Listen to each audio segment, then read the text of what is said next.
has Onza arrived for this session?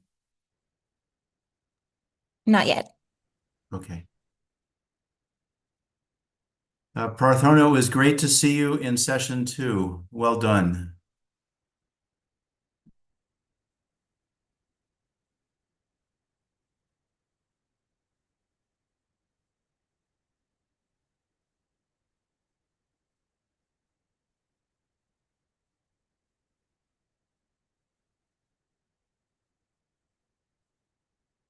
Onza, welcome to Region 3. You have been up and patient through 16 hours, and I hope that you are doing well, and look forward to the third region of this 24-hour dialogue. Thank you so much, Paul. I wish to share my screen for the. I had it already.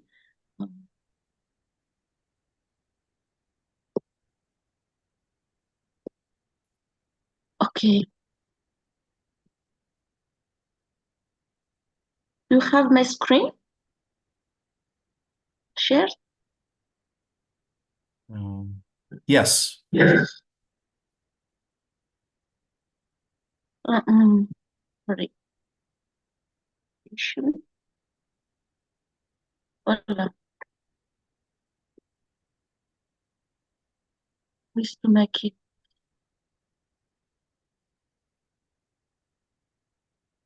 I can't go. Sorry. Sorry for that.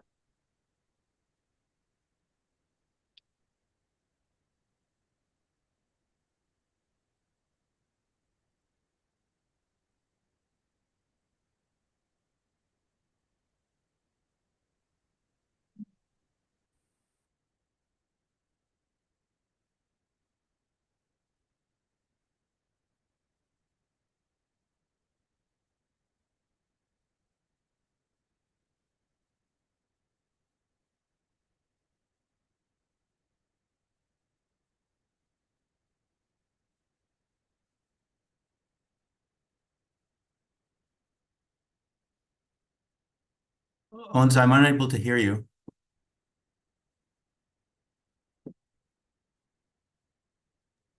Yes. I'm sorry for that. I wish to make it a presentator's mode, but still I have a lot of my Zoom in here.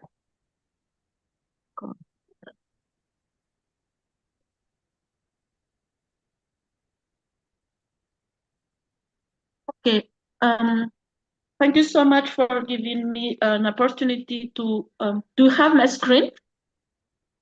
Yes. Okay. For to be here for this International Day. My name is Razanamar Unza. I'm from Madagascar. So good morning, good evening, and good afternoon, everyone. Welcome to the Global Indigenous Youth Summit on Climate Change on 2025. This event is a truly special platform, a virtual dialogue by, for, and among Indigenous youth with global inclusion. This idea for this summit began in Nigeria through the INGSE Africa Science Advice Skills Development Program. We called it SISDP. The initiative was first launched by the visionary Temitope Sogbenmu, who planted the seed for global dialogue.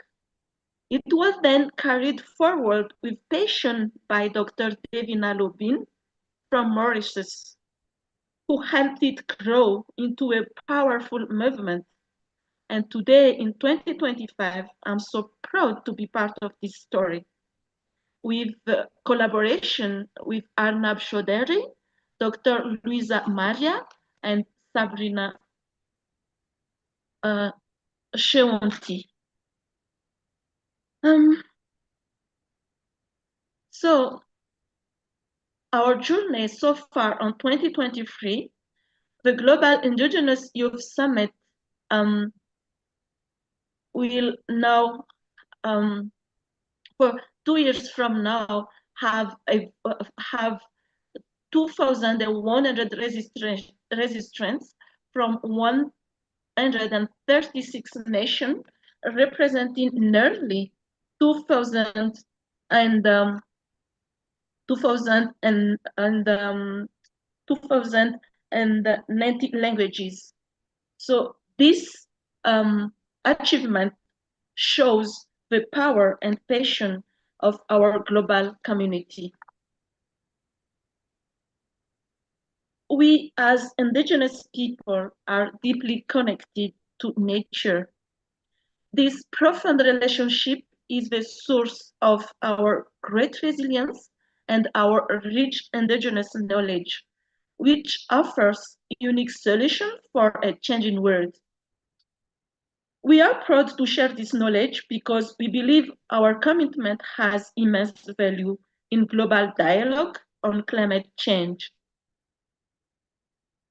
Studies illustrated that indigenous peoples have significant resilience and are actively observing and adapting to change owing to their profound connection with nature and their rich repository of indigenous knowledge.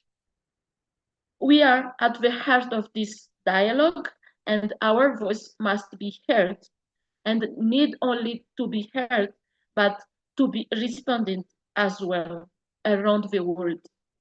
So this summit is ours. It is the platform that allows us to be part of this discussion, not just on the slightness, but right at the center.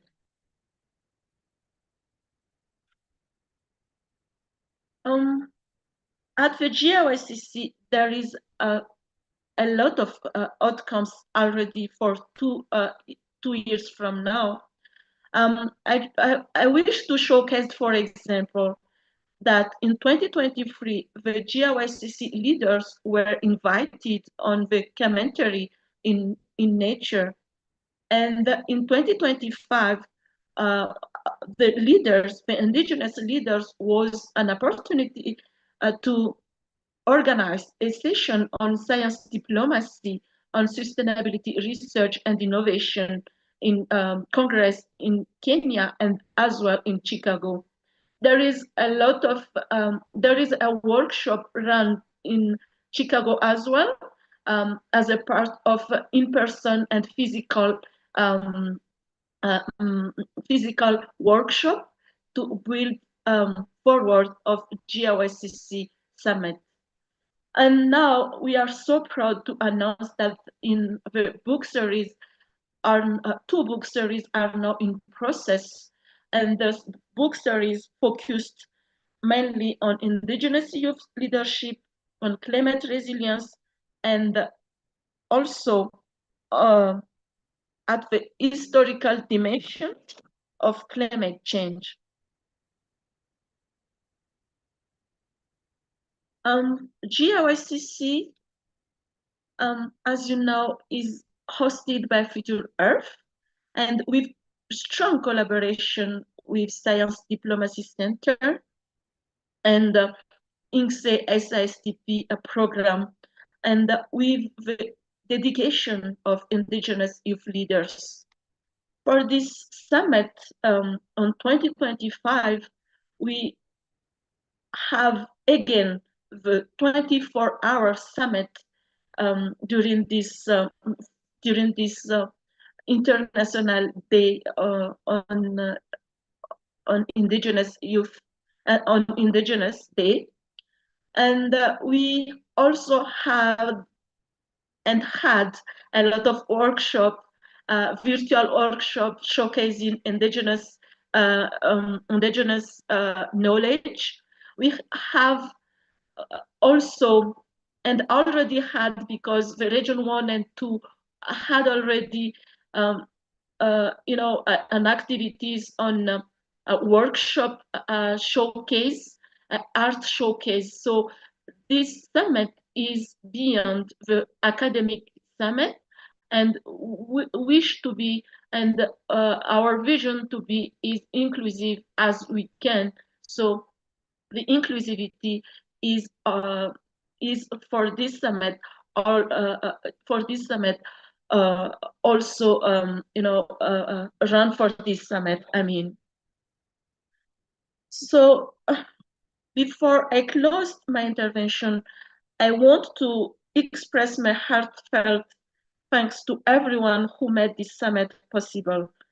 Thank you to the visionaries who started this initiative, to the leaders who helped it grow, and to our valued partners, Future Earth, the Science Diplomacy Center, INCSE SISDP program, and the tremendous indigenous youth leaders around the world.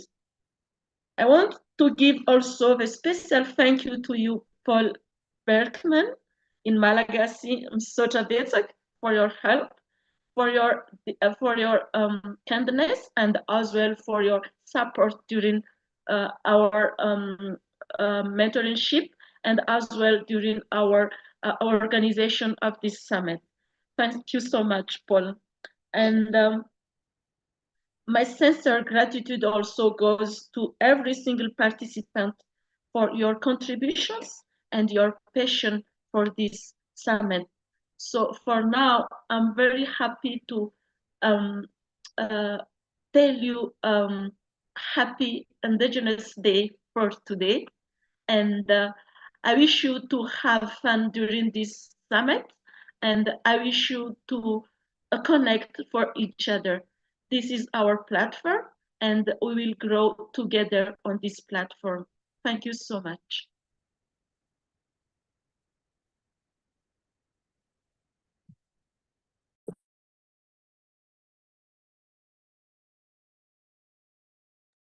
Is Louisa online? Unfortunately, I didn't reach out Luisa until now. So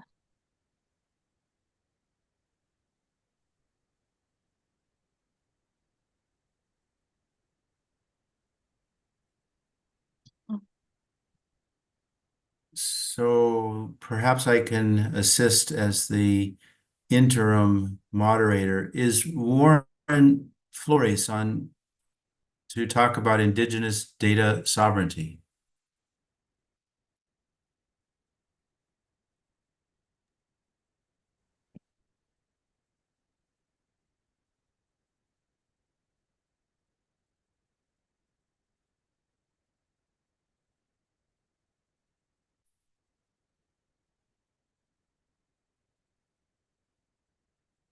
Stefan has indicated that none of the speakers and moderators are here. we Flores is not yet here.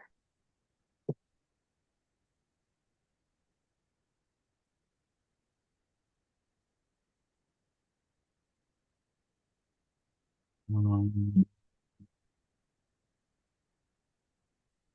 Not yet here. Well, none of the speakers, Prathana Data is here. That is important. Absolutely. Yeah. Yes, Tata is here. So, Prathana, are you able to um, participate in the session before yours begins with Prokriti and your other colleague in an ad hoc discussion, perhaps with Onza and Davina and others?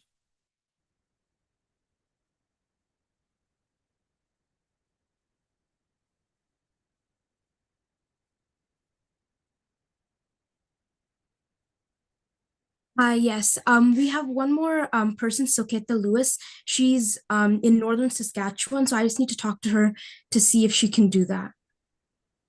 Perhaps, Prathona, that would be fine. Yes.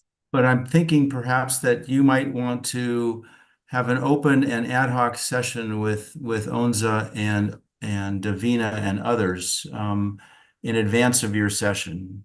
Oh, okay. Okay, yes, I Yes? can go get my sister. 1 second. Okay, great. So I see there are now 16 participants in Region 3, and that the presenters haven't yet arrived, other than Parthona. So we are going to be creative with this session. Let me. Maybe there is a confusion on the time as well. I hope not. Okay. But hi, Prakriti. Hi, how are you? Good. Can I ask Stefan to assist with spotlighting?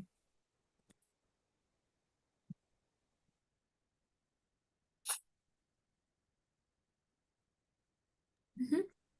Excellent. So, Parthona and Prakriti Dada, it is truly an honor and pleasure to have you for the third year.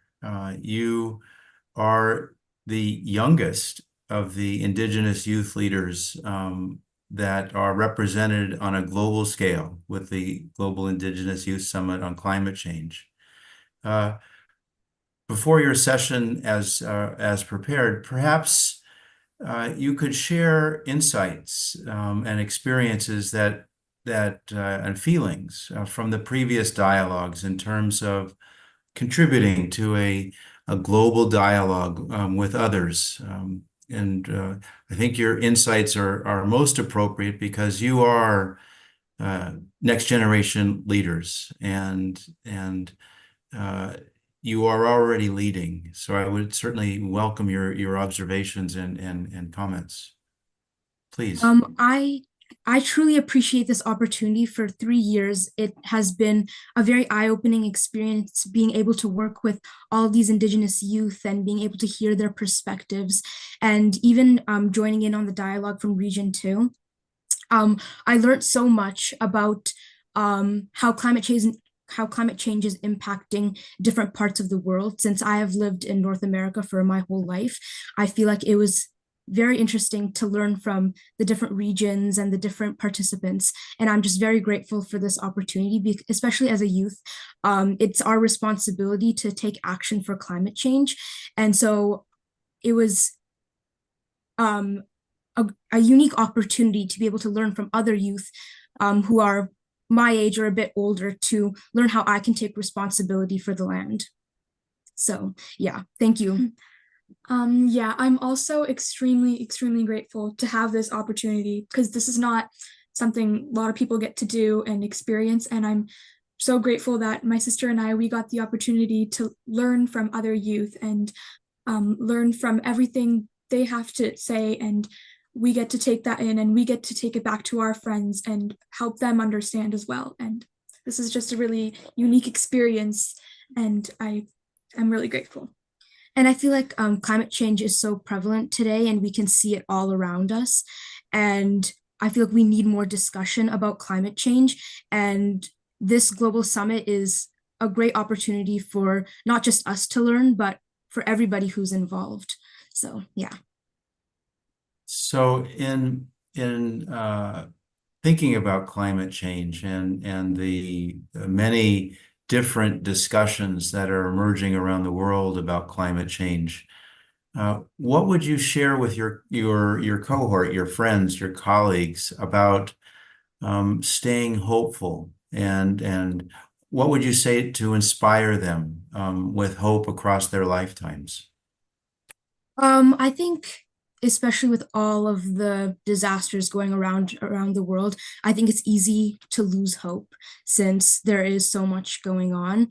But I'll be talking about this in my presentation, but I feel like learning about land-based education and learning about our responsibilities to the land and how we can take action, I feel like just knowing how we can play a part is hope in and of itself, because a lot of the time fighting climate change can seem like a far away task, or it might seem very challenging, but when I can learn what I can do, I feel like I'm actually making a difference. And so just being here and learning from other people and learning how they're fighting against climate change, I feel like that is hope.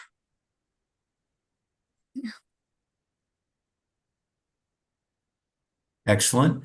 I'd like to invite Onza into this discussion. Onza, would you interact with Prathona and Prakriti in terms of empowerment, in terms of inclusion, in terms of They go. thinking across gender? Yes, please. Yeah, sorry. Can you spotlight Onza as well, Stefan, please? Thank you so much.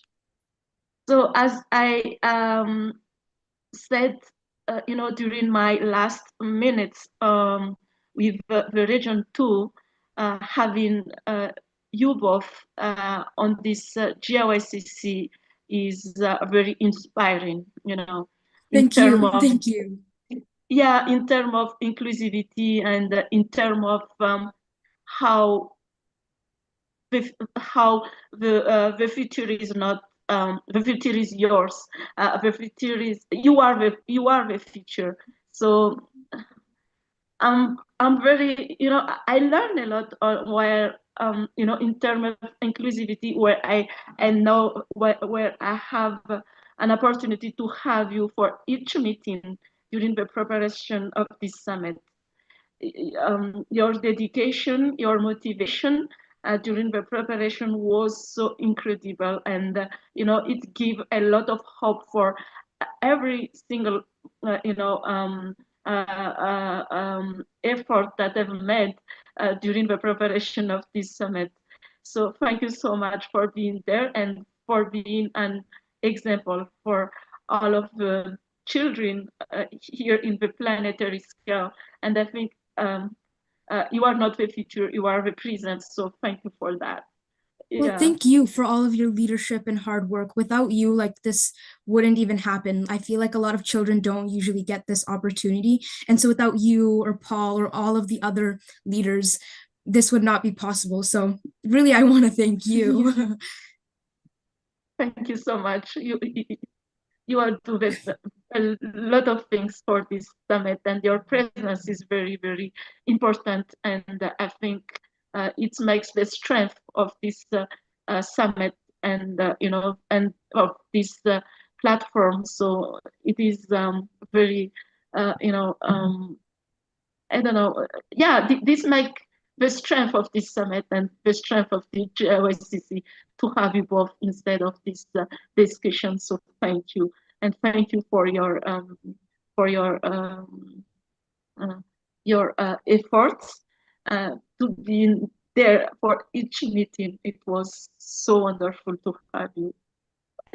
So perhaps I can invite Davina Lobine to also be spotlighted with Onza and Parthona and Prakriti. Davina, are you able to contribute to this ad hoc dialogue?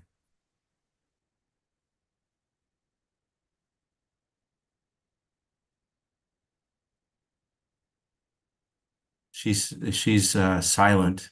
Juan Faize, are you able to contribute?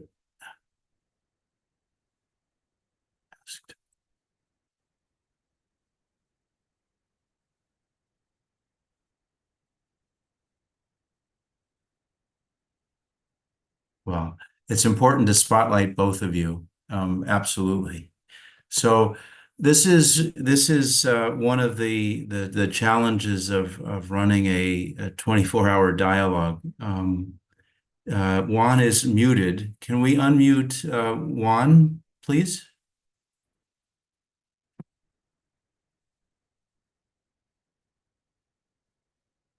So Juan, you should be able to contribute as a, yes, you are muted, but you should be able to, our co-host now.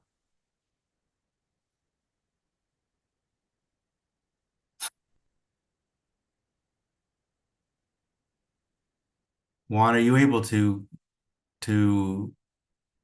comment? Hold on, it's like 12:30 a.m. here in Malaysia. Hold on, Yes. I get into something more comfortable. Fair enough. Fair enough. That's what happens. Prathorn and Prakriti, this year I also am in Malaysia. So it is, as Juan just said, 12:30 in the morning. So Wow. Oh my goodness. It's dedication. unlike the previous years when I was in North America. So this is the 16th and a half hour of discussion. So I imagine Juan will join us, but was completely unprepared to participate at this early stage. So we're Makes giving her sense. early morning training in this dialogue. Yeah. Hello. Hi, Paul. Hi, everybody. Hi. I've watched you two girls since the first GIYCC 2 years ago, last year, and now this year. I'm just so impressed on your dedication, on how committed you are when it comes to environment, climate change. Not many young kids nowadays are very dedicated during my time. Yeah. But lately, what I observe, there are a lot of the new generation now are very, very concerned about our environment. Yeah. And all of them, um, they do have certain cause that they are fighting for. So may I know, like for example, in Malaysia, yeah, there are, because our weather is we only have one weather, hot, and we either we have the torrential rain, which is really, really very bad, or the dry season during the drought. So and in Malaysia, we have three main problem. Yeah. And number one, we have flooding. Number two, we will have um, what you call it, landslides. Yeah. And number three, we would have drought. And of course, there are many other problems that we have. Like we are also surrounded by islands. Malaysia is uh, uh, one of the 17 most mega diverse countries in the world. And we are also located in the Coral Triangle. I'm not sure whether you've heard of this. Coral Triangle is like the Bermuda Triangle, yeah. But Coral Triangle is where there are 6 countries in the uh, Asia region located within that Coral Triangle, where the most number of coral reef are located in this area. And right now, due to climate change, the corals are facing unprecedented coral bleaching. Perhaps you want to share what are your concerns when it comes to your country? Yes, first I want to say I think that encouragement and support from people like you helps us youth to become more inspired and motivated to take action for our planet. And I feel like hearing about the problems in your country makes it more eye-opening for us because we're directly able to see that the actions of us humans isn't only in the place we're living, it's all around the world. And so here in Saskatchewan, we're having a lot of forest fires, especially in North Saskatchewan. Just a few weeks ago, We went to L'Orange and we were able to firsthand see like the damage that was done to the forest, and it was really, really, really sad to see, like, because there was no wildlife, there was no green, there was nothing. It was just all the forests were burnt, and I think seeing that really was so eye-opening for us, because yeah, you hear about it on the news and stuff, but it just doesn't really impact you as much as seeing it, because you're there and you're able to see how it impacts the people and how heartbreaking it is. Yeah, we got the opportunity to talk to people who are directly impacted by the forest fires and how their houses and everything was gone and their families had to be evacuated. And so, yeah, and it's not just the forest fires, it's the impact on all of the, it's not just the impact on the trees, right? It's the impact on the people, the animals, the insects, everything Water. that lives there, the water, yes, everything that sustains us. So yeah. At your school, No, what so no, oh, what I sorry, mean sorry, is, sorry. these are affecting um your surrounding, right? And therefore, at your school, what are the things that your friends or your teachers, number one, discussing about when it comes to what's happening now with the forest fire, and number two, do you sort of like have any discussion on the ways that you and your friends can do to help? At school, there isn't a much of an environment to be talking about these issues. It will be brought up in science class once or twice, like climate change is bad, and we need to get rid of plastics, and mainly that. But it's never talked about how, like, we didn't really talk about the forest fires, or like how it's affecting people in our areas, and how terrible it is for us. It kind of gets skimmed past over, so it's just really hard to talk about in school. I think that's one of the major gaps right now in our school system. We don't talk directly about what's going on about climate change. We kind of talk about it as a faraway concept.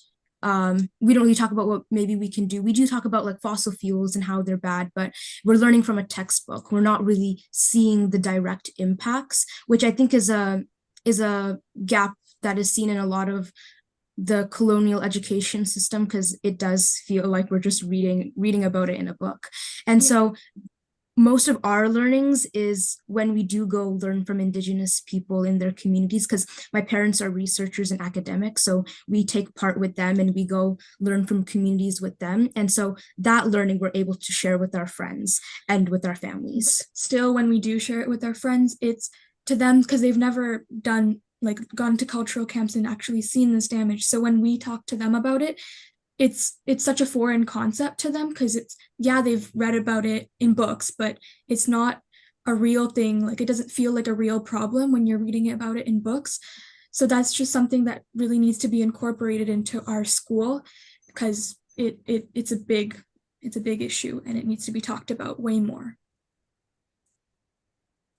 Or perhaps, right, since this is happening right now, and you're with your parents as presenter, and with the knowledge that you have, and the dedication that you have, perhaps you want to sort of suggest this to your science teacher, to sort of have an awareness talk or whatever, to do it now, within this week or next week in school. Start something, like a project, small Yes, one, absolutely. Yeah. to get the conversation going, to get the students to start talking about it. And perhaps, who knows, there could be a movement that you can start in school, to start helping the Indigenous community there. That's a great idea. We should definitely do that. Oh, great.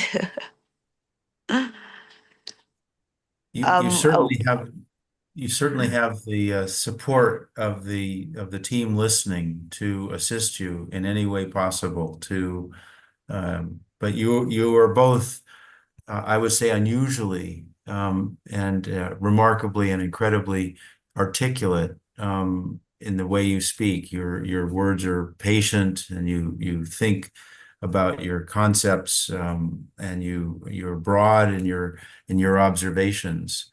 I am sure that you would inspire other youth of your age, not only in your local neighborhood, but if you were given the opportunity, that your voices would be heard across Canada and perhaps much broader than that. Um, it is in a sense the imagination of this global dialogue to empower Indigenous youth, whatever age they are, from wherever they come from. But you are both very special, and as is your family. I with great appreciation for your father and your mother, and their leadership, because in a sense you are a reflection of their teaching as well. So with great respect for both of your parents. So it's not just the two of you as isolated youth. It's the Datta family that is part of this discussion. Um, I would welcome your thoughts as to, in terms of brainstorming. And you have people on this call from Future Earth. From Juan is the CEO of a nonprofit in Malaysia, Alam, that is funded by the Bank of Malaysia.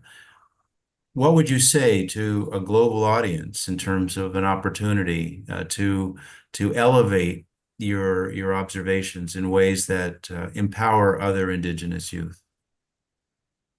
Wow, that's a big question. I think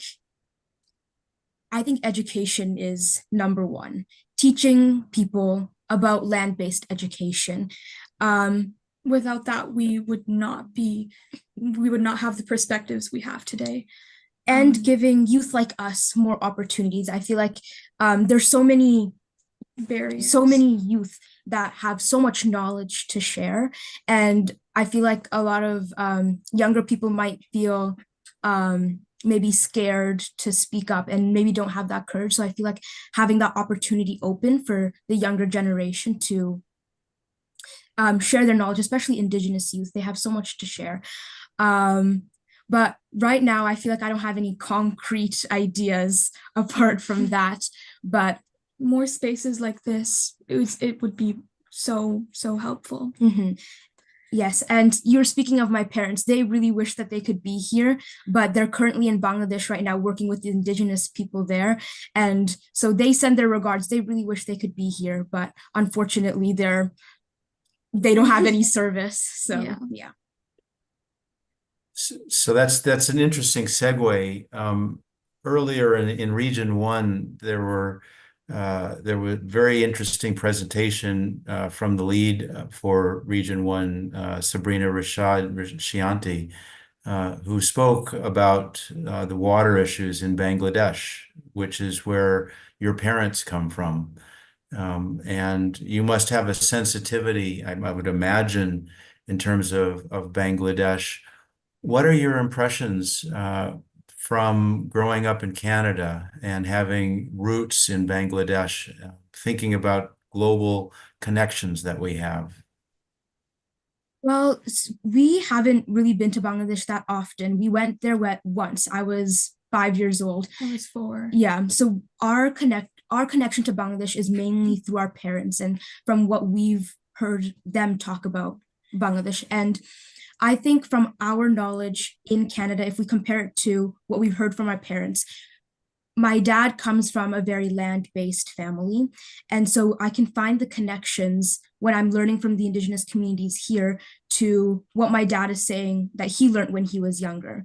But when he talks about Bangladesh now, he can see the differences because of the colonization that occurred in Bangladesh. A lot of those land-based teachings are disappearing or being forcefully taken away. And so when I see the Indigenous cultures and traditions here, I feel a stronger need to protect and share that knowledge. So the knowledge in Bangladesh, it won't disappear or be taken away. And I can connect when I'm in Canada. I feel like I can connect with the teachings that my parents teach me to the teachings that I'm learning here as well.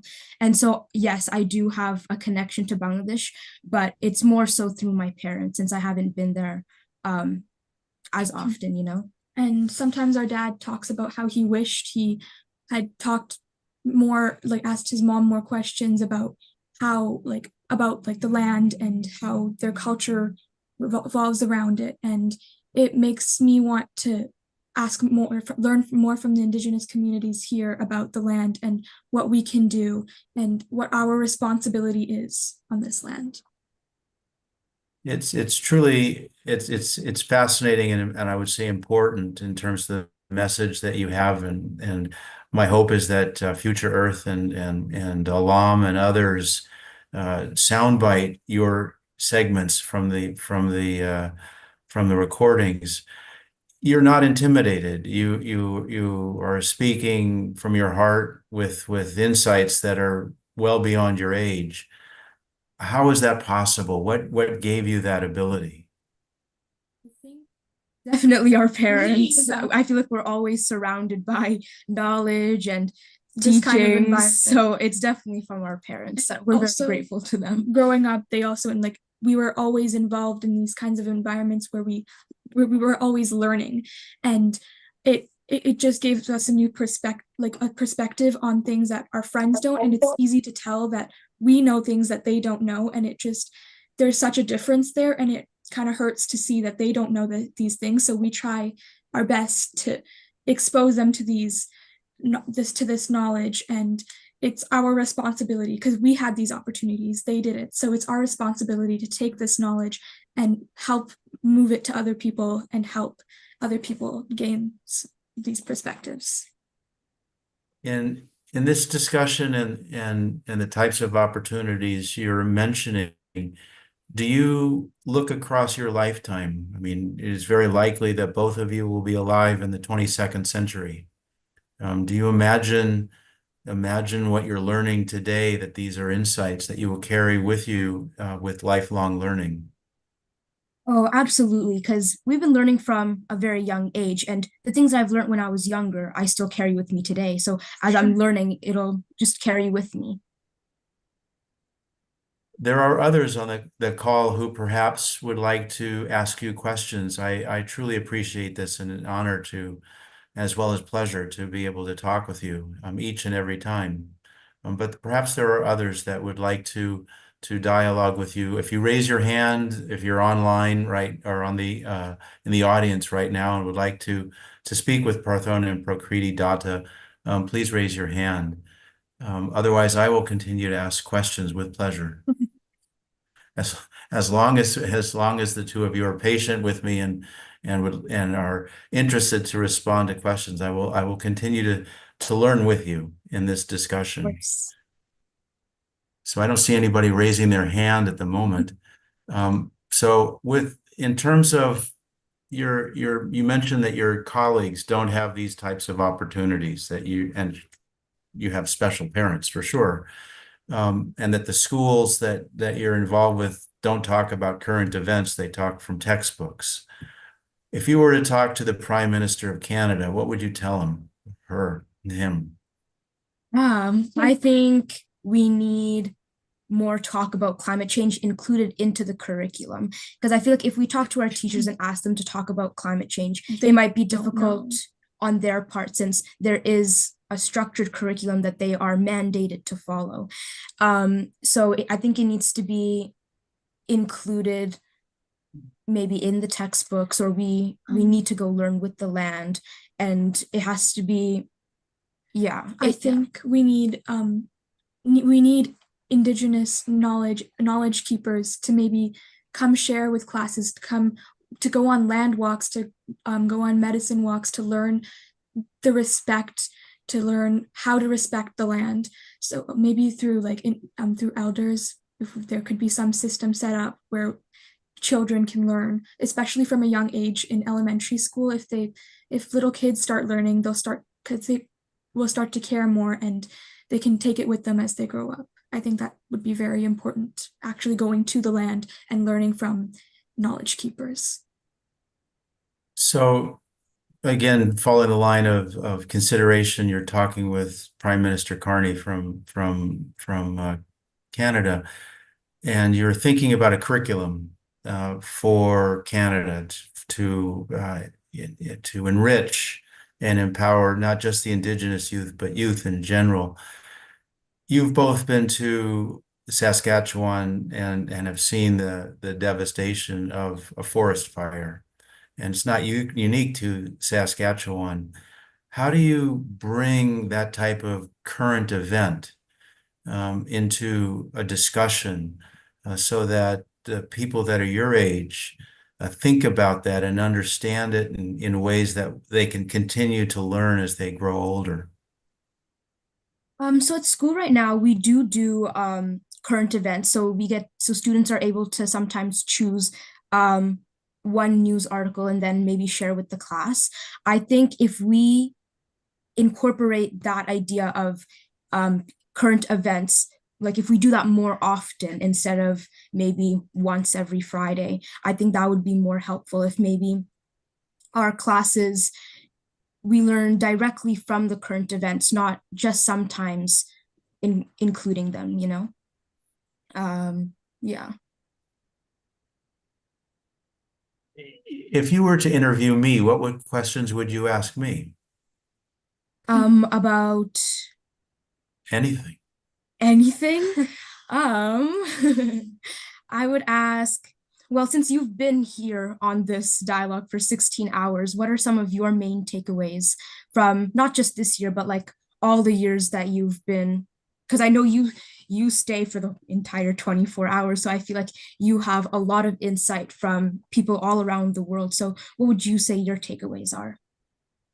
Well, one of the observations, and I also, with appreciation to your parents, I would say I'm learning about the concepts of colonial, anti-colonial, decolonial thinking, which are perhaps most heartfelt from Indigenous communities around the world who have in many ways been dispossessed of their lands and their cultures,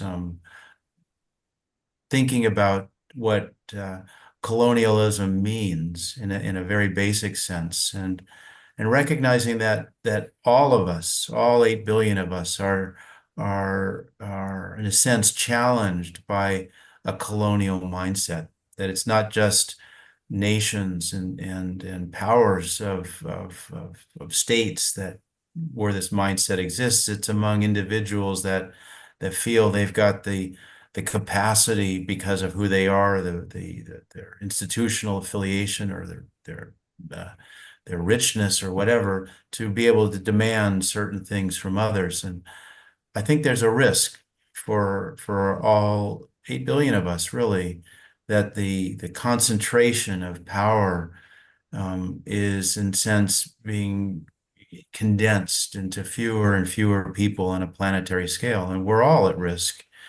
So I see leadership coming from Indigenous communities in terms of trying to understand and address the concepts of colonialism, the history of colonialism, but what it means. And my hope is that we as a world transition into a new period where we recognize that we're globally interconnected, that it's not a matter of one nation or another, one power or another, that we all have responsibilities in a sense to look after the welfare of each other. Because if we don't, the negative consequences of being excluded tend to erupt and inflame circumstances in ways that are counterproductive. I would say that is one thing that I've learned and am learning from these dialogues. Another thing that I would say with great joy and appreciation from all of the Indigenous youth leaders and Indigenous leaders that have shared their histories and their cultures, their foods and their songs and their images, is how special they are. There's just beauty in learning about the diversity of the world we live in. And I feel very privileged to sit in for 24 hours each of these International Indigenous Days of the world's indigenous peoples, to learn with each other. So those are some of my observations, but I feel very fortunate to help this discussion forward, to participate. But most of all, I feel fortunate to help empower Indigenous youth, which I think is hopeful for humanity. I truly do. Ask another question. Yes, so you just told us about all of these takeaways. What would you say the next steps are for people to take action? Like, I know you said that we're empowering Indigenous youth, but what else do you think that we could do? I think we as a team, all of us, can create synergies that compel institutions with capacities, resources, United Nations, powerful companies to support the development of a global partnership of Indigenous youth. I think the questions of sustainable development explicitly are across generations, and in interacting with Indigenous communities, the notion of across generations is explicit in Indigenous cultures, 7 generations, for example. If the world is truly interested in sustainable development, then the challenge is to learn about how to work and across generations. That would be one observation. Another is that the answers don't rest with the leaders of today. They rest with future generations who are going to have to continuously respond to circumstances, and address the dynamics of a changing world. Yeah, so you're asking great questions. Please continue. I feel like you've been working with climate change in the land for a very long time. In your experience, what changes have you seen from, I don't know, before and now? Like, what would you say the differences are now in like the climate or the action that people are taking? Well, it's interesting. My mother grew up in Germany during just before the Second World War. She escaped from Germany when she was 5 years old, and I learned some very important lessons from her about, in a sense, of responsibility to try and prevent that type of circumstance from happening. So I, as a young child, like yourselves, even younger, had a sense of responsibility to prevent that type of circumstance from happening again. And I was born in 1958, and so when I was in the 1960s, I remember going on peace marches down the streets of Los Angeles, hell no, we won't go, and down with the administration and such. And I didn't really know what that meant, but I was raising my arms and protest with everybody that was a few years older than me. But in thinking about the changes that have occurred during my lifetime, I would observe that in the 1950s and 1960s, there was a sense of memory, of touch to the Second World War. 50 million people on Earth died during the Second World War, half of them in Russia. And there was a sense of response from world leaders at that time to try and mitigate the likelihood of such a circumstance happening again. And they created international spaces. They created spaces that were the high seas, the deep sea, Antarctica, outer space, regions that were beyond sovereign jurisdiction. They talked about concepts of the common heritage of mankind. They talked about common interests. And then somewhere around the early 1970s, and I would attribute it to Richard Nixon and the circumstances in the United States, but somewhere around that time, this journey to increase nationalism began to cycle back into the consciousness of states, and it's become increasingly worse during, until today. And we see what the consequences of nationalism are, and they were the seeds for the two world wars in the 20th century. And so what I see as a sense of responsibility is to have these types of discussions, the ones that we're having right now, to try and empower a broader community of dialogue, not because anybody's got the right answer, but because we're thinking in terms of questions and ultimately identifying questions of common concern. I think right now the challenge is nations are limited in their ability to dialogue with allies and adversaries. So dialogues are just shut down rather than figuring out how to use, for example, science as a tool for diplomacy. So I guess those are some of my observations to your question.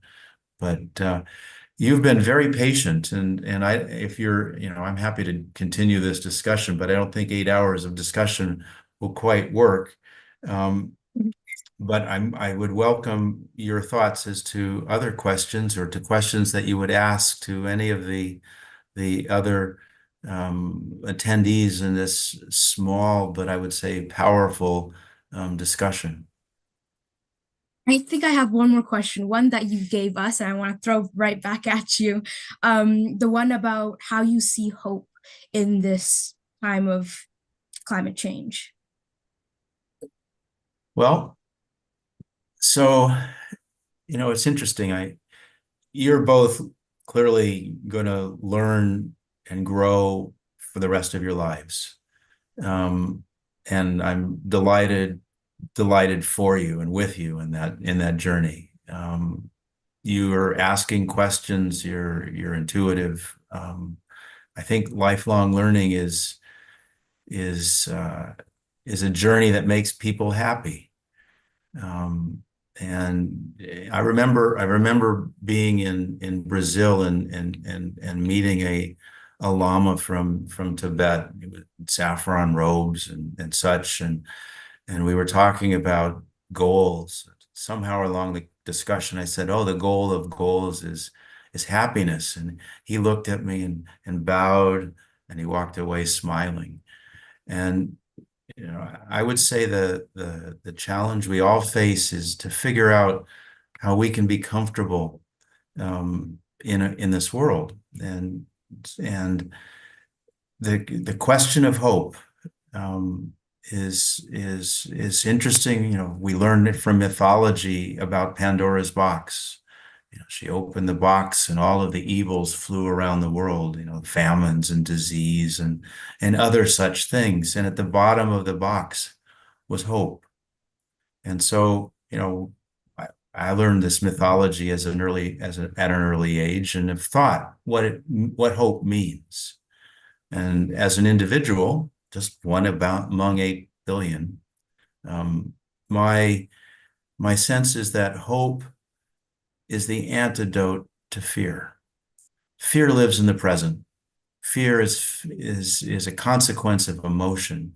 Fear is a consequence of limited bandwidth to think about things in context. So in my journey, like yourselves, many ways, I was young. I was visiting professor when I was 23, and have had opportunities through my lifetime to think about processes processes that are hopeful. And in that sense, one of the outcomes has been this context of science diplomacy, that science, whether it's the natural sciences or social sciences or indigenous knowledge, they all arose for a purpose of decision making, that each of these knowledge systems has with it the methodologies to reveal patterns and trends and processes that become the bases for decisions, different governance systems, but they all need insights about patterns, trends, and processes so that they can make decisions about how to govern better or what to build, where to build, and so on. And so the question of hope has, in my lifetime, for me anyway, has been the personal journey. How do I offer hope and inspiration to the world?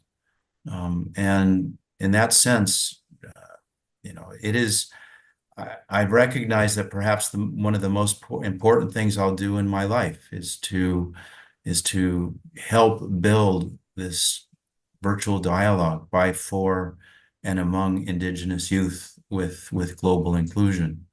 And my hope is that you and your colleagues and those on the call and those from the other regions work together to truly build a global partnership of Indigenous youth. How that's done remains to be seen.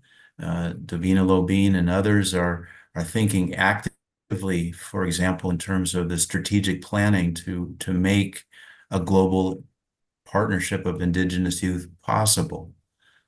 We have three hands raised, Paul. Oh, outstanding. So you both have inspired others to ask questions. So with that, let me welcome Onza for the first set of questions. Onza, please. I had Mohammed before me, so Khalil from Alam, please. Your Hello, question. hi. You can hear me? Yes. Sorry, I couldn't turn on the camera because I'm not in the right location, but I still can hear your presentation. Anyway, it's a good presentation. So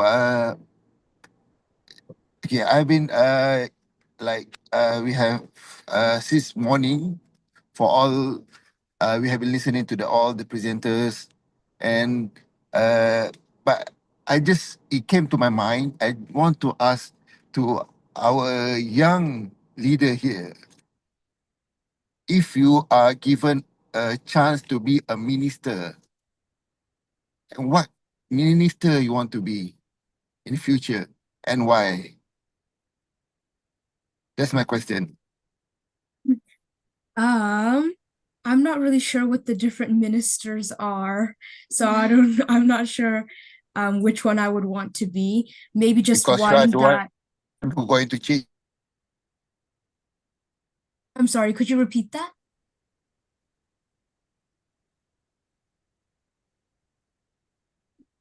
As I Perhaps you was have the saying, opportunity to create a ministry. What would it be? to create a ministry. Could you explain what a ministry is? Imagine all of the schools in your entire region, and then imagine all of the regions in Canada fit within perhaps a ministry of education. Perhaps imagine all of the environment in Canada fits within a ministry of environment, that all of the economics of Canada fits within a ministry of finance. If you imagine the challenges that you would like to address, I guess the question is, what kind of minister would you want to be? Probably a ministry of change. You Change know of education. how in Canada you have the prime minister, then you have the various state secretary of environment of, because different country call different term for the head of certain department within the country. Like in Malaysia, it's called minister. Like in US, it's called state secretary or finance secretary. I'm not sure those below the prime minister of Canada, what are they called? Whether they're called minister or whether they're called secretary. Without being belaboring the context of the title, if you were able to be in charge of a very large department, and were able to think about the functions that you would like to lead, what would it be? I think it would be climate change and education, because I think they're both very interconnected with one another. And without education, I feel like we can't address climate change. So I think that's what I would do. Yeah, land-based education. Okay. I see Kapesa has her hand up. Kapesa, please.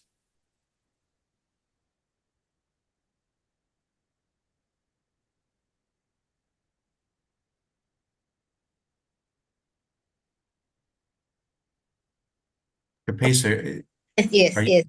yes. I was unable to unmute for some time. Sorry. Thank you very much, Pratona. And I didn't get the other name. Prokriti. Pratona and Prakriti. It's amazing how much knowledge and how well versed you both are relating to indigenous people, climate change, and you both are really wise beyond your age. And I really appreciate and I'm very impressed by your knowledge. And I understand that you both are not only well versed, but you're also very respectful of the indigenous people, their culture, their system, from the way you have been speaking now for some time. You mentioned about a land-based education, land walks, medicine walks, and all these are very interesting. But my question to you, and this is just a very honest and very straightforward question. I'd really like to hear your thought on this.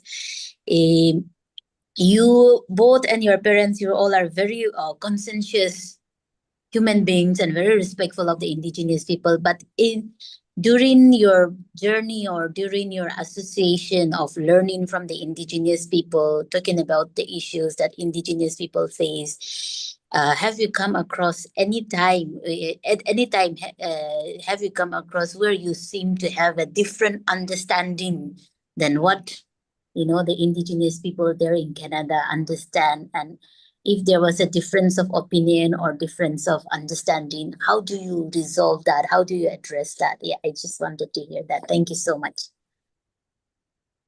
So we've grown up in a Western education system our entire lives. So we've been to elementary school, junior high, high school. So obviously we've learned the Western education system. And then we were also introduced to land-based education from a very early age. So we had both types of education. But for us, we would never be like, oh, we think what we think is correct, because we are always here to learn. So when we go to Indigenous communities, we're there with an open mind, open to learn. Sorry, we have a cat. We're just open to learning.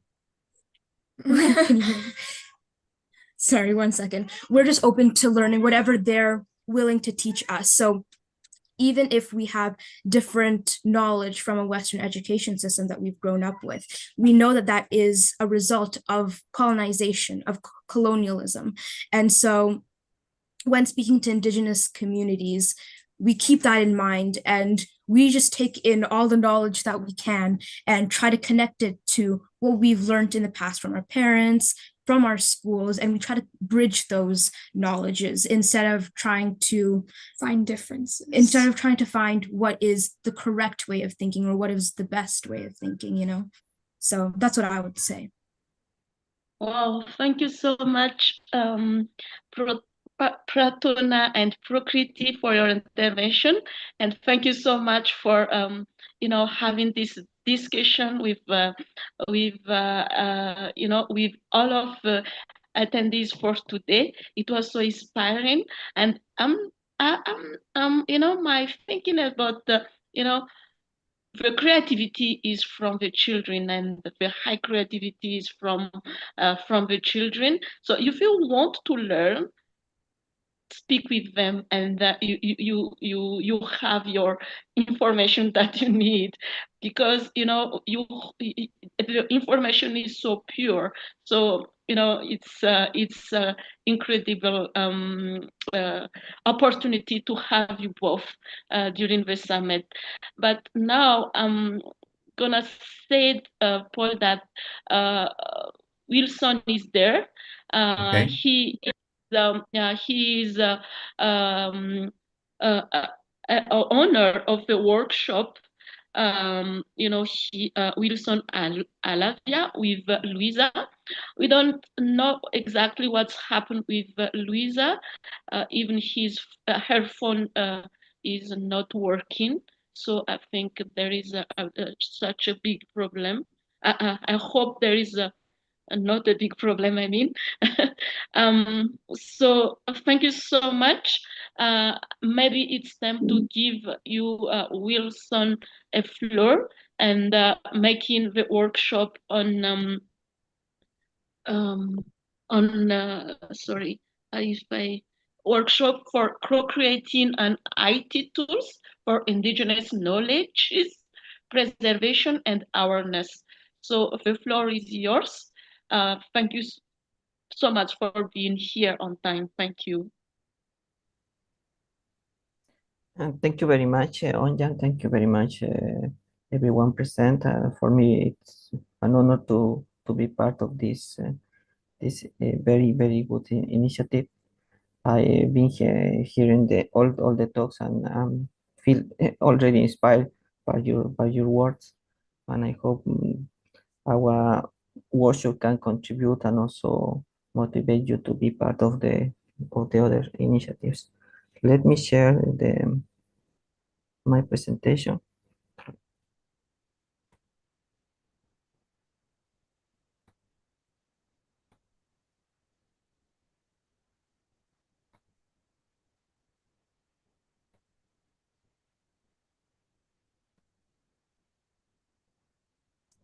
Okay, thank you. As Onja already mentioned, the title of the workshop is about an initiative to co-create an artificial intelligence tool for indigenous knowledge preservation and awareness. And this is an initiative that we are working with Luisa, she's from Brazil, and Anina, that she's from Switzerland, and myself, that I'm based in Chile. Uh, well, please, if you want to talk or comment something about what we are talking about, write just raise your hand and we can converse it. Therefore, because the purpose of this workshop is to exchange ideas, to know how do you feel about co-create this AI model, and it will be good, or what will be the advantages and disadvantages to this kind of tool.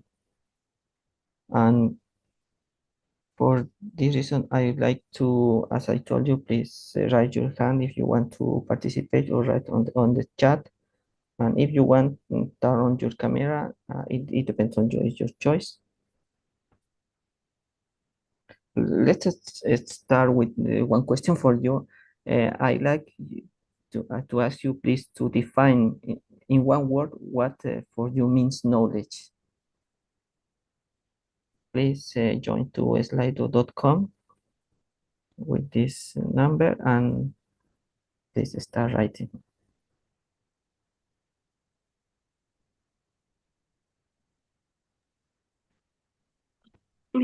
Could you please put on the chat this? Okay. Oh, sorry. Okay. This one. Can you check can you see my screen? It's,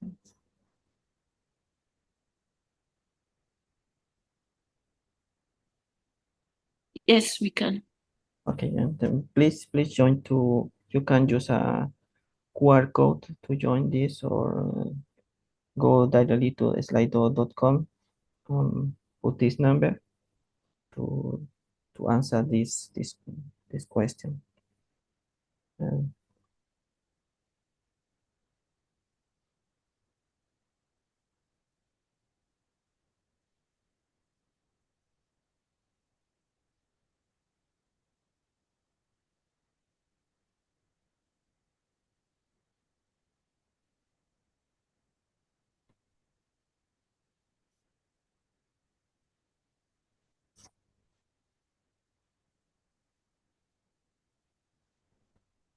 Ursula, please go ahead.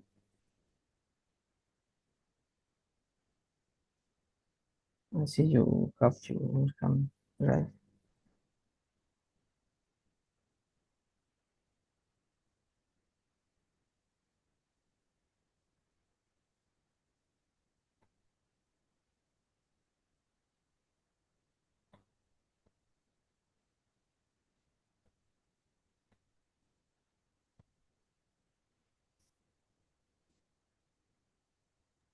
Ursula, I see your hand is raised.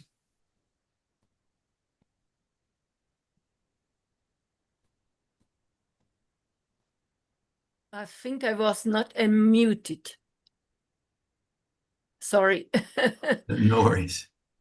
I wanted to find, I think you didn't hear what I was saying.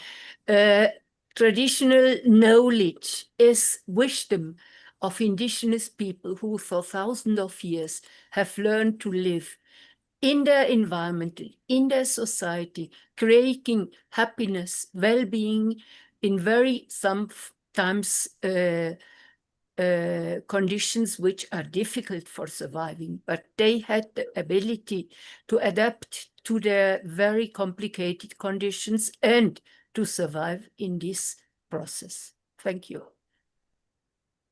Thank you, Ursula. I can see now on the screen that you have written some words in Spanish, also in English, and thank you for the intervention of. My question is, based on that definition, do you find common words, common concepts between knowledge and traditional knowledge, or do you think that is something completely different? And also, I'd like to ask you to write also by slido.com. What do you the other meaning for you about the traditional knowledge? We have here one very good definition. I'd like to hear more from you. Yeah, now we have the good word power, wisdom. That's very nice. Life,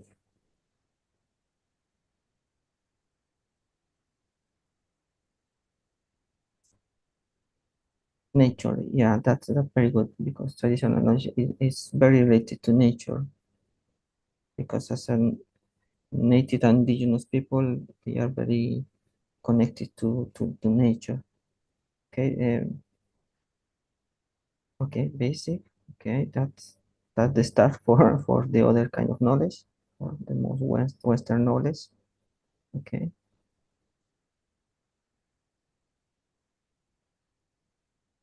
Realistic. That's nice. Okay, that's very interesting. Yeah, okay.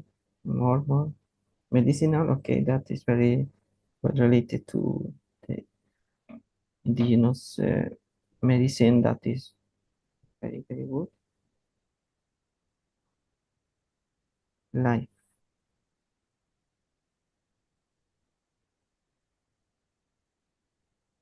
Okay. Yeah. Now I see many very good and powerful words such as respect, basic, nature, wisdom, realistic, and now more powerful words are coming: human, wildlife, connectivity, commitment. Okay.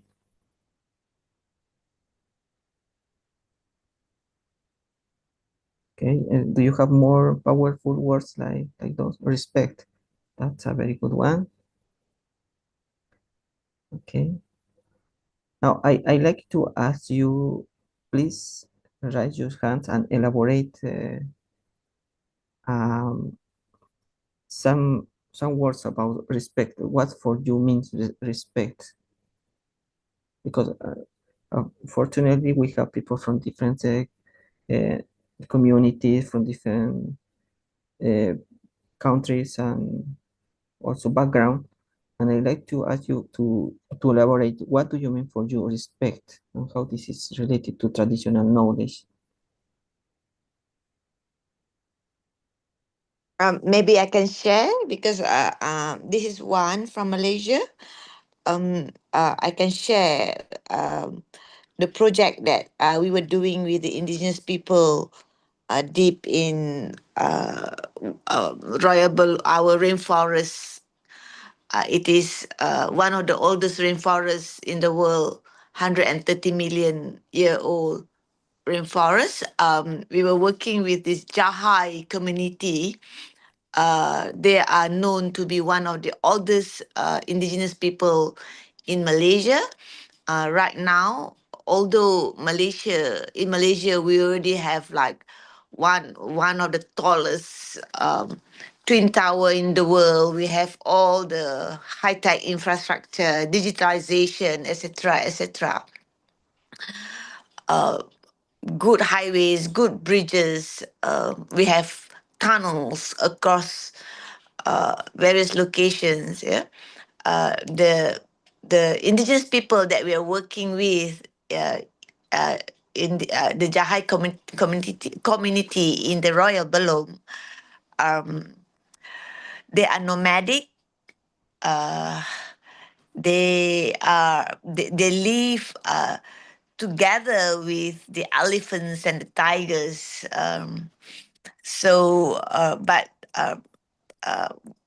we wanted to build a kindergarten or early childhood education program for their children, because these children, they are illiterate, they didn't go to school, and the only way of transportation is by boat, 2 hours by boat into their village. Yeah, so when we wanted to build the building for the school, for them, for the kids to learn how to read and write,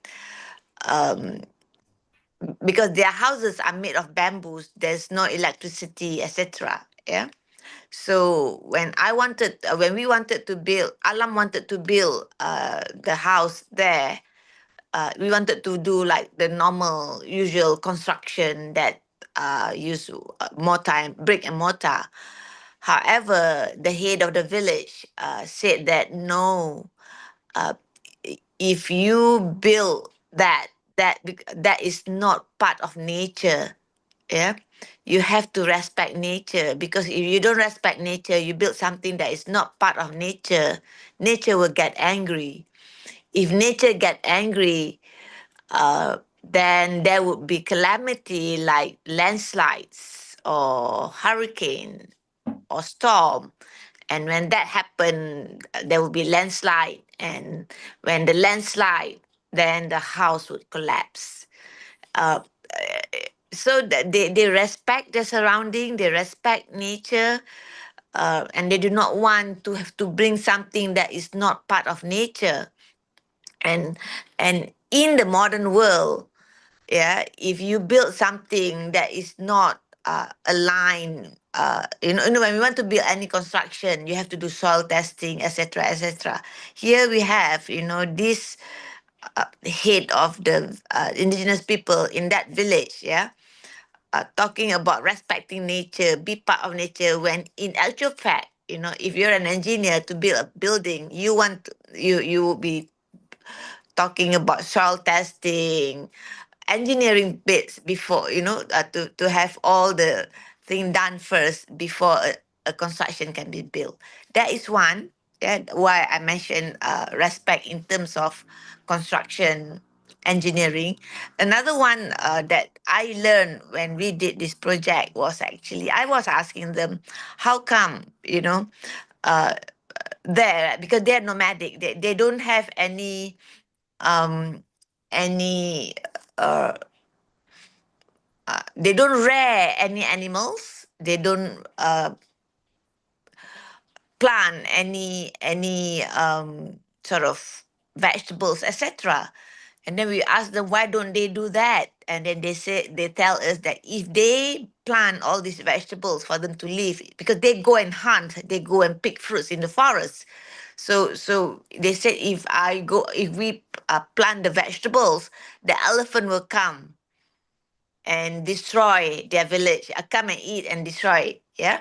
And then the elephant has to learn how to live in the wild instead of coming, being spoon fed with their crops built planted by human. And then if they rear animals, the tiger will come, so that is also, they are respecting nature, living part of nature. That's two. And the third one that I want to share about respect, yeah, because we were asking them, like nearer to the town, yeah, we always hear about how the elephants come and destroy the villages near the town. But here we are having one village deep in the forest, but we don't really hear the elephant come and destroy their villages. And then I asked them how this does not happen. And then they said that they know when the elephant is coming, and they know when the elephant is not coming. I said, how? And then they said that they look at how the bamboo trees grow, whether it's grow outward or it grow inwards. Yeah, if it grow inwards, that they know that the elephant will be coming to eat the bamboo shoots, so they stay away during those period. Only when the bamboo grow outward, then they know that the elephant will not be coming, and that's time for them to go and pick the bamboo shoots. So they are respecting nature. Yeah, thank you Thank very you. much. Because thank you, because that's a very good example about what this respect means, and how the development of cities and humanity has to respect the nature, and also the how traditional knowledge can contribute to that. Because when you talk about this very interesting project and how do you define respect, I was thinking in a more, I would say, more classical concept of sustainability. That means that for everything you should consider the environmental, the social and economical aspects. But I see that the knowledge that is coming from the traditional knowledge is has already established that kind of concept, sustainability. I see that when you mean respect, you are talking about sustainability, but it was defined before sustainability comes as a concept. And I find that very interesting, because I can see, and also I'd like to ask you if you also consider that traditional knowledge really can contribute to the Western knowledge, and how we are developing as a human beings, as a society, and also in the technological advance. You know that that is coming very very fast, and every almost not every year, less than every year, we are having more advanced models. Uh, Last days it was just released the new open AI model, the most advanced, and it is happening very fast. And you know that the classical AI models has problems also, about hallucination and also bias. And my question is, how do you think that, considering traditional knowledge in the development of these AI models, for example, ChatGPT or Gemini or other kind of models, can contribute that we avoid bias, for example, that we obtain better responses that are more specific to local communities, that can really contribute to the developing of the communities, and take into consideration this traditional knowledge, that will be good, that it will not so good. Please comment about that.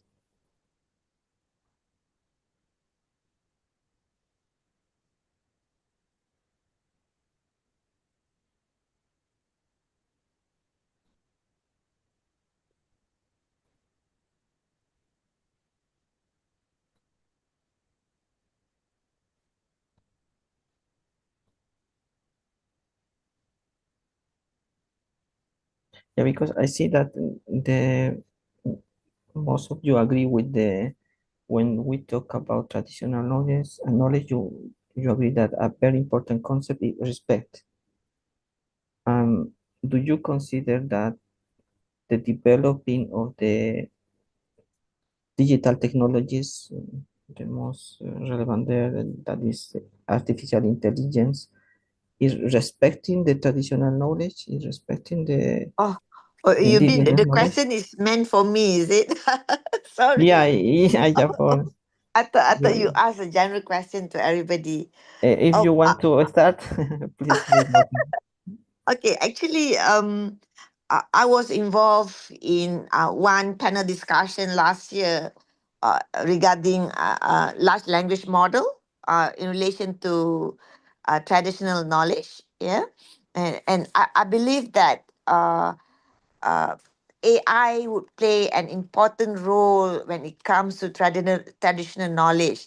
The reason being, number one, because with technology, with modernization, with schooling, universities, etc., many indigenous people, the young generations, yeah, are moving away and away, or further and further and further from what their ancestrals used to practice.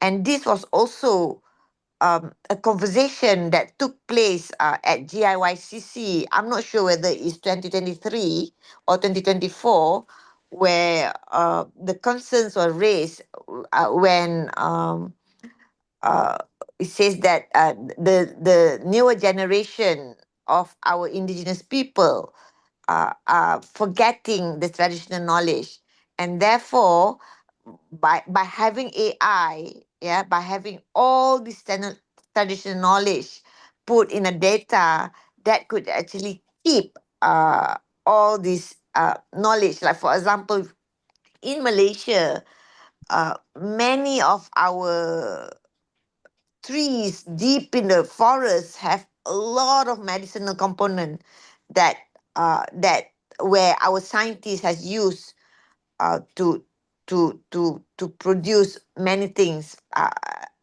Yeah. And a good example is there. I was hiking in the forest, and then my tourist guide, who's actually an indigenous people, she got very excited with one plant, and then as we all, like, she said, why, so what she did was, as proof, she cut her finger. There was blood, and then immediately she took that little leaf, rub it, and where the sap came out, and she rubbed it into her finger that was bleeding, and the bleeding stopped. And then she said that, oh, this was what my grandmother used to do when we were little. And nobody knew about this. And these knowledges, right, if they are not kept somewhere, uh then it will be gone forever. And with AI, yeah, AI would be able to actually, number one, uh, store all this data together. I'm not an IT person, but I imagine that in the future, the AI would be able to talk to each other, and they would compile the traditional knowledge of indigenous people worldwide under one data. And therefore, I think AI and traditional knowledge are intertwined together, very important. Thank you. Thank you very much. That are really good points about how we expect to that develop and what is the relevance to include additional knowledge and the development of that models, especially in the large language models. That every time we are using more and more. I'd like also to elaborate, also to please ask this question. The young and young people that are present, that for them they are digital native people, and I think that they will uh, be part of this completely digital transformation.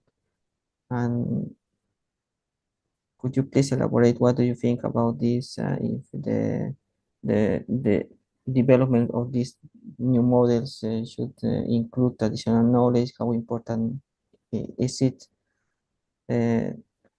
for us to get a more broad vision about the world, and also not to lose this very important knowledge? I don't understand what you. I think it is. Can you repeat your question again? Yeah. Because I see that you're very active in this and you have a lot of experience from Malaysia. But also, I'd like to invite the other audience. Other People audience. Okay, all right. Yeah, So now the that, question is not for me. yeah, yeah, Okay. yeah. Thank you so much. Now it's for the audience, especially for young people that are present in the audience that can comment us or yeah, what they think about this to include additional knowledge in the development of AI, or use AI to not to lose this kind of knowledge, to preserve this knowledge.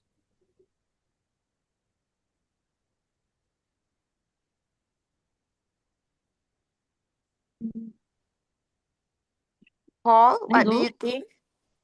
Can I go? Oh, Yes, yeah. please go ahead. Yeah. My point of view is maybe another question raised up about is I think there is some complementarity about the indigenous knowledge and also the progress of EI in this moment. So I think we can. I plan. I have some some point of view like maybe those knowledge might be complementary in terms of we are not living on this on this uh, on this we not living on this moment and living on this context of AI and even the children, for example, knows a lot on AI. So I think we should go take this as an opportunity to showcase the knowledge, indigenous knowledge, and and a way for us to share the indigenous knowledge through the AI. So in my opinion, there might be a complementary of those knowledge, and maybe the balance needs to be there, but both of them is important from now where we are living at this moment. Yeah, Thank you very much, Anja. That's a very important point to have this balance between the inclusion of the development of the Western knowledge and also the inclusion of the traditional knowledge. Yeah, I think you have already answered this question. And now I'd like to discuss with you about the how this the use of the AI models can help us to preserve the traditional knowledge, and uh, and also how could be endangered that the use of AI model to preserve and use of the indigenous knowledge. For example, there are some developments and works that use AI to preserve the language from indigenous communities, and also to use this to teach the new generation not to lose the language, the knowledge of the language, also the richness of the language, to preserve that. That could be a good use of AI. Also, if because AI has the capability to process and also analyze in very in detail many pictures, and we can train the models to analyze that, and then we can identify the birds, and also combine with the indigenous knowledge about the behavior of the birds and how it's related with, for example, agriculture, with prevention of natural driven disasters. We can include those information to train the model and to help us to take decisions. That could be a good application of these models. Also, in many countries and in many regions and native communities, have we have problems with fire. That's a very good problem. And then traditional knowledge can be used to train the AI models and to help us how to prevent and manage this kind of natural disasters events. Uh, Please, Sonja, want to comment? You are muted. Yes, I want to comment on this community-led fire prediction tool. It is the case here in Madagascar. We have a tool called SMART, and this is now very well used, to identify the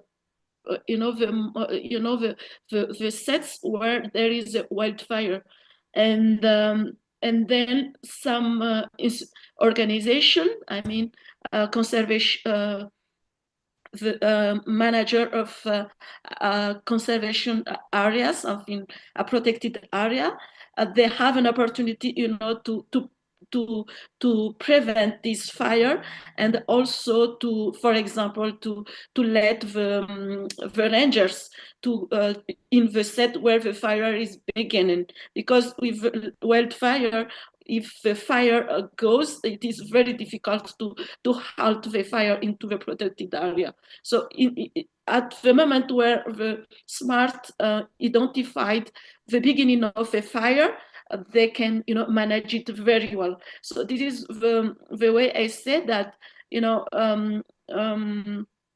having AI as a tool is sometimes tools who help on the conservation. Yeah. Yeah, thank you very much, for that very good example. And yes, in that way, the AI models are very developed, and have been proved to be useful to prevent and manage fires, and also floodings and other kind of natural driven disasters. And now let's talk about what will not so very good, and also maybe a disadvantage of that. And I like also to know what are your thoughts about this. For example, Excuse me, about can I just to try and keep to time, I note that Ricardo and Maria are here, and okay. their schedule was to start at 1:40, but please conclude with this session, which has been very interesting. Yeah, just some slides are left, and then we will conclude. Yeah, we are almost on time. Yeah, but just let's go faster now, and then I think there are points that we should take, for example, the ownership of the data, and intellectual property about, and that's a point that I think community should be aware about who owns the data, who owns the property of the intellectual property, of the traditional knowledge. That is very important and relevant because that can be connected also with commercialization of the knowledge, and I think that could be a point to discuss. I will switch not to take this, skip then that slide.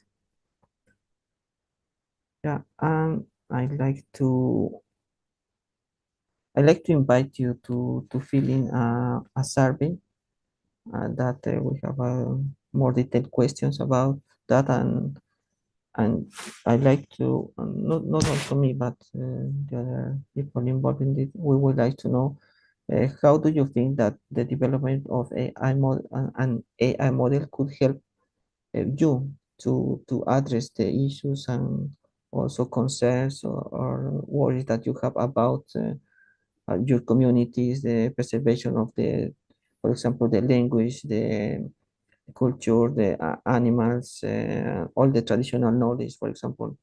And if you think that that kind of model can be helpful for you, and also if you would like to be part or interested to co-create an AI model, for, and then please fill in this survey. Uh, you can do when you want to do, and we are open to work and collaborate with you if you are interested in this kind of initiative. Thank you very much. Thank you for an excellent session. I very much appreciate your leadership of the questions and the manner in which you've included the discussion. Onza, would you like to continue and introduce our next speakers, please? Yes, of course, we have Ricardo here for our left is water. Thank you so much for being here, Ricardo, and please the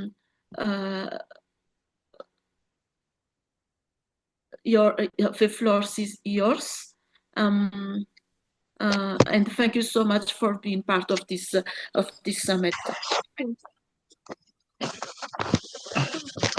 Thank you, Onja. Hi, everyone. We are ready to put the presentation. Right. Onde que coloca aqui? Não. Aqui. Isso.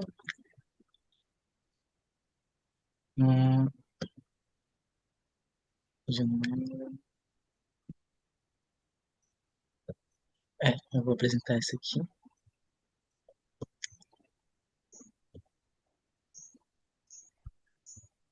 You guys can see my presentation? Yes. Okay. Puranga Karuka, good afternoon. My name is Maria Amazonas.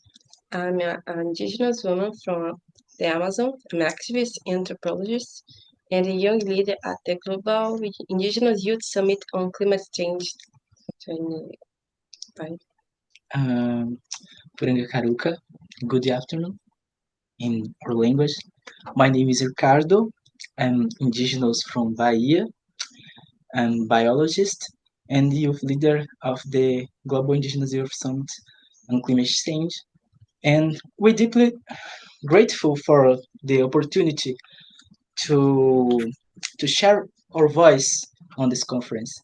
And these invitations means a lot to us, really. Especially to talk about this theme, this urgent issue is climate change. Our presentation is named Yanerukui I, and our lives is water in our language? So I will talk about what is the not just the water, but the nature itself for us indigenous people from the Brazil. For us indigenous people, rivers represent more than just natural resource. They embody identity, culture, territory, and spirituality. Water is an extension of our bodies. For many indigenous people around the world, humanity comes from the water. After all, life on this planet originally came from the water, and many rivers and streams are being with agency and even kinship with us. They like our family. I mean, they are our family.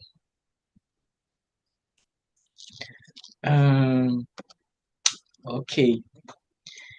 The indiscriminate exploitation of this resource, the rivers, wounds our very existence. When catastrophes of like Brumadinho City in Brazil and Mariana disasters, when who have destroyed water dams, who cause natural disasters in several states in Brazil. The damage extends beyond to the environment. When a river dies, an intense amount of biodiversity is lost. Fish, birds, mammals, reptiles, amphibians, and indigenous peoples and traditional peoples too. Talking about the nature part, the entire trophic network of the ecosystem is disrupted. Beyond that, né, the people who depend of these rivers to survive suffer from several issues, several illness from contamination of these rivers. A lot of chemical materials is contaminating these rivers and is assimilated, is absorbed from the bodies of the people who drink this contaminated water. Beyond the environmental damage, losing a river is like losing a relative, a grandfather, an ancestor. In Minas Gerais, the Krenak people grieve with the loss of their grandfather due to the negligence of the state and mining companies operating in the region. Similarly, the Munduruku people suffer today from the destruction of their spiritual place, equivalent to a post-life paradise, with the construction of the Telespires hydroelectric plant. The sacred Caribixexé waterfall was blown up and the funerary urns kept in diluted. Today, these urns remain in the possession of the company responsible for the project, but the Munduruku people are prohibited to see these urns of the ancestors. The Krenak people is also famous by the indigenous leader Ailton Krenak, who was very famous internationally. And these books, his writing is very important to share Brazilian indigenous cosmovision to the whole world.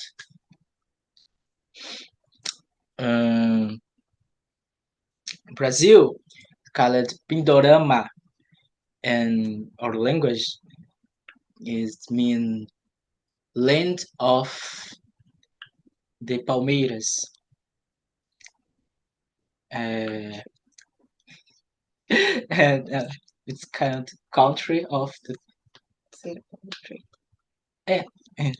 yes, the land of palm trees. In Brazil, it's the most biodiversity country on the world planet, and Brazil also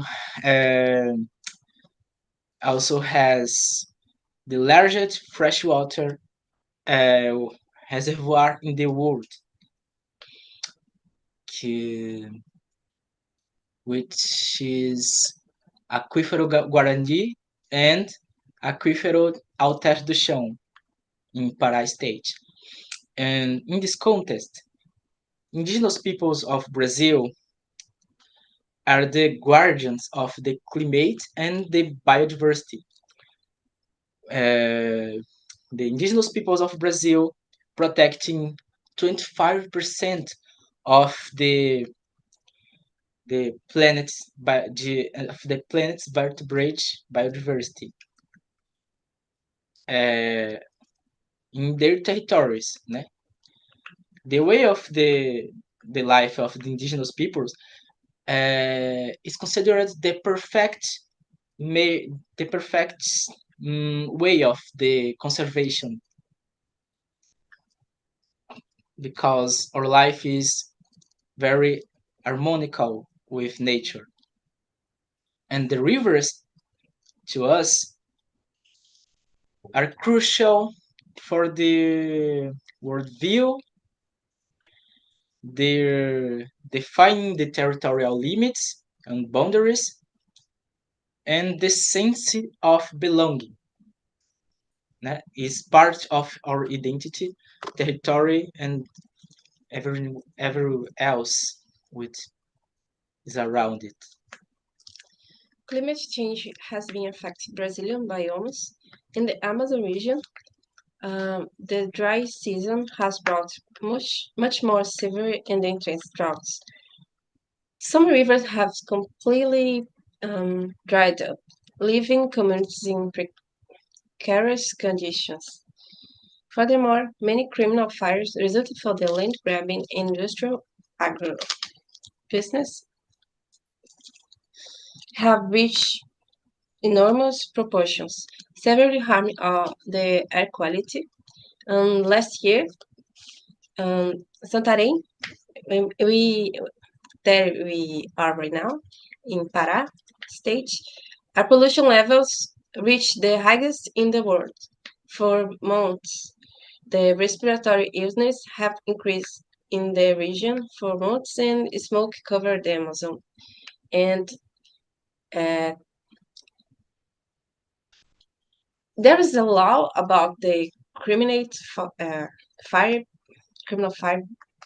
but they act like this don't happen because the people who do that, it's actually like the governor of the state, and it's contradictory because Pará is the state that will study the COP30,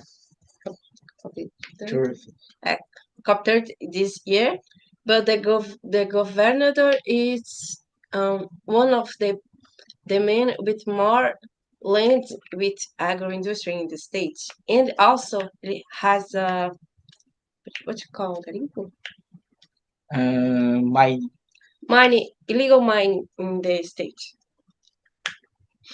Yes. Also, beyond the Amazon biome, many Brazilian rivers are born in the Cerrado biome. Cerrado is like the Brazilian savanna and is the oldest biome on the planet Earth, which has severely degraded. Né? The Cerrado and the Caatinga, the unique exclusive biome in Brazil, are the most damaged biomes in Brazil. And the along with the Amazon flying rivers, né? The Amazon rainforest has amount of particles of the water was in the surface, top of the trees. We call it these flying rivers. We and can direction the rain among all country. Basically, Amazon rainforest, the forest can produce the rain in our country and others countries. And is very important to the climate.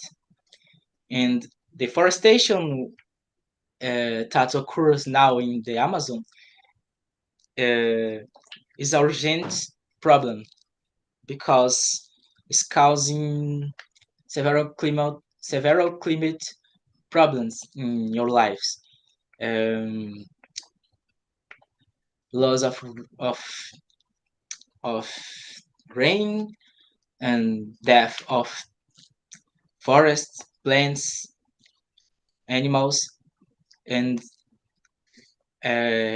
higher temperature, and amount of several climate problems. The quality of the air. So,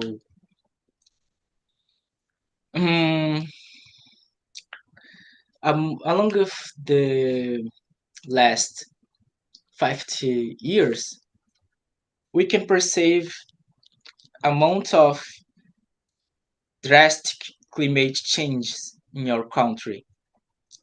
Changes in temperature, precipitation, alteration of the water dynamics, the ecological dynamics, and several other biomes are affected because the 6 biomes in Brazil are integrated and their ecological process is connected. For example, in last year, the south of the country has been problem with the rains because the rain is supposed to be here in Amazon goes to the south. So there are so many people lose their homes and the entire states will be drowned by the water.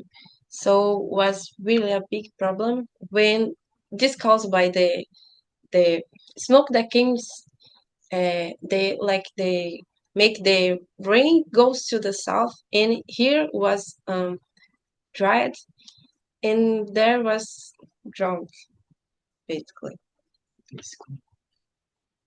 That's why we call Open You. Listen to the voice of the indigenous people and learn to live in harmony with the water and the nature because the future is ancestral and our life is order. Like we say in Nigatu, Yaneri Kwei. Thank you all, and this was our presentation.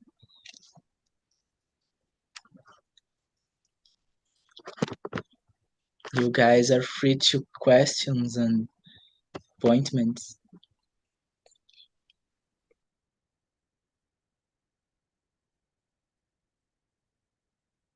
Thank you very much, Ricardo and Maria. Muchas gracias. Are there questions, please? Ricardo and Maria, you mentioned about COP30. Yeah. I only hear, I mean, this is one from Malaysia. We are in Asia. Malaysia is also amongst the 17 mega diverse countries in the world, and we are also located in the Coral Triangle. There are 6 countries in the Coral Triangle in the world. You mentioned about COP30 to add your concerns about COP30. I don't know much about what's happening, but I saw in the news the cutting of the forests to build the road. Would you like to tell us more about it? Because what I'm hearing are two sides. You know, some say good, some say bad. I would like to know more. Yes. Okay, we can talk about that. Well, basically, when they construct roads and anything, they don't have to, but they act like they have to destroy the forest for do that. And roads cause so much environment damage because it's so many animals beyond the trees that are cut. That every um,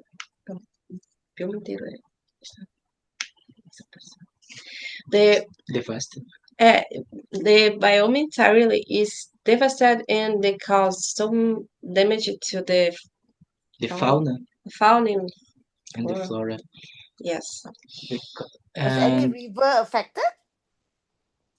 Sometimes the river is affected because they have to cut a part of the forest and do the hydro roads, which are also it's affected because the Amazon is a difficult place to do a road without to pass the river because it has so large como é que é bacia hidrográfica? hydrographic basin. Yeah. When Amazon is a biome that have the ecosystems which entire river arms. We call the igarapés. It's the tiny hydrographic basins among the forest. So when have some damage in the ecosystem, it's very difficult to not affect the river directly. In Belém, the city, the COP30, has so many garapés because these tiny rivers who has polluted by the Trash. with trash because around the city and they actually cut trees to do como é que ele fica legal fake? And false trees. To do false trees which don't make any sense actually. False I don't trees. understand You why mean the fake, government do fake that. trees? Fake trees made Yes. of plastic. to to replace the original trees on the city. In Belém, they're doing that Yes. for COP. They actually did it. Yes. And what about when they're clearing the land for the road, right? Was there any displacement? I asked about river just now. Is there any displacement of the indigenous community there where they were really located somewhere else? Well, actually, the people indigenous we call the recently we have the project they call ferrogrão. It's a train wheel they will place to in numerous lands of indigenous people and we fight against that, but the governor don't seem to care about it because we affect severely the land. We have the case of the Waimiri Atrori people in the Amazonas state, which the army kill indigenous people to construct a road, a national road in their land. And the what you call it? Now in Brazil we have project law, not project and law bill that was called Bill of the Devastation. Brazil has an incredible biodiversity and which require a strong license and studies for the implementation and of the dams, the como é a empresa mesmo? empreendimento. We have strong ambiental licensing. So this project of the law is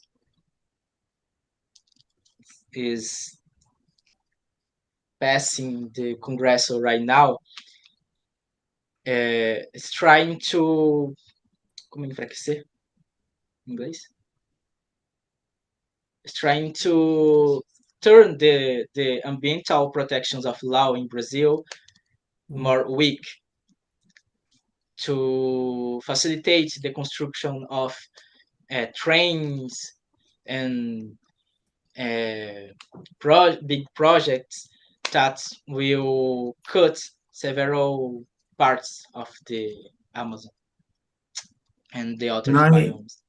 Can I invite Wilson to make a short question, and then request both of you for perhaps some summary comments, perhaps in the next 2 to 3 minutes. But just wanted to comment on your beautiful feathers, and perhaps you could share how your headdress and neck dress, I guess, were created. Thanks. This No, we call it's a rara feather. We call Macau feather. Is this one the blue and red one? We call coca. It's a red address, but it's also spiritual and identity sacred. And sacred. We use when we go to the fight, or an important thing to do. It's rituals and previously in the wars they are people do. And I have also a earring that it's with the arara feather too, but it's a different species. When using it's more like this is more como é que diz mais para enfeitar?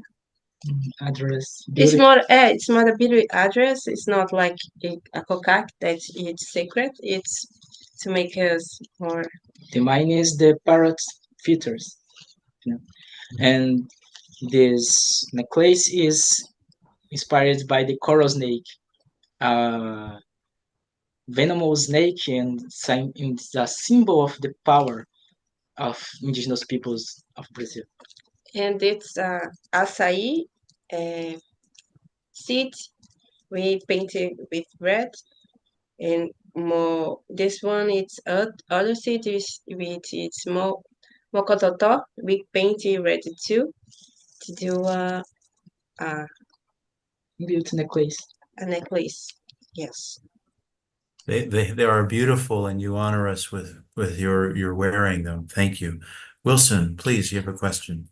Yeah, okay.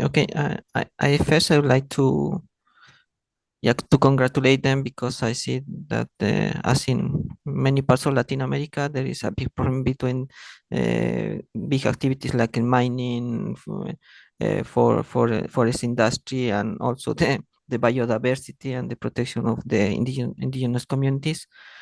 And I find very important how active you are to protect that. And my question is, do you consider that the government of Brazil is hearing you about you are trying to tell them that they should protect biodiversity, protect the waters, protect the fauna and everything? Do you consider, and what do you think that will be the main concerns to address to be this more effective? Yes. And yes, Wilson. In Brazil, we have some sectors of the government. We are engaged to ambiental protection. We have Marina Silva. She is as environmental minister of the Brazilian government, and she's very, very, she has a very long career in the activism and the protection of environment. Also, we have recently Sonia Guajajara is the indigenous people minister of the Brazil, and we consider some parts of the government to protect. We also have the FUNAI, it's a government foundation that protects the originary people of Brazil. But we have these state organs, but they have so many issue with other organs, with like the because after that the government prioritized the agribusiness and the rich people in the country, which it's against our fight. So they benefit with give money with the country, and sometimes the indigenous people will you be seen like we are against the progress and anything, but we just want to protect our territories. But they act like sometimes we are against the country, but we trying to protect our land. Thank you both very much for a fascinating presentation, for your passion and for your leadership. And it's an honor as well as pleasure to include you in this discussion with other Indigenous youth leaders from around the world. In the spirit of time, if it's okay, I will ask Prarthona and Prokriti with their colleague Soketa to briefly share their stories with us, and then we'll invite Veronica and her team to follow up on schedule after that. So if Prarthona and Prokriti could be relatively concise and brief in their comments, appreciating our earlier discussion. And again, thank you, Ricardo and Maria. Obrigado. Thank you all. Obrigado. Thank you for all. Kakaturete. Thank you, Paul. I think my sister Prakriti, she's going to start first, so I'm going to share my screen. Oh.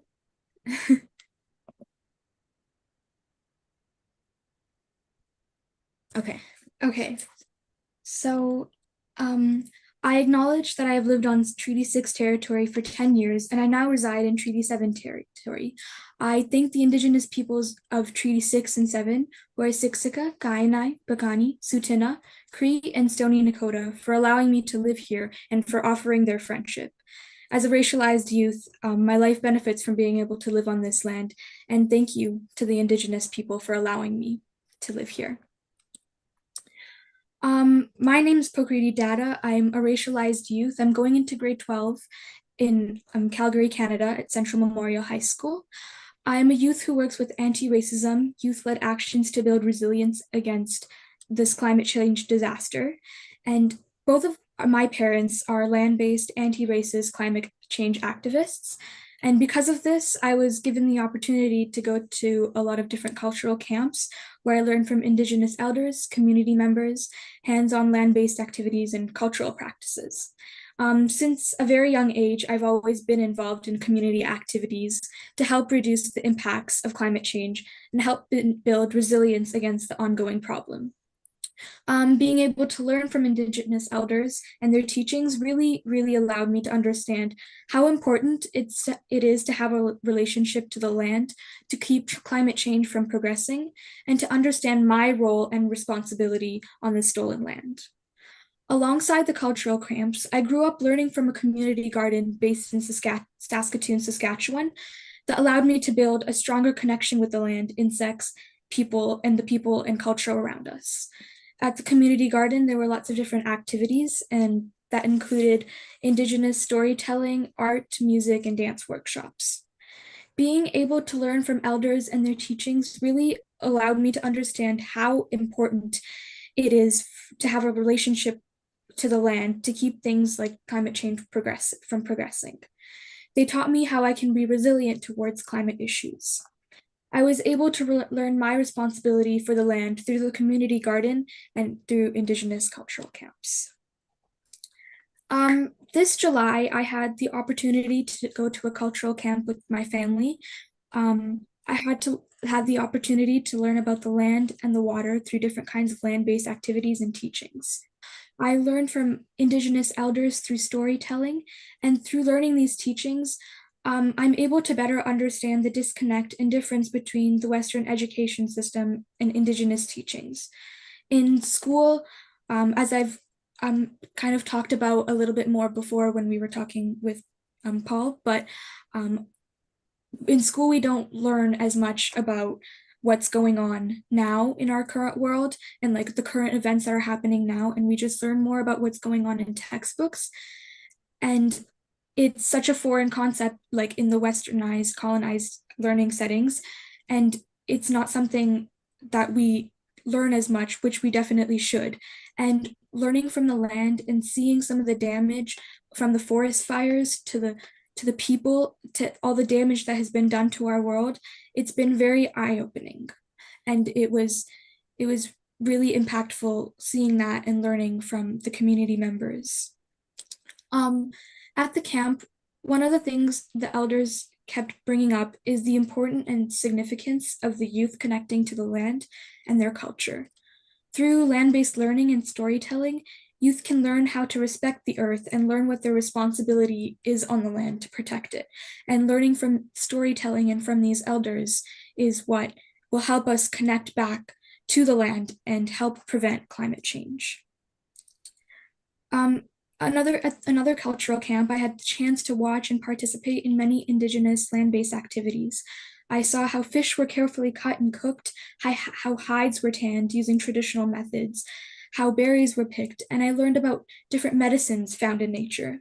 One important thing I noticed that is whenever animals, berries were harvested, Indigenous people always give thanks to the land, gave respect to the land by offering tobacco.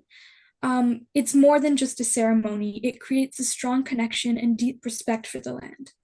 Respecting the land is very important in fighting climate change because many of the problems we face today come from people not caring or respecting nature. If we can learn from Indigenous teachings and change the way we treat the land, it could help heal all the damage and slow down this climate crisis.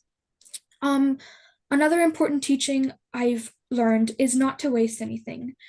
What I've seen is when animals are processed, every part of the animal is used. Bones become tools, fur is used for blankets or turned into hides, and even fish bones and guts that aren't eaten are left outside for other birds and animals to feast on. And nothing goes to waste. Everything stays part of the natural cycle. Learning and sharing these land-based teachings would help many people live in a way that produces less waste and respects nature more. For me, personally, experiencing these practices showed how Indigenous knowledge teaches us to live in a balance with the earth so that the land stays healthy and can support us for generations to come. It allows me to think about what my responsibility as a youth is and how I can pass on this knowledge to other people and how extremely important that is, especially this day and age with all the problems that have been happening. And I've learned many things from Indigenous land-based teachings and Indigenous elders, and I'm very grateful that I had the opportunity to learn all of these teachings and have the opportunity to share what I learned with others on platforms like this. Thank you to everybody who made today possible to make this setting possible, and thank you so much for giving me the opportunity to share what I know. Thank you, Prokiti. How do I... 1 second.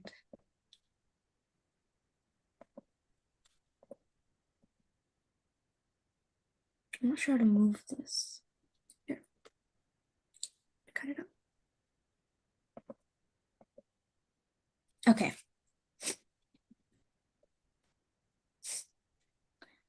Today I'm going to be talking about learning from the land through Indigenous cultural camps, youth engagement, and the fight against climate change.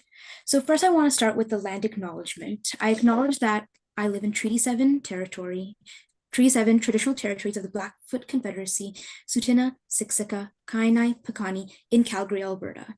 I also acknowledge that as a racialized youth, my life benefits from this land. So who am I? My name's Prathona Data, and I'm a racialized youth I'm going into my first year of university at the University of Calgary starting this September. And I'm interested in anti-racism, youth involvement in climate action, children's land-based learning activities, land-based art activities, including music and dance. Since, as my sister said, we've been involved in lots of community activities from a very early age. So this month, I went to 2 different cultural camps along with my family and other university professors. And one was the GIYSCC Cultural Camp, which is a water gathering cultural camp. And the other one was in La Ronge. We learned about the land through land-based activities, helping us to understand the differences between land-based education and Western knowledge.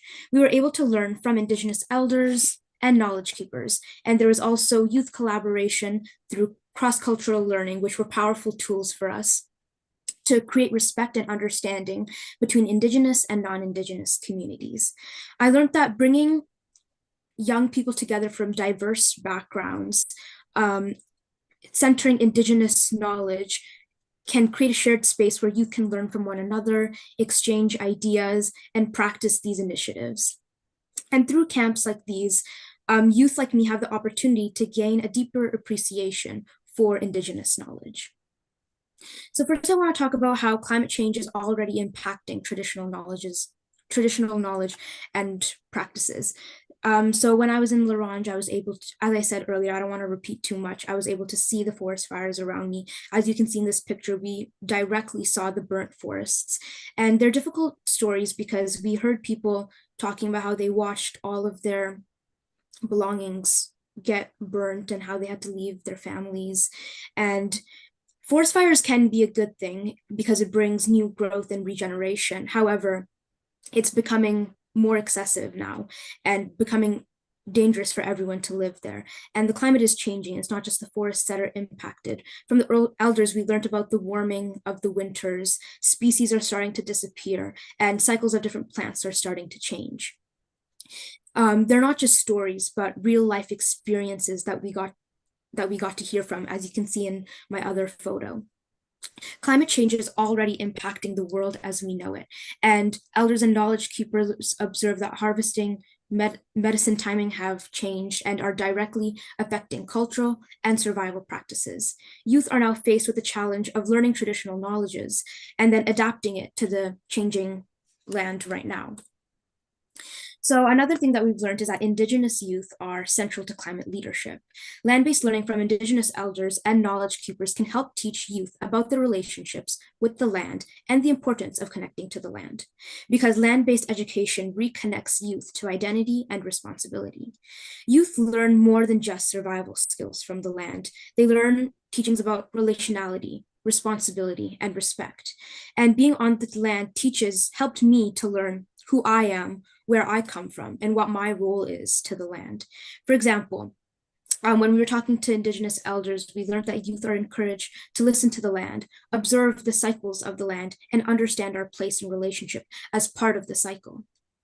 Young people are not just listening to the knowledge, but are absorbing and becoming active agents of change. As highlighted by many elders and knowledge keepers, Indigenous youth need to reclaim their roles, become cultural bearers, and become future knowledge keepers. And youth can actively protect and enhance the land as an essential tool in preventing climate change. So we also learned about reclaiming responsibility through land-based education. So Indigenous cultural camps can bridge formal education in Western schools and informal traditional Indigenous education. Western climate education often separates people from the land, and land-based education helps youth to learn through doing and connecting with the land. The camp showed me that healing, learning, and climate action are all interconnected. We heard from many stories that Indigenous people in Canada have suffered for many generations, especially because of the residential school system, where they were subjected to physical, mental, spiritual, and sexual abuse. Many colonial educational systems were created with the intent to assimilate Indigenous children into European culture, forcibly stripping away their language, culture, and heritage. The government's treatment towards Indigenous people was incredibly poor, and this neglect was reflected in the state of the land. In explaining knowledge by the residential school is one of the most critical impacts of the ongoing colonization, and many essential teachings have been taken away and forgotten. And so I think Indigenous land-based learning is significant because it teaches us to grow a connection with the land and understand that the land is part of us too. And so we should treat it with the same respect and kindness as we do ourselves. In conclusion, we've learned many new things through land-based activities such as community building, climate justice, and building relationships with the land, people, our responsibility, and stories. To do this, we need to know our responsibilities and take action. Learning about land at the Indigenous cultural camps allowed youth to become more aware of their responsibilities and to reduce the impact of climate change by caring for the land. Thank you so much. And now I want to pass it on to Suketa Lewis, who is an Indigenous youth from Northern Saskatchewan. And it was her family's cultural camp that we actually got the opportunity to attend. So we are incredibly grateful to be able to hear from such a knowledgeable person such as Suketa. So I invite you to present what you want to.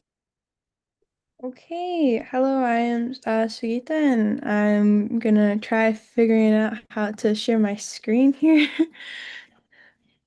Oh, yeah, first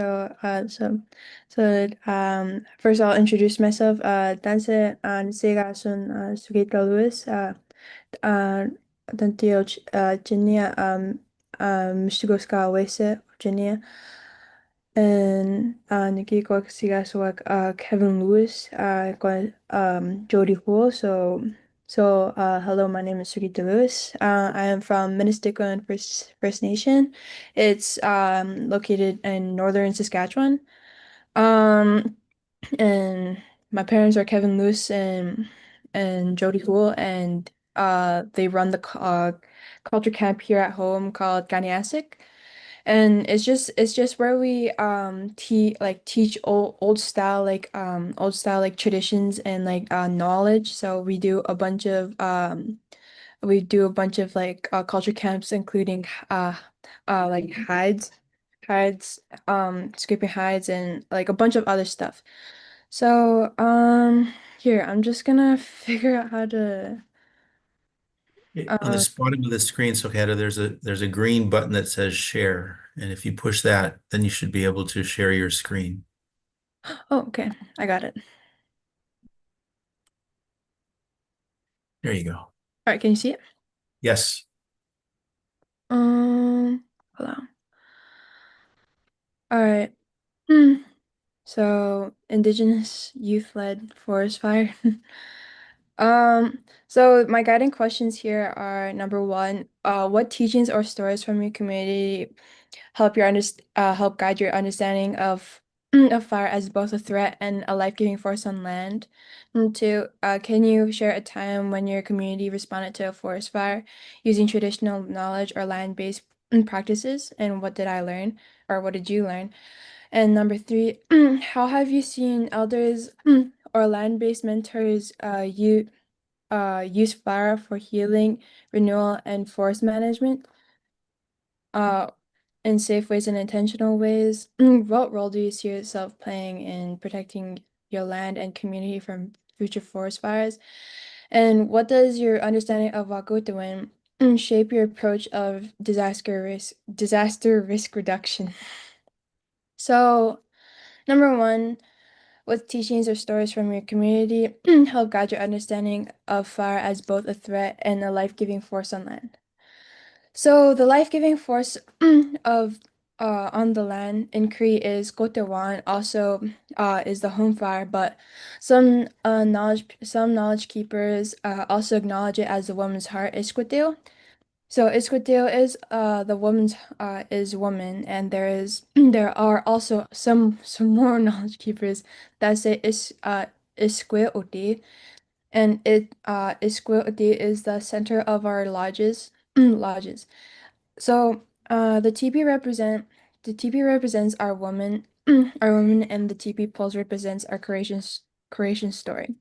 We use these poles as reminders to remind us of our histories. It is in the center of our teepees and lodges. It keeps us warm. It helps us cook our foods. Keeps our families warm during the night as well as the colder winter months. We got taught over the years that the fire is one of our key survival tools. We teach around the fire, we sing around the fire, we smudge around the fire and pray.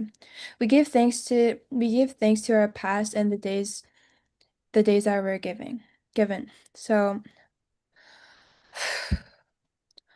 although the fire has given us many gifts, it can also be very threatening in a way. So over the years we got taught if we don't respect fire, the spirit can be very dangerous to us. It can burn away our medicines and it could burn away our medicines and animals and our lives if we're not careful and respectful. At GIYSCC, we lost one of our buildings. Sorry, I am so sorry. To fire. We lost one of our buildings to a fire in our pre-immersion school. We didn't lose a life, but there was one person who got burnt, and but she saved some lives. After this event, we were reminded how powerful the spirit of fire could be. So, so can you share a time when your community responded to a forest fire using traditional knowledge or land-based practices? So, after so so after the colder months in the spring, they would purposely start fires around small areas using small manageable fires to improve small areas of growth. In the medicines. This practice is known as culture burning. Many indigenous communities within the boreal forest possess long lines of knowledge on the ecosystem, including fire behavior. Going into more specific details about culture burning. Culture burning is done with specific observations as regeneration. Some trees like pine trees rely on fire to release seeds. We have many of those trees around our area, so it's they're pretty nice trees. Um, enhancement. Fire can create a more open habitat, promoting new growth and altering vegetation structure. And fuel reduction. Cultural burning can help reduce the potential risk of wildfires by burning away flammable material. It reduces the intensity of the spread of future wildfires. So, growing up, I learned that we use fire in many ceremonies. We use it in Sundance, sweat lodges, and many other ceremonies. I got told many stories about how the fire in the center of the teepee can be acknowledged as the woman's heart, as the woman's heart. The firekeepers, the firekeepers are the protectors of that fire by feeding. Are the firekeepers are the protectors of that fire by feeding it and keeping it going to warm the people on the inside. So before I graduated from our Korean immersion school, I got taught how to cook by the fire. I learned how to hunt, fish, and trap. Then our teacher would take us out into the bush where a cabin would be. Then we would build our own individual fires, like each of the students, and with the food that we catch from hunting, fishing, or trapping, we would cook it over the fire. So this taught us like the old ways on how our elders used and how our elders and ancestors used to live back then, and it just taught like us youth that this not only is a fire a survival tool, it is also a teacher. So, okay. So, but did I skip one? I don't think I did. Wait, no, I did. Oops. Oops. Okay. Oop. Okay. What role do you yourself? Okay. What role do you see yourself playing in protecting your land and community from future forest fires? So, so from reading these questions gave me some like really big ideas on how GIYSCC and including me can help teach more youth about the difference between wildfires and culture burnings. And from what I noticed is that a lot of our youth think that fire is just a danger hazard, is just like they all just find it like as a toy, you know? So I remember this one time in the spring, I was outside I was outside with my musham, helping him out with some yard work. And then that's when I seen my gugum outside burning this patch of grass in our yard. So then I immediately went up to my mushroom and gugum and asked them what are you guys doing? Why are you guys burning this patch of grass? Like I thought it was fine before. But then that's when I found out that they're burning that specific area so the plants in that area would grow. So that was the first time I've ever seen culture burning getting used. So that just got me thinking if anyone in our surrounding reserves or if anyone outside use this practice. So I was getting these ideas of how like they discovered this and how I could start learning more about it and teach other youth about this and how it would benefit my community. So, um, so, so my understanding of Wakutuan is seeking our spirituality side and finding how we are related to our ancestors that we all share. I find it important to know where we all come from because our ceremonies and traditions teach us so many teachings. So continuously going to ceremony becomes a responsibility because you start to learn the deeper meaning to our traditions and teachings on how we survived off the land, water, fire, and animals. Continuously, so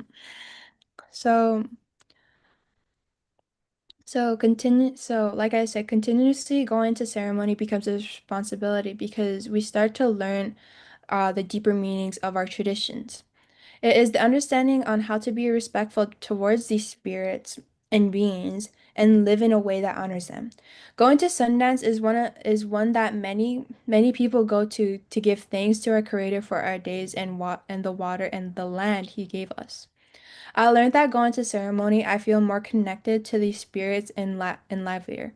It gives me more wisdom and reverence to how hard our ancestors worked. So. So for me, as an Indigenous youth, I have learned a great deal over these years. We carry traditions deep in our roots. We got taught ceremony, kinship, and respect for the land. Fire is not only a tool; it is a teacher and a protector. It keeps us it keeps us warm. It feeds us. It heals us, and it gathers people from all over around. Fire deserves our respect for keeping us alive over the past centuries. We learn from the elders the pain of loss and through ceremony that this balance is sacred. Culture burning brings the balance. It helps us understand it more, work with it, and reduce the fear of fire. I hope to learn more about this practice when I'm older and hopefully teach more communities about this wisdom and to carry this history of ours. So thank you. Thank you very much, Soketa. Thank you very much, Prathorna and Prakriti. Fabulous session. We are short on time, so if it's acceptable to you, we will reserve questions later. I hope that you are able to stay in the session with us. But I'd like to now turn it over to Onza if you're here to introduce Veronica and Kueka from Brazil and the Amazon, please. Thank you very much, Loketa.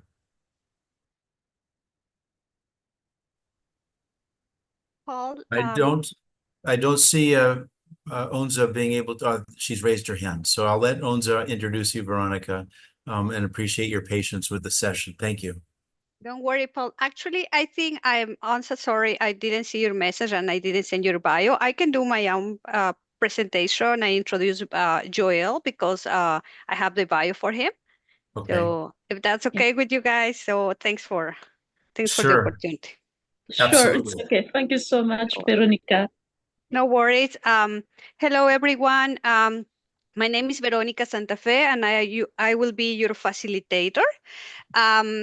The next three sessions are in Spanish, but I want to invite you to please stay if you are not a Spanish speaker. We set up the presentations in a way that can help us to break those language barriers. But before continuing, I want to acknowledge that I'm joining today from Treaty 4 territory, which is the ancestral lands of the Anishinaabeg, Nehiyahuac, Nakota, Lakota, and Nakota peoples, and the homeland of the Métis and Michif Nation. And I'm so grateful for the opportunity to connect and be here virtually with all of you to commemorate the International Day of Indigenous Peoples, and also very grateful with my colleagues and compañeras, and familia in Ecuador. We are doing the next three sessions with them. So the next three sessions, as I say, will be in Spanish. So please, if you can change in the follow the instructions of the Google, use the Google Translator and change from Spanish to your preferred language. And also I will ask you, please take a moment. I know we have been getting all these beautiful experiences, all the stories, the values that have been shared. Thanks for all the colleagues also here in Canada that have been sharing stories and learnings for us. But I want you to take a moment. Please go grab a cup of water, have some water with you, because it's important to also acknowledge that to continue, we need some water. Please grab a piece of paper. I will invite you, all of you, grab a piece of white paper, have a pen with you, and just try to forget about the language barriers. And we did a lot of we use a lot of visuals. So hopefully through the visuals we can help to communicate. I will have three presentations. The three presentations, the first one is with Joel Tanguila. He's a youth representative from COICA, the Indigenous coordinator for Indigenous peoples in the Amazonia. Then we will have actually a very interesting live connection from a group that is gathered today in the Amazonia community of Pastaza, in the province Pastaza in Ecuador. They are Shuar, Ashuar, Quichua, and Guarani people that are together with the group of ETI, the studies of intergenerational territories. And finally, we will have a presentation with Semillas del Campo, which I am also member. And those will be the three presentations. So hopefully you have some time, grab some water, bring your piece of white paper, have your pen with you, and now I will be speaking in Spanish. Hola, hola, buenas tardes. Hola a todos, a todas. Gracias quienes se han unido hoy para este foro en conmemoración por el Día Internacional de los Pueblos Indígenas. Mi nombre es Verónica Santa Fe y voy a ser su facilitadora. Voy a estar ayudando a que se dé una buena conversación acá. Vamos, antes de nada había hecho mi reconocimiento territorial, que yo estoy el día de hoy conversando acá en manera física desde el territorio ancestral de lo llamado Territorio 4, que es el pueblo ancestral de la gente Nehiyahuac, Anishinaabe, Dakota, Lakota, Nakoda, y el hogar ancestral de la gente Métis en Michif. Y también muy agradecida con todos los compas en Ecuador, con la familia que se han unido también, están hoy virtualmente. Gracias por la confianza y por permitirme conectarme con el territorio y la comunidad allá virtualmente. Les invitaba a todos que sé que hemos estado escuchando múltiples lenguajes, inglés, portugués, ahora español, pero si no se olviden, por favor, traigan su vasito de agua, traigan agua con ustedes, traigan también, si pueden, una hoja en blanco, traigan un lápiz, un esfero y dejen que las cosas, así como el agua, también fluya y ojalá se vaya todo, que todo vaya bien y agradecerle a todos por crear esta oportunidad, a todos los corazones que se han juntado por crear esta oportunidad. Entonces, vamos a tener las tres presentaciones por temas de logística. Vamos a empezar con la presentación de Joel Tanguila y luego vamos a unirnos al grupo de Share que está en Pastaza con Pedro Cajamarca, que va a ser el co-host. Y finalizamos con la presentación de Semillas del Campo con Natalie Rocha y mi persona. Entonces, si todo está bien, voy a empezar con Joel. Voy a hacer la introducción a Joel Tanguila. Hola Joel, bienvenido, tú eres co-host. Entonces puedes unirte y también tu presentación va a estar ahí. Joel Alexis Tanguila Grefa es un activista amazónica por el clima y defensor territorial. Él viene de la comunidad quichua de Atacapi. Él se destaca como un defensor del territorio y activista por el clima. Pertenece a la nacionalidad quichua de la Amazonía ecuatoriana y desde muy niño se ha inspirado en la protección de los territorios y la preservación del conocimiento ancestral. Para Joel, la vida de su comunidad siempre ha estado íntimamente ligada a la naturaleza. Consciente de su papel dentro de ella, se esfuerza por mantener vivas las prácticas ancestrales. Actualmente estudia la carrera de Ingeniería en Ecosistemas en la Universidad Regional Amazónica ICANN. Desde temprana edad, Joel comenzó a involucrarse en su comunidad, ya sea en mingas, en reuniones comunitarias y apoyando a los diversos emprendimientos mediante la gestión de redes sociales. Su espíritu colaborador y voluntario lo llevó a integrarse en múltiples programas de voluntariado, siendo uno de los más destacados el Youth Actions Hubs Ecuador, donde trabajó en proyectos de los Objetivos de Desarrollo Sostenible. Luego se unió al programa Roots and Shoots en Ecuador, donde se enfocó en la educación ambiental en las escuelas y colegios rurales. También forma parte del programa Aves Urbanas PANU en Tena, en el que se dedica a la Citizen Science o ciencia ciudadana y la preservación de aves. En el 2003 participó en la cumbre local de la Juventud por el Cambio Climático, reafirmando su compromiso por un futuro mejor. Actualmente, Joel es director de conservación de abejas sin aguijón, forma parte de HASA, HASA, que es el primer hospital de abejas nativas sin aguijón en el mundo, enfocado en la conservación de abejas nativas sin aguijón. En el 2024, Joel participó en la 16ª Conferencia de las Partes COP16 del Convenio sobre la Diversidad Biológica en Cali, Colombia.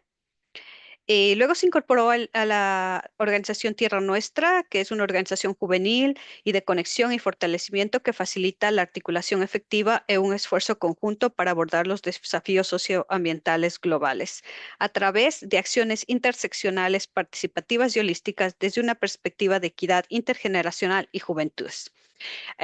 Gracias, Joel. Es una inspiración tenerte aquí, escuchar todo ese trabajo que has hecho, que no solo un trabajo, sino es una acción diaria desde muy niño, desde tu familia, tu comunidad, y que ahora nos das la oportunidad de conocerte y también de conocer el trabajo que tú tienes. Así que invito a cada uno de la audiencia a que escuchen ahora a Joel. Por favor, Joel. Perfecto. Muchas gracias, Verónica.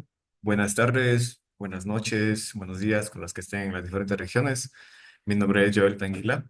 Soy un joven quichua de la Amazonía ecuatoriana. Tengo 25 años de edad y actualmente estoy cursando la carrera de Ingeniería en Ecosistemas.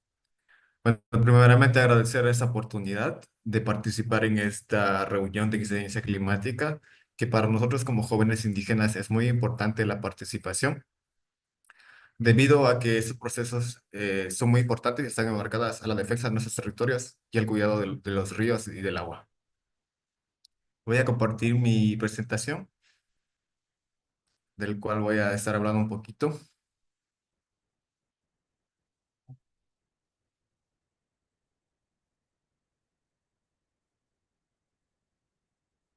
Perfecto. Ya. ¿Me avisan si es que se observa la presentación, por favor? Sí, está bien. Perfecto. Bueno, otra vez buenas tardes o buenos días. Eh, yo vengo en representación de la coordinadora de las organizaciones indígenas de la Cuenca Amazónica, COICA, y también a representación de otra organización juvenil a la cual pertenezco, llamada Tierra Nuestra, y también al primer hospital de Vega Sin Aijón, denominado ASA. COICA es una organización con su lema Amazonía Viva y Vida para la Amazonía, que es una organización indígena que abarca más de 500 pueblos indígenas que están dentro de la región amazónica. Fue fundada en 1984, sobre todo para la misión de la defensa de los territorios indígenas, promoviendo la autodeterminación y la protección de la Amazonía como un bioma esencial para la vida. Actualmente, nuestra presidenta o la coordinadora general es Faini Cuiro. Es una mujer indígena del pueblo Huitoto de Colombia. Ella ejerció hace exactamente 2 años como la coordinadora general, la primera mujer dentro de 40 años en presidir esta importante organización indígena. Bueno, eh, como mencionaba anteriormente, esa participación de las juventudes es muy importante, sobre todo en los temas de cambio climático y también la conservación de las cuencas hídricas. A continuación, antes de empezar mi tema de exposición sobre el calentamiento global y cambio climático y aguas, les voy a compartir un pequeño video que fue grabado en una comunidad indígena al cual yo pertenezco, donde el extractivismo de la minería legal e ilegal del oro están destruyendo nuestros territorios ancestrales y contaminando los ríos por el exceso de mercurio y otros metales pesados.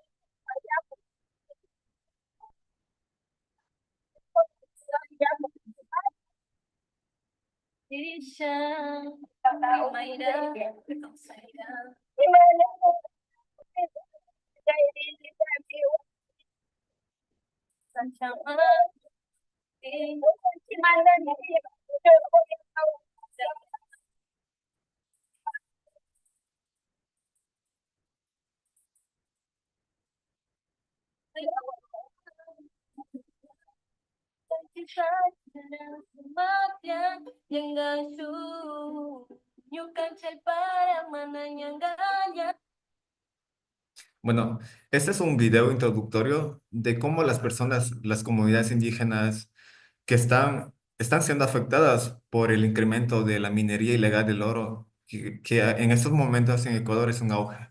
Y tanto en la Amazonía y en otras partes, en otras provincias de la Amazonía, el oro está en incremento. El consumo y también la extracción del oro está muy fuerte.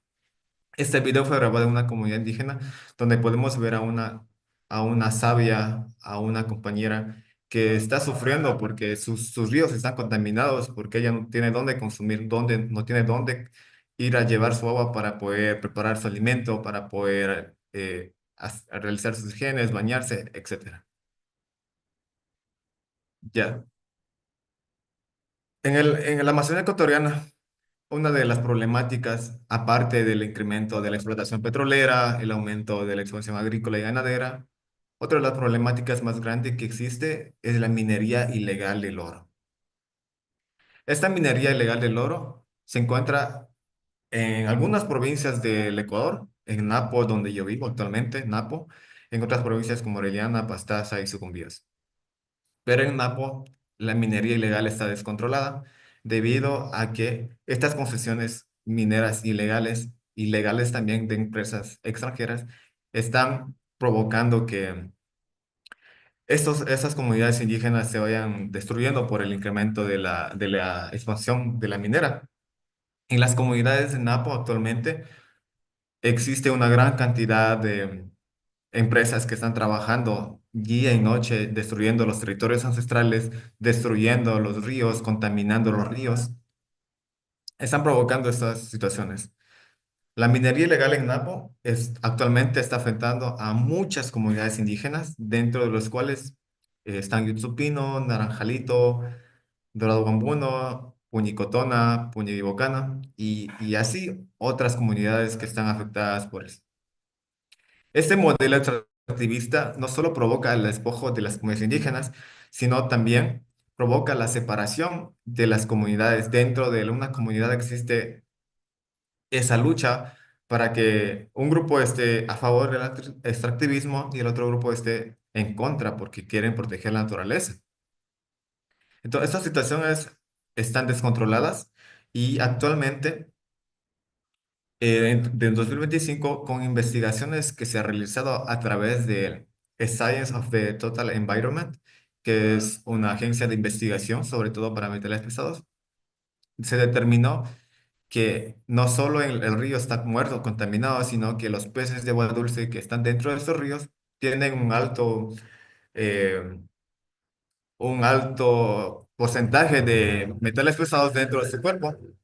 Metales pesados como aluminio, zinc, cadmio, cobre, manganeso, níquel y mercurio. Esos estándares de esta problemática de los metales pesados dentro de los peces de agua dulce, que generalmente y ocasionalmente son muy consumidos por las comunidades indígenas, están en los estándares que no se recomienda que superar los estándares por la Organización Mundial de la Salud. En una investigación que se desarrolló en 2021, cuando la minería empezaba a desarrollarse en Napo, esa investigación se desarrolló por la Universidad Regional Amazónica Iquiam, investigadores de la universidad y estudiantes tesistas, además en colaboración con el Ministerio de Agua y Transición Ecológica del Ecuador, MATE, y también el Ministerio de Defensa de aquí de Napo. Se determinó que al investigar estos ríos, la concentración de metales pesados es muy exagerado y exceden los límites permitidos en la tabla de criterios para la conservación del agua silvestre, conservación del agua acuática y silvestre, de acuerdo al ministerial número 097A en puntos de muestreos. Estos muestreos se desarrollaron sobre todo desarrollando capacidades de las universidades, tomando muestreo no solo con el agua, sino con el análisis de macroinvertebrados, que son como analizar los pequeños seres vivos que habitan dentro de las ríos. Mediante, por ello, nosotros los jóvenes indígenas, por ello preocupados por esta situación, venimos impulsando la defensa territorial y la lucha frente al cambio climático.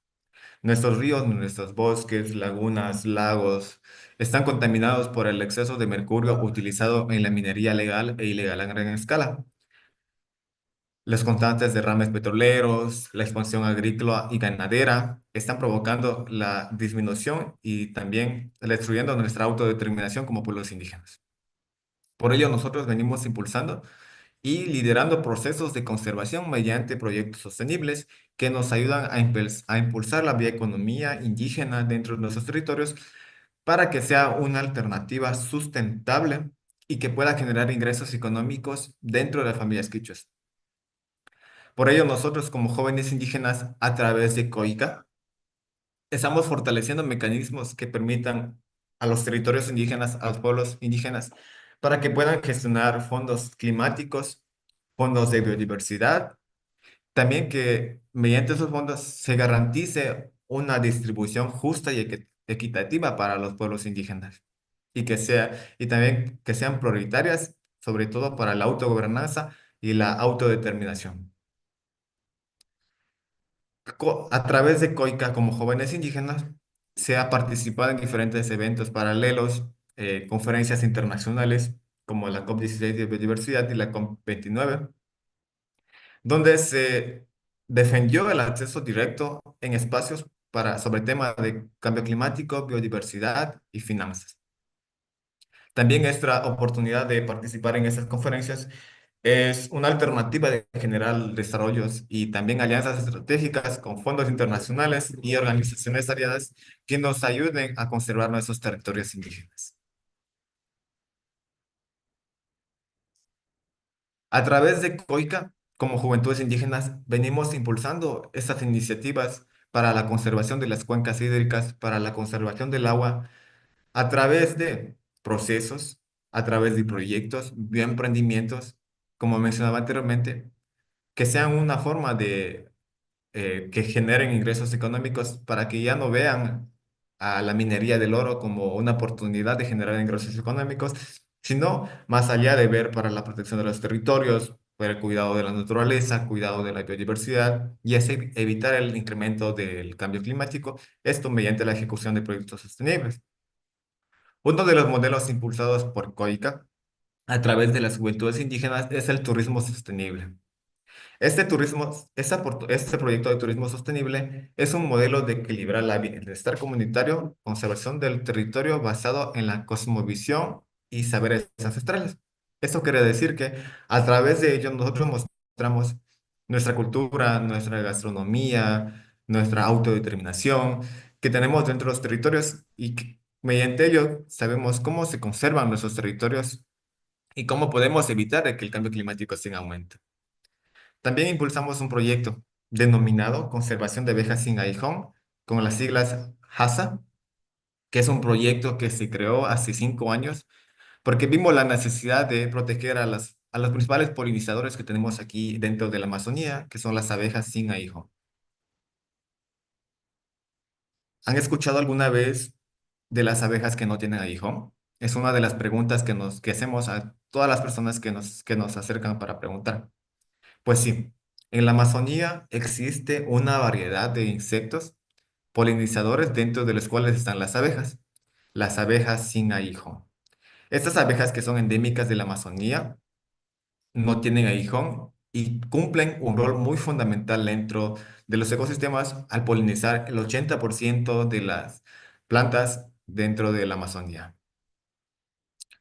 HASA es un proyecto que se ubica en Archidona, que es impulsado por COICA, donde sus fundadores son Jefferson Narváez y Delicuy.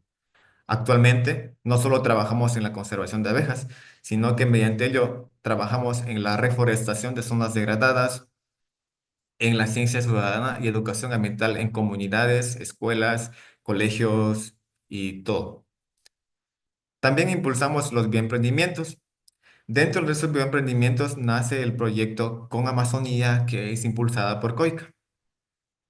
Este proyecto de Con Amazonía trata de abarcar todos los bioemprendimientos que tienen dentro de nuestros territorios indígenas en Ecuador y llevarlos a las grandes exposiciones cuando tenemos nuestra participación en las grandes conferencias climáticas, como el Foro Permanente para las Cuestiones Indígenas, las conferencias de las partes, etcétera.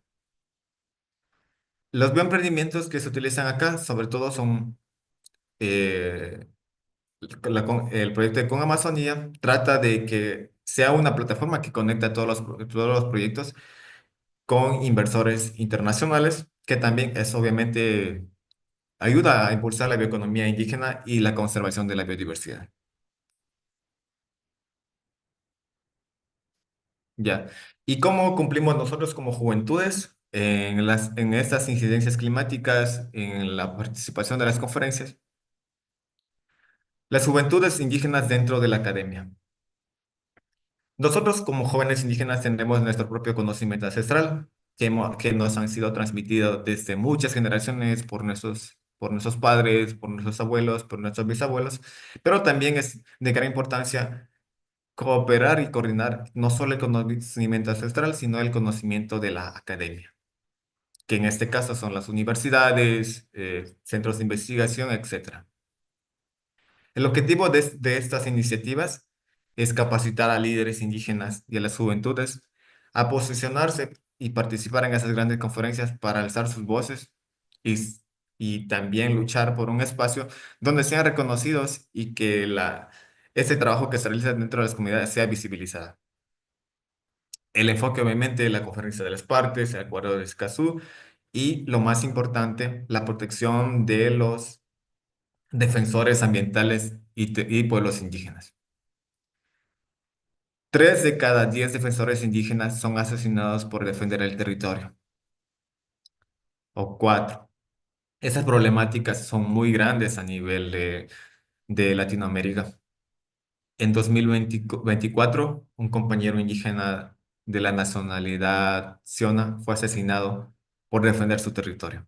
Entonces, como líderes ambientales, como defensores territoriales, activistas climáticos indígenas, corremos ese riesgo por alzar nuestras voces, por defender nuestros territorios, corremos ese riesgo de ser asesinados, de ser amenazados, de tener amenazas constantes. Y esas problemáticas nosotros debemos que cumplirla, no, debemos de trabajar en conjunto con otras organizaciones y velar para que haya mucha más seguridad de estos líderes indígenas. A través de mi participación en esas grandes conferencias, nace este proyecto con COICA y a través de Tierra Nuestra también, que es una organización que pertenezco, que es una organización juvenil, se crea una iniciativa de un observatorio indígena amazónico de cambio climático y biodiversidad. COICA impulsa esta iniciativa para monitorear, documentar amenazas de territorios indígenas y derechos de los pueblos amazónicos, donde mediante esto se puede analizar la deforestación y cambio climático y también el impacto de las actividades extractivistas. Esta también busca incidir también en las comunidades indígenas como una alerta primaria para evitar que estas situaciones vayan aumentando. A través del Observatorio del Cambio Climático se detecta en tiempo real en la Amazonía mediante estas coordenadas denominadas ARCHIS y QGIS, que son plataformas geoespaciales diseñadas para trabajar con análisis de datos en tiempo real, vincular, trabajar, observar desde, desde esta tecnología que es muy avanzada para la protección de nuestros territorios indígenas.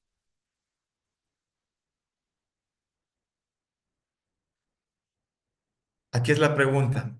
¿Y cómo nosotros los jóvenes indígenas estamos incidiendo en esas temáticas de cambio climático? Les presento a una organización a la cual pertenezco, que estoy muy orgulloso de formar parte, Tierra Nuestra.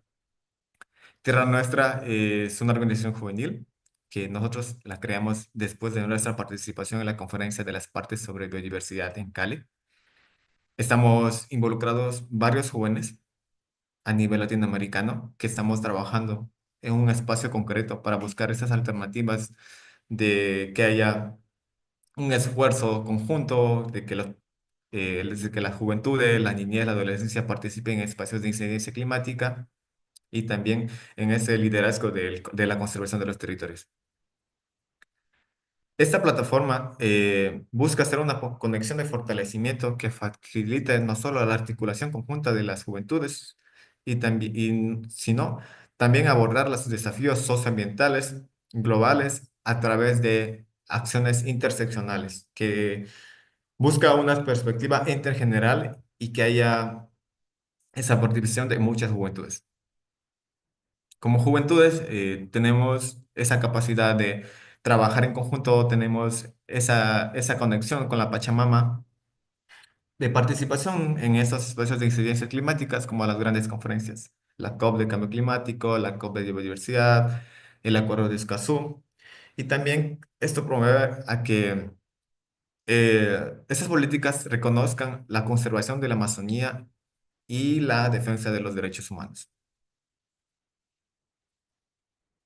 Bueno, dentro de esta participación, yo he tenido la oportunidad de participar en varios eventos internacionales para representar la voz, no solo mi voz de mi comunidad, sino la voz de los territorios indígenas, la voz de las juventudes en estas grandes conferencias. Una de las principales, la COP16 de biodiversidad, donde tuve la oportunidad de participar con organizaciones como UNICEF, y el cual estuve presente dando a conocer todos los proyectos que trabajamos dentro de nuestra comunidad, todos los proyectos que están siendo impulsados por COICA. Seguidamente, participé en los foros sobre las empresas de los derechos humanos. Este foro se desarrolló en Sao Paulo, donde recibí la invitación del director de las oficinas del Alto Comisionado de las Naciones Unidas sobre los Derechos Humanos, que busca abordar esas iniciativas, sobre todo para evitar que las empresas estén violando los derechos de los territorios indígenas y también el derecho de la naturaleza. Bueno, son iguales. Aquí tengo las imágenes de nuestra participación en la COP16 de biodiversidad. En el foro también tuve la oportunidad de participar en el foro de bioeconomía de la Red Panamazónica, donde impulsamos y trabajamos en el fortalecimiento de los bioemprendimientos a nivel de la cuenca amazónica, y buscar esos espacios de incidencia climática también. Y la otra imagen es la representación de mis compañeros de Tierra Nuestra en el foro de ECOSOC. Bueno, gracias. Esto ha sido mi participación en nombre de la coordinadora de las organizaciones de la Cuenca Amazónica COICA, Tierra Nuestra y JASA. Ha sido un gusto participar, representando las voces de las juventudes, representando a esas grandes organizaciones al cual pertenezco. Y muchas gracias. Amazonía viva, humanidad segura y humanidad para la Amazonía.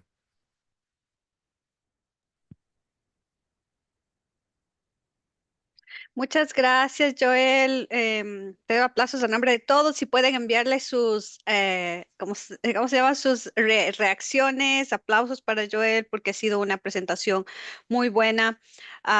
Y si me dan unos 30 segundos, quiero hacer un breve resumen en inglés. I would just, I was thanking Joel for the amazing participation that he just finished. And just a brief summary that I will do in English is how Joel Tenguila, an indigenous youth leader representative from COICA organization, who represents indigenous organizations of the 9 countries that share the Amazon basin, came here today to share his experience, not only as a leader, but also as a young academic. He's in the second year of ecosystems engineering at the IKEM University, and he brought very concerning data, very concerning information about the situation of the indigenous communities in the Amazonia who are suffering by the expansion of extractive mining industry, illegal and legal, that is affecting especially the land, and very, very important, the water access. So people in those communities don't have safe water access.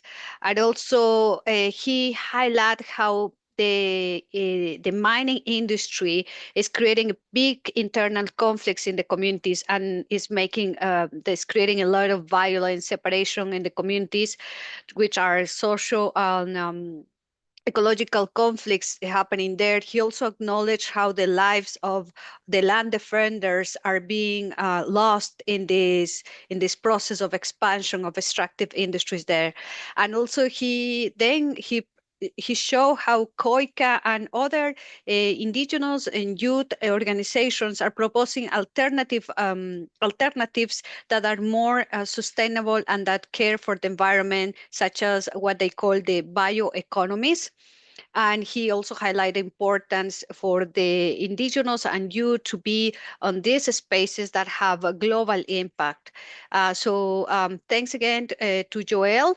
I will see if any of you have questions for Joel. And I know Pedro Cajamarca and Eti, they are getting ready to share also the presentation from Pastaza.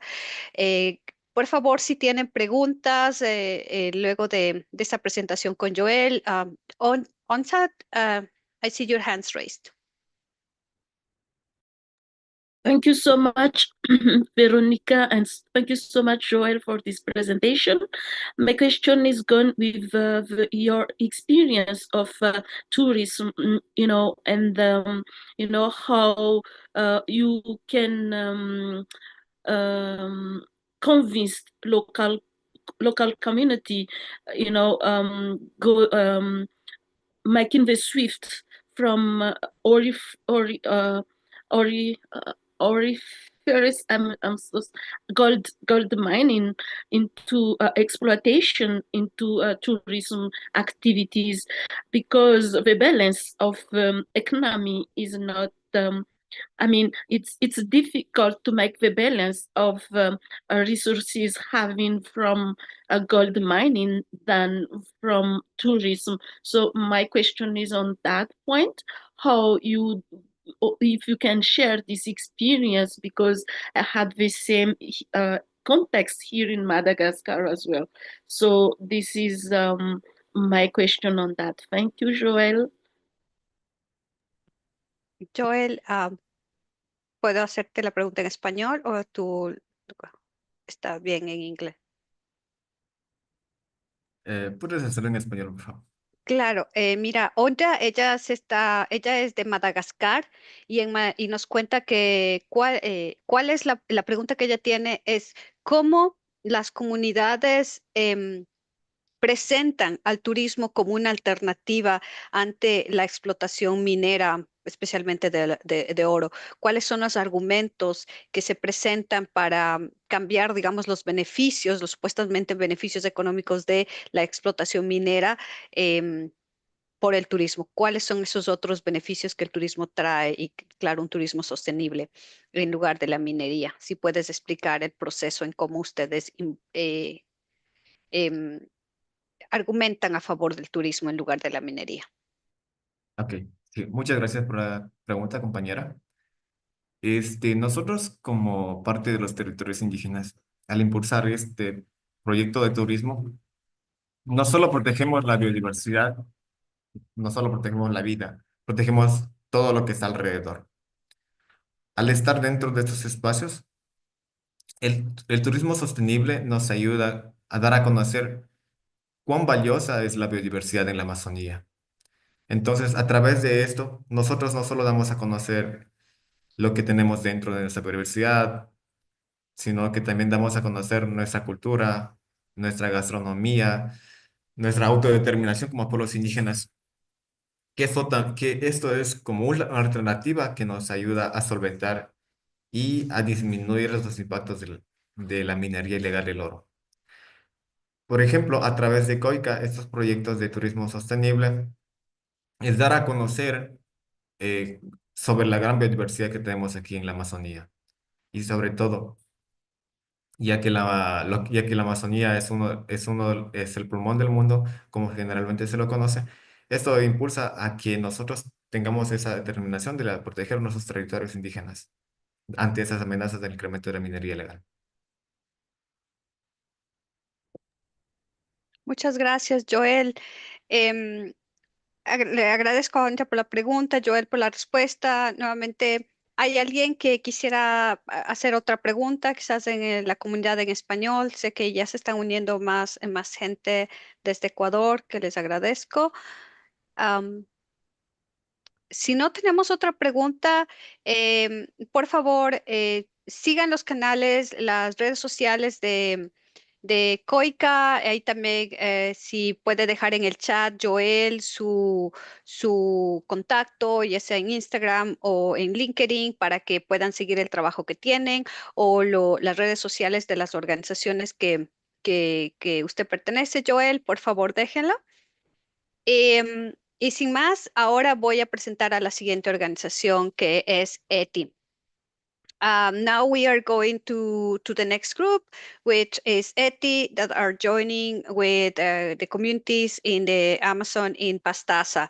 They are presenting what they call a batucada, which is like a festival of knowledges, because they acknowledge the multiple cultures that are there with their knowledge and also with their ways to express. And you will see this festival there. Pedro or Gabi, who will be the main screen? Pedro, Gaby, ¿quién será el principal? Perfecto. Voy a hacer la presentación a ETI. ETI es un grupo de investigación en estudios territoriales intergeneracionales en la Universidad Central del Ecuador, que es la universidad pública más grande del país. Su objetivo es fortalecer el tejido social y comunitario para la construcción de la memoria colectiva, el cuidado de los bienes comunes territoriales y la solidaridad intergeneracional para el bienestar integral y sostenible. En el 2024, ETI desarrolla una propuesta de investigación-acción para la transformación denominada Escuela Intergeneracional del Agua. Esta propuesta busca ser un espacio de diálogo de saberes sobre el cuidado y la gestión del recurso hídrico entre poblaciones indígenas y rurales del Ecuador, en territorios con biodiversidad y también con conflictos socioambientales. Esta propuesta contribuye a la educación ambiental desde una perspectiva intergeneracional, fortaleciendo la solidaridad entre los distintos grupos del ciclo de vida para el bien común. La metodología de la propuesta se basa en el aprendizaje práctico, a través de diversas técnicas que ETI ha desarrollado a lo largo del tiempo, como talleres lúdicos, intergeneracionales, espacios de convivencia cotidiana y encuentros para el diálogo de saberes. Creemos que esta propuesta, dice ETI, es una contribución significativa desde el sur global para el cuidado de la tierra y para afrontar las crisis civilizatoria global en la que estamos inmersos como sociedad universal. La contribución de los jóvenes, el trabajo de ETI es esencial en todo el proceso de diálogo e interaprendizajes. Gracias a ETI por la logística y por tener a la gente allá. Y gracias a cada uno de ustedes por el tiempo, por la paciencia y deseándoles un buen tiempo ahora. Ahora. Muchísimas gracias, Vero. Confírmame que puedes escucharme. Un abrazo a todas y todos los participantes que están escuchándonos desde África, Oceanía, Asia y toda América. Quiero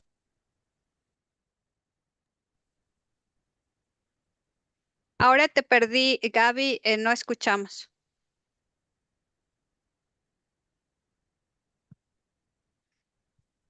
Quiero presentarles a un grupo de compañeros y compañeras de las nacionalidades guaraní del Ecuador, quichua, achuar, zápara y shuar, que nos hemos congregado en la Reserva Ancestral Yaguajé para poder compartir con ustedes un diálogo intergeneracional respecto al cuidado del agua.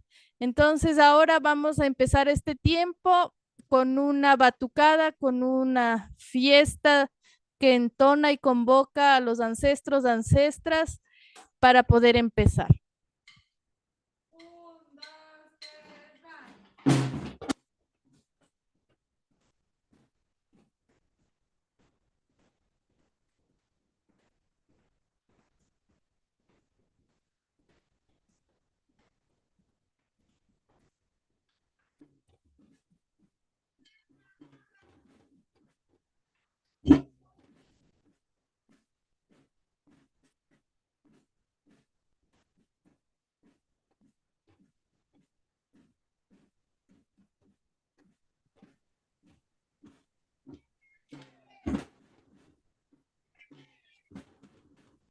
Gaby, si me puedes escuchar, creo que podemos mejorar el volumen, si es posible.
Guapo Nibarneque.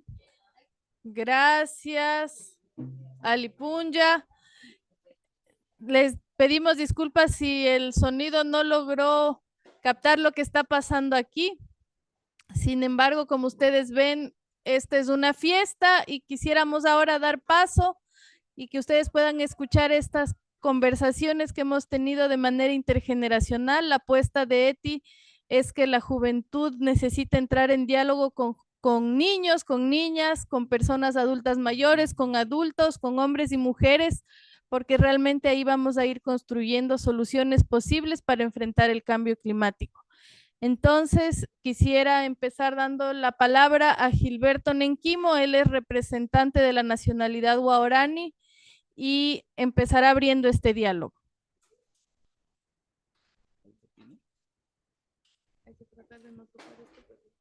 Papone Gaboreque, buenas tardes con todos. Mi nombre es Gilberto Nenquimo, soy de la nacionalidad guaraní. Para nosotros es importante los bosques, porque de los mismos bosques vivimos, de los mismos bosques estamos dentro de entorno como para tener todo lo necesario. Entonces siempre para nosotros ha sido dentro de bosques están los animales, los aguas y todo. Nosotros los guau vivimos dentro de 816,000 hectáreas entre Pastaza, Napo y Orellana. Está incluido también Parque Nacional Yasuní. Entonces nosotros, según nuestra cultura, es tener las necesidades de todo lo que nos provee el bosque. Para eso siempre para nosotros ha sido defender. Sabemos que hoy en día enfrentamos varias crisis, no sociales, sino ambientales. Generalmente ambiental ha sido lo más difícil poder frenar hasta ahora. Ha hecho un gran esfuerzo entre pueblos, entre otros actores para poder frenar. Pero siempre va a la deriva. ¿Por qué? Porque no todos somos conscientes de que eso va a ir empeorando, sino creemos que eso va a ir mejorando. Entonces, en sí, para nosotros como pueblo guaraní es seguir manteniendo nuestra forma de vida, nuestra forma de ser, nuestra forma de gobierno, la cual implica que hay una transición de generaciones, ¿no? Primera, segunda, tercera, ahora estamos en la cuarta generación de guaraní luchando, porque a la final la lucha va a ser la que nos haga vivir con dignidad, porque si no luchamos ahora, eso puede empeorar. Así que nosotros anhelamos a todos los que están escuchando, quienes están batallando en todo en torno a su pueblo, seguir luchando, seguir en pie, no dejar, porque sabemos que son los recursos que nos van a garantizar a que nosotros podamos seguir existiendo, ¿no? Si no luchamos hoy en día, eso va a ir cambiando. Y estos cambios nos puede enfrentar lo más difícil que podamos tener, porque va a ir acabando los recursos que tenemos. Entonces, quiero animar a todos los que estamos escuchando que sigamos viendo cuál sería nuestra propuesta de frenar eso, cuál sería el mecanismo de usar para que no se vaya terminando, sino seguir sosteniendo, sostener, pero también desarrollar las necesidades que tenemos cada pueblo y familia. Así que desearle una linda tarde y decirle que seguimos juntos defendiendo los bosques que hoy nos hacen vivir a nosotros. Buenas tardes. Gracias, Gilberto. Vamos ahora a dar la palabra a Carmita Moya. Carmita Moya es representante de la Sinchiwarmi de Pastaza. Sinchiwarmi significa mujer valiente y a continuación con ustedes. Bueno, ¿puedo hablar? Sí, buenas tardes. Mi nombre es Carmen Moya, representante de la Asociación Sinchiwarmi de la Comunidad Ancestral Puerto Santana. Mujeres Sinchiwarmi significa mujer valiente, mujer fuerte, trabajadora. Bueno, un gusto saludarles a los 4 continentes que nos están escuchando. Nosotros ahora estamos aquí compartiendo con los niños, jóvenes, adultos y mujeres. Nosotros como mujeres necesitamos proteger el agua porque es necesario para nuestros hijos, para nuestra familia, para los turistas. Como mujeres emprendedoras, nosotros trabajamos con diferentes emprendimientos en gastronomía, y no tenemos acá el agua en nuestra comunidad, Puerto Santana. Les saludo desde Puerto Santana, la Amazonía, Ecuador. Y también decirle, nosotros también estamos unidos a esta escuela intergeneracional con los compañeros Huaos también y también en el Bosque Protector Yaguajé. Y eso es, seguiremos en la lucha para nosotros seguir cuidando el agua, a que no contaminen, a que no boten veneno en los ríos. A veces acá hay muchas culturas que también utilizan diferentes venenos, por ejemplo, es como el barbasco o otras cosas que traen de la ciudad para envenenar a los peces. Entonces no queremos eso, nosotros queremos seguir cuidando aquí y dejar esto para nuestros hijos, para que ellos sigan manteniendo esto, el cuidado del agua, porque para nosotros es muy importante aquí en nuestra comunidad, ya que carecemos del agua, no tenemos en nuestra comunidad el agua. Entonces nosotros, gracias a Diosito, que a veces hace la lluvia y recogemos aquí en los tanques y de esa manera o sea, nosotros para el sustento de nuestra familia lo recogemos el agua, pero usted sabe que aquí hasta la lluvia ahora ya viene contaminado, el agua baja sucia y todo eso. Entonces, por eso es importante proteger los pequeños ríos, riachuelos, y estamos en pie de lucha aquí con todos mis compañeros. Muchísimas gracias. Muchísimas gracias. Ahora quisiera presentarles a una mujer shuar. Ella es Murushi. Murushi significa abejita y queremos decir esto por la importancia de las abejas en nuestro planeta. Entonces vamos a darle paso a nuestra querida amiga Murushi.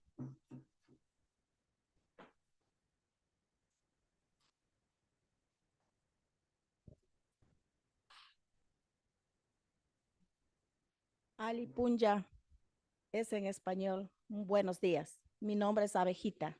Les saluda desde Ecuador, la Amazonía. Estamos luchando por el agua, por la vida. Aquí en nuestra comunidad también. Somos ecológicos y por la ecología estamos aquí alrededor de mi padre, de una amiga que ya no existe en vida. Yo le agradezco mucho por este lazo que hemos tenido con la cultura Wow y con la maestrita Gaby, que siempre le adoramos y ella le gusta más la selva y eso es vida. No hablo mucho, no me gusta hacer mucho poema. Yo quiero dar muchos saludos de estos 4 continentes que nos está escuchando. Muchas gracias. Gracias a Murushi. Vamos ahora a presentarles a Ome Carola. Es una dirigente de la nacionalidad guaraní y está también ahora organizando un grupo de guardia indígena. Entonces quisiéramos que puedan escucharle.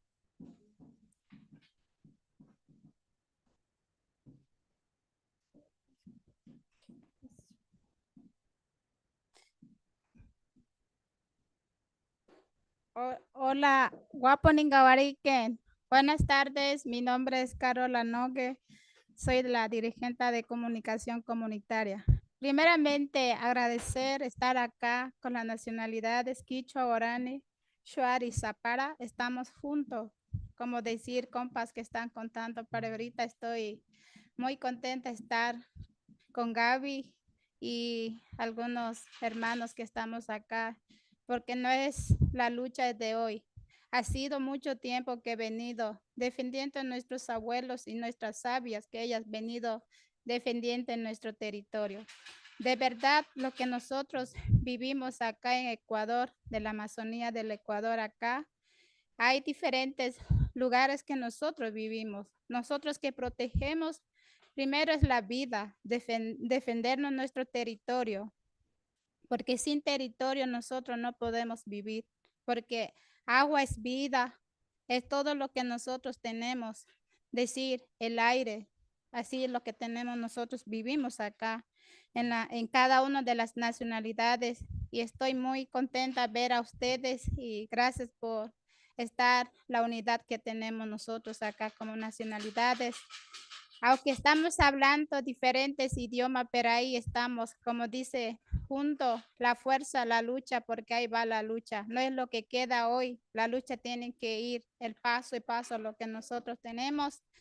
Y igualmente estoy muy contenta a conocer a ustedes también y yo también estoy parte también como guardián, monitoreo estoy haciendo, manejando de monitoreo en nuestros territorios y el pueblo es también en territorio guaraní que estamos guiando para cuidarnos en la naturaleza y el bosque. Eso solo para dejar mensaje a ustedes. Estoy muy agradecida a participar estas equipos que estamos acá y primeramente agradecer a Gaby y estoy muy contenta y siempre estoy aquí, como dice la mujer joven, que ha venido fortaleciendo y aprendido muchos y también diferentes lugares y también país. Ha sido eso para nosotros y gracias por todo. Y nosotros tenemos 3 provincias más grandes del Ecuador acá de la Amazonía, el pueblo guarani.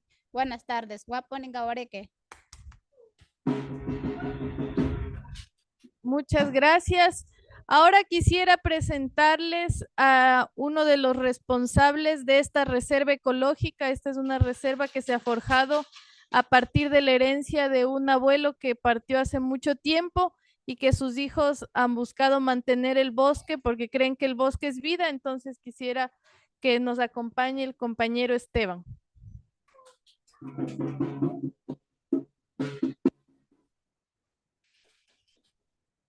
Alichichi, buenas tardes a todos los hermanos del mundo en Latinoamérica. Bueno, mi nombre es Esteban Freire, yo soy el presidente del Bosque Protector Yaguajé. Yaguajé es un nombre shuar que significa la casa de los animales y niños de la selva. Bueno, nosotros cuidamos, somos responsables de esta área donde está conformado con 282 hectáreas, de las cuales 230 hectáreas conservamos. Y los 50.16 hectáreas es para el área de producción. Bueno, como todos conocemos, nosotros cuidamos el agua, la selva, todas las especies que están dentro de la naturaleza, para nosotros es muy importante. Como mis compañeros, bueno, aquí en esta asociación, en este grupo, habemos pueblos y nacionalidades que pertenecemos a la comuna San Jacinto, que está conformado por 39 comunidades y es parte de Paquiro, de la organización donde pertenecemos. Estamos ubicados acá en la parroquia Madre Tierra, Cantomera, provincia de Pastaza. Ahí está ubicado el bosque protector Yaguajé. Agradecer nosotros, por ejemplo, acá cuidamos el agua que cada vez nos preocupa a nosotros en el mundo. Nosotros conservamos el bosque, pero a cambio de eso no tenemos nada, pero acá están los ríos. Para nosotros la selva es nuestra vida. Encontramos todo ahí, entonces para nosotros la Pachamama, el agua, el aire, la selva, para nosotros es muy importante. Por eso conservamos, invitamos y por participar acá mis compañeros, a las maestras de las universidades, quienes son las organizaciones también de las nacionalidades que están acá presentes. Estamos acá organizando, apoyando a ustedes que cada día estamos luchando. Nosotros también acá en Ecuador luchamos por salvar nuestra vida, porque para nosotros la selva es vida. Ahí encontramos el agua, el árbol, los animales, todo. Entonces, cuidemos el agua, cuidemos la selva, el Pachamama, para nosotros es nuestra vida. Muchas gracias. Muchas gracias a Esteban. Y ahora quisiera presentarles a Gisela Santamaría. Gisela es nuestra coordinadora de la juventud de ETI. Y lo que vamos a hacer es que Gisela va a mostrarles los mensajes que el día de hoy recogimos de este espacio de diálogo y lo hemos transmitido a partir de una tela que esperamos pueda ir recorriendo todos los continentes. Entonces ella va a prender la cámara y les va a ir leyendo y contando. Hola con todos y con todas. Entonces les voy a compartir un poco sobre esta tela que fue construida colectivamente. Aquí está Mincaye, que nos dice: conservar ríos es garantizar la vida de los pueblos indígenas de todo el planeta y todos a defender nuestros ríos y lagunas. Acá también está en su propio idioma, en Guau. Acá también está el arte de las niñas, de los niños. Acá también me sumé yo. Acá también está purificación. Acá Jennifer también nos comparte, cuidemos el agua. Acá Rocío Moya, vocal de la Asociación Sinchihuarmi Turística del Bosque Yaguajé. No cortar los árboles, no contaminar, no destruir, necesitamos agua limpia. Acá está Esteban, que ya le escucharon también, presidente de la ASO Turística del Bosque Protector Yaguajé de Ecuador. Yaku, Sachata, Causaita, Aliyata, Cuiray, Carajo. Espero haber pronunciado bien. Acá está Marisela. Marisela nos cuenta que es de la Asociación Sinchihuarmi de Ecuador, desde la Amazonía. Cuidar el agua es un acto de amor. Para ustedes, con mucho cariño, Yakuta Cuirashun. Acá Abejita también, que ya le conocieron, es socia también de Sinchihuarmi. Nos pide ahorrar el agua, Jatarinshun, Yakumanda, Causaimanda, Sachamanda, que era parte de nuestras consignas de la batucada, ¿no? Acá Emilio Gualinga nos dice que, Emilia Gualinga nos dice: soy socia de Sinchihuarmi, y también nos invita a Yaku, Cuirana, Alpa, Cuirana, el agua es vida, cuida la selva. Está escrito en su idioma natal quichua. Y acá está Carmen Moya, que también es representante de Sinchihuarmi, que ya le pudimos escuchar. Cuando proteges el agua, proteges la vida ancestral del Puerto Santana.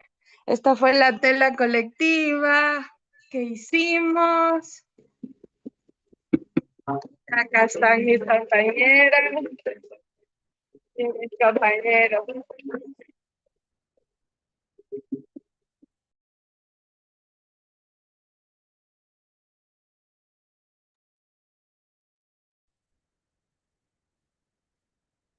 Bueno, como ustedes ven, esto es un poquito, esto es realmente un extracto pequeñito de lo que intentamos ir trabajando en las diferentes comunidades en las que participamos, buscando que los jóvenes escuchen estos mensajes de las personas más adultas, que los niños y las niñas se involucren a través de juegos, a través de entender que este es su territorio y es un territorio que les da vida.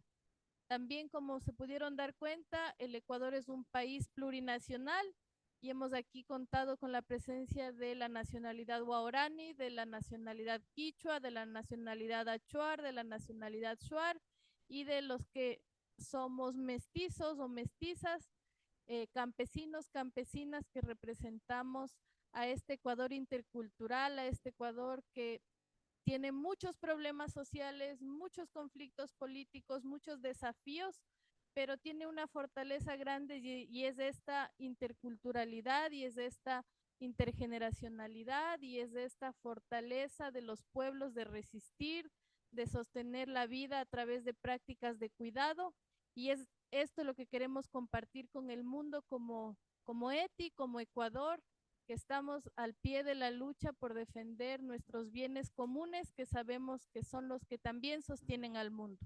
Vamos a terminar esto con una danza tradicional quichua. Como ustedes van a darse cuenta, el cabello de las mujeres también es una representación importante de la cultura porque representa la vida, la abundancia y la belleza. Entonces, nuestro compañero Esteban va a ser quien dirige esta danza con el tambor. Aquí en la nacionalidad quichua, los hombres son los que utilizan el tambor mientras las mujeres danzan.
queremos agradecerles, abrazarles fuerte, hermanos y hermanas de todo el mundo, de África, de Oceanía, de Asia, de Europa, de América Latina.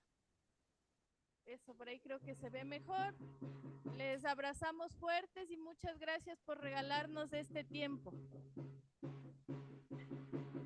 Muchas gracias, Gaby. Gracias a cada uno de ustedes que han puesto su corazón, pues, nos dan esta oportunidad de conectarnos, aprender del gran trabajo que cada una de las personas, desde los más pequeñitos a los mayores, están ahí haciendo.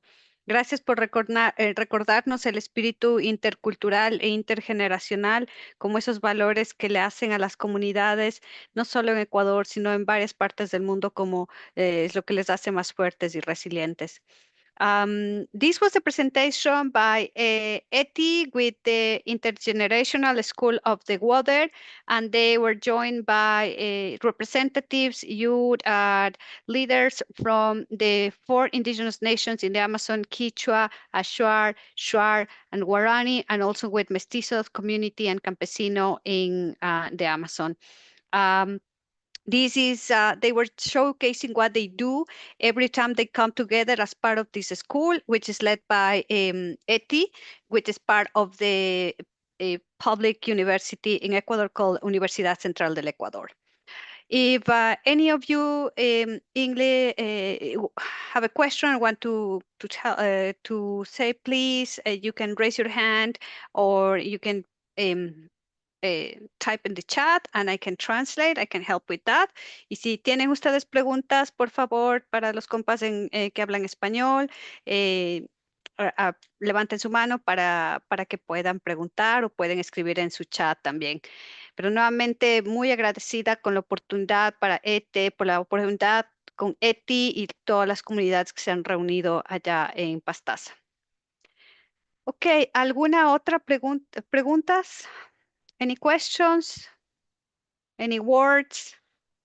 I will ask Eti if they can share some of the pictures, because what they were showing at the end, these phrases and drawings on the ground, was messages that they create to date, and their goal was for them to share with all the people that were together as part of this this forum.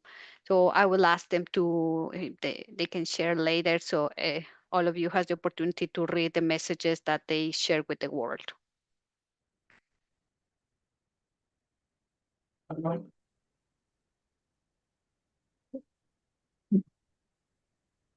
Onja, do you want to, you have a question? I want to share my appreciation. It was very incredible,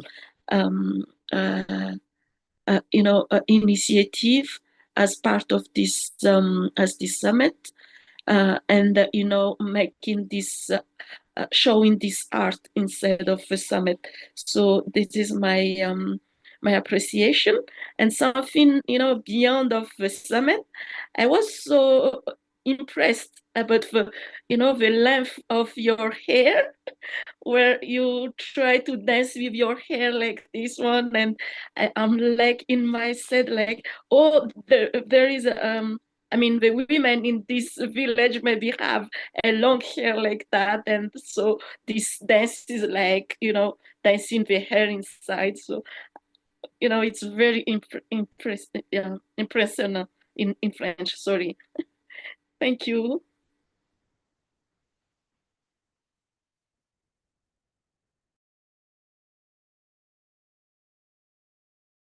You are mute, Veronica, please. Sorry. Gaby, Onja nos había un mensaje para toda la comunidad allá. Gracias. Aprecian mucho este esfuerzo porque nos ayudaron a conectarnos, y también felicitarle a las mujeres. Gracias por la hermosa danza y también por mostrarnos que es posible tener un cabello sano y fuerte y muy bonito. Felicitaciones también por ello. Ok, that was our second presentation from Ecuador, and now this third presentation actually is one that I'm part of. It's called Semillas del Campo. And I'm here with, I know is Natalie Rocha Naro is also as a co-presenter, but I know most of the members are joined today, and I'm very happy to have them here because most of them are my actually family, my cousins and cousins of the cousins, as we call. So, ahora sí voy a presentar la presentación que nos corresponde al grupo de Semillas del Campo.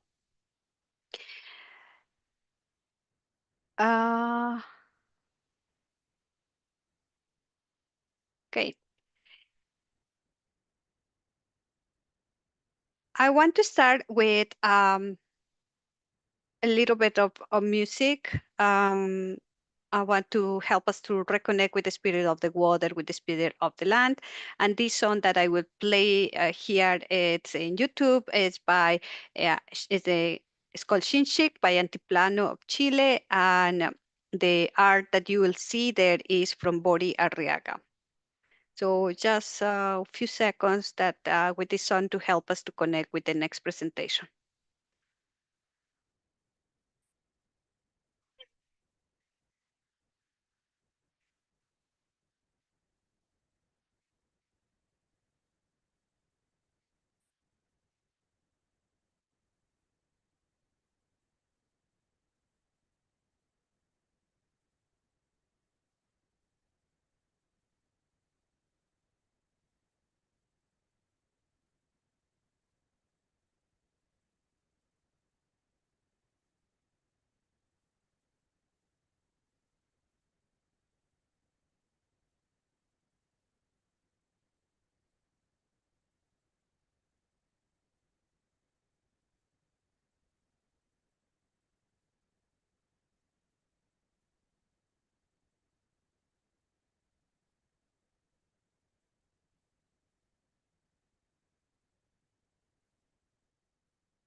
Okay, was just I wanted to share with you a little bit of music from the Andes because now we are going from we have been in the Amazonia and now we are going to the highlands. We are going to the Andes of Ecuador, and I ask you to please join me with the spirit and go to the Andes. Esta canción era para conectarnos con el espíritu del siguiente grupo que va a presentar, Semillas del Campo. Hemos tenido la oportunidad de acercarnos, de escuchar las experiencias, las voces en la gente que está conectada con el bosque en la Amazonía y ahora pedimos que nos acompañen para que nos acompañen arriba a los Andes, nos acompañen al páramo, desde donde este grupo que vamos a presentar estamos conectados con. Entonces, tengo aquí una presentación y agradezco también a Naro, Natalie, porque está aquí con nosotros. ¿Pueden ver la presentación? Sí. Natalie, si tú me puedes confirmar si pueden ver la presentación.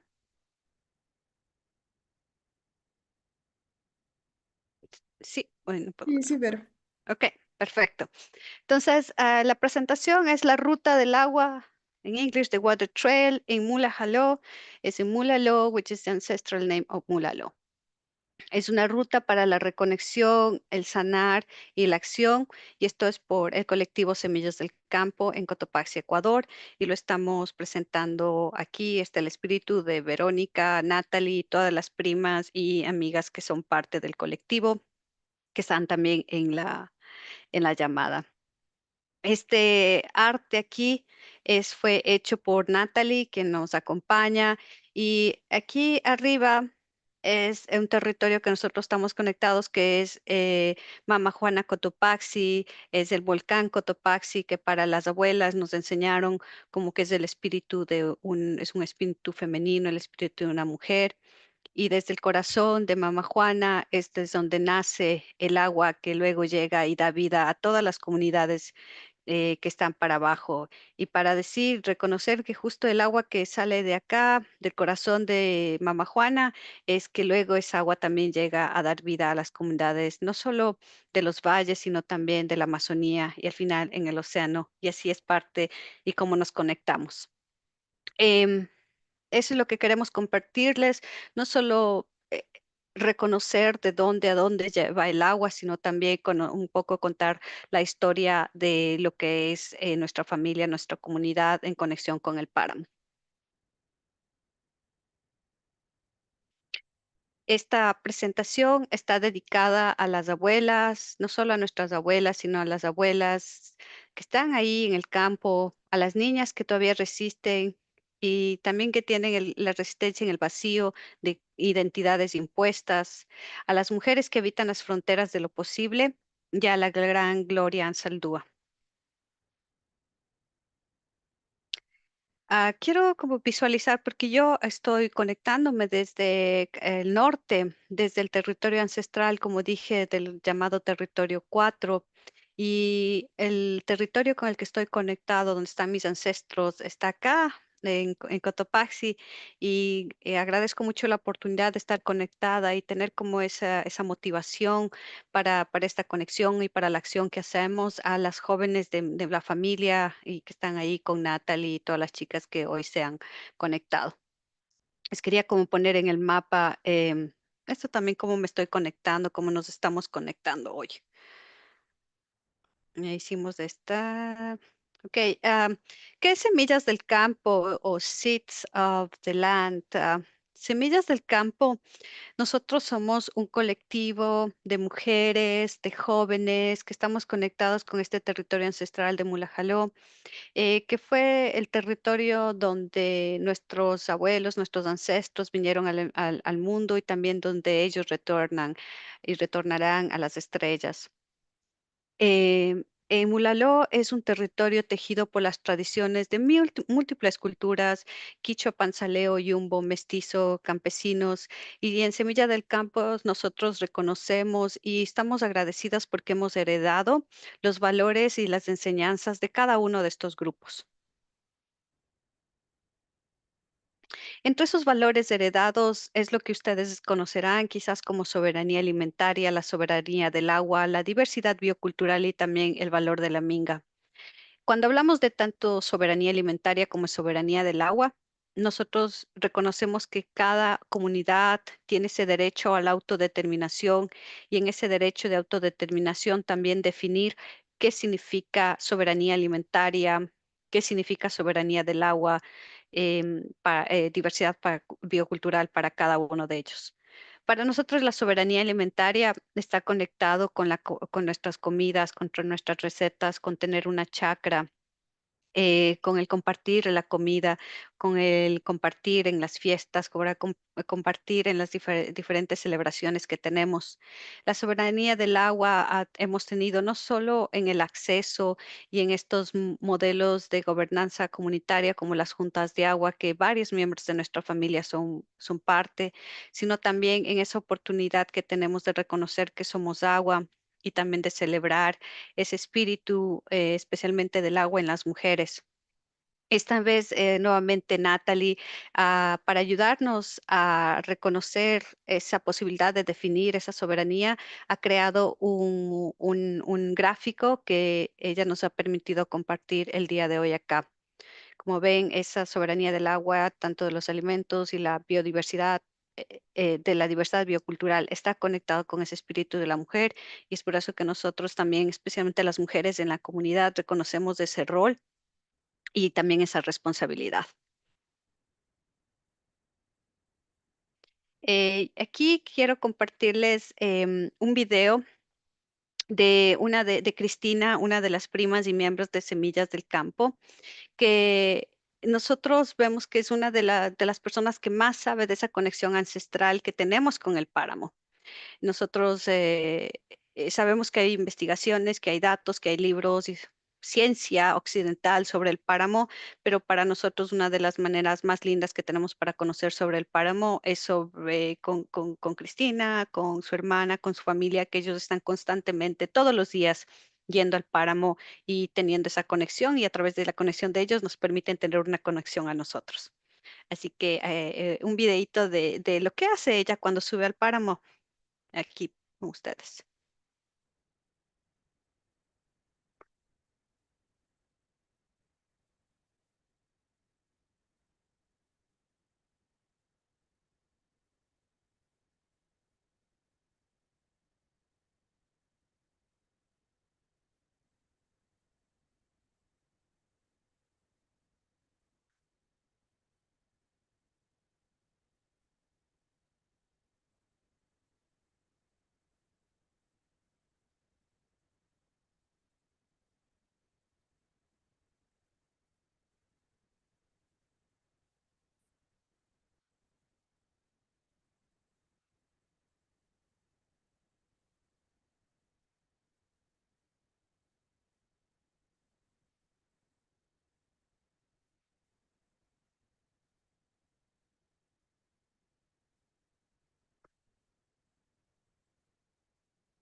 Esto fue Cristina y todo ese conocimiento. Y cuando yo estuve allá con ella, recuerdo muy bien que quizás el estar mucho en la academia, en el mundo occidental, a veces le veía con miedo cómo ella se acercaba a las vacas y no entendía, ¿no? Esa conexión que ella tiene, esa confianza que tiene, no solo con el páramo, sino también con los animales que viven allá, que ella cuida.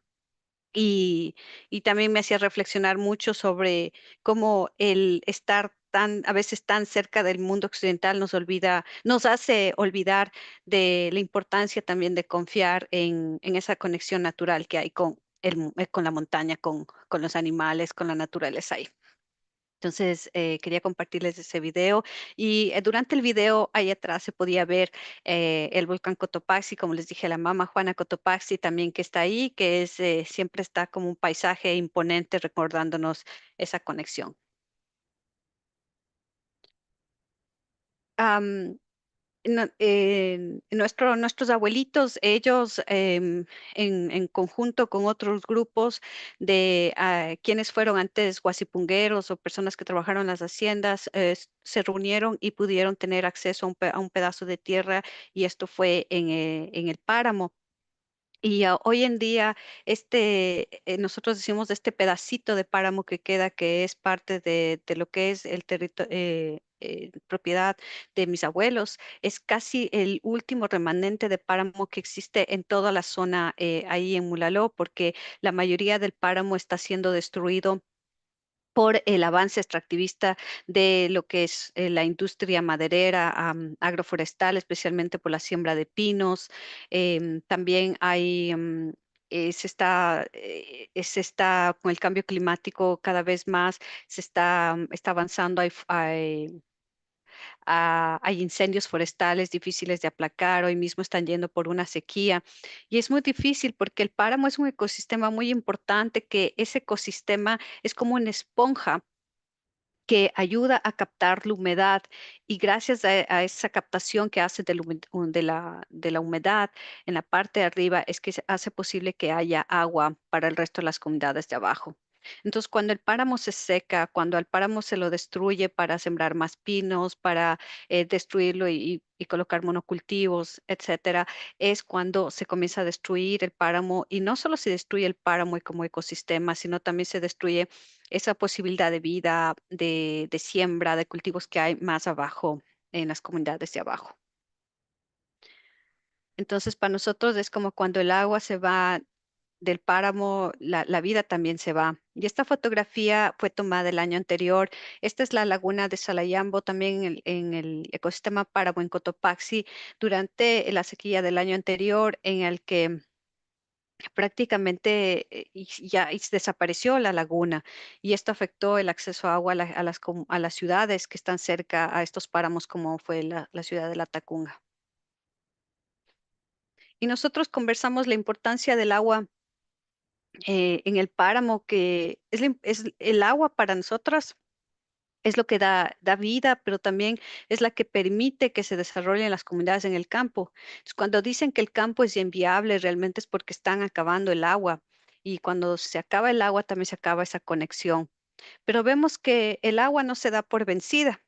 Y nosotros hemos dicho que hay que reconocer que el espíritu del agua mismo es el que está resistiendo a esta inclemente invasión de un modelo extractivista que llega al páramo y que coloniza no solo los territorios, sino también las mentes de quienes hemos estado conectados con este territorio. Entonces hemos visto cómo el agua de diferentes modos nos está haciendo regresar y nos está haciendo pensar de esa conexión. Hay una festividad que sucede cada septiembre en la comunidad ahí en Cotopaxi, esto es en José Huango, y es una festividad donde hay la yumbada o los yumbas, que son danzantes que vienen desde tiempos prehispánicos y son danzas, festividades en las que justamente la gente se reúne para pedir por el agua. Es un tiempo en el mundo andino, el 21 de septiembre que coincide con el equinoccio, también es un tiempo para las mujeres, es un tiempo para el agua. Entonces, justamente estas festividades se dan en esta época y para nosotros, para todas las primas, para toda la familia, estas festividades son muy importantes porque no solo es el festejo, sino también es una oportunidad para compartir, es una oportunidad para encontrarnos y aprender valores que están dentro de estas fiestas, como el valor de la jocha, el valor de la minga.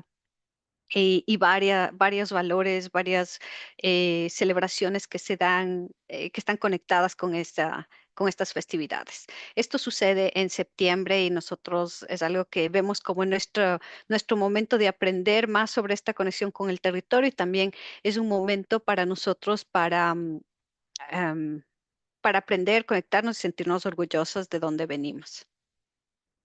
Hay otro valor que recientemente también me hacían hincapié las chicas de Semillas del Campo. Ellas me decían, miren, en agosto también es un tiempo de sequía ahí en las comunidades. La gente sube al páramo, hace una caminata a la piedra de la Virgen de Santa Bárbara que está en el Cotopaxi. Ellos suben y ahí se ve la imagen de la Virgen de Santa Bárbara. Ellos suben al Cotopaxi a pedir por el agua. Piden a la Virgen Santa Bárbara que haya agua para los territorios de abajo. Y nosotros pensamos ahí, ¿no?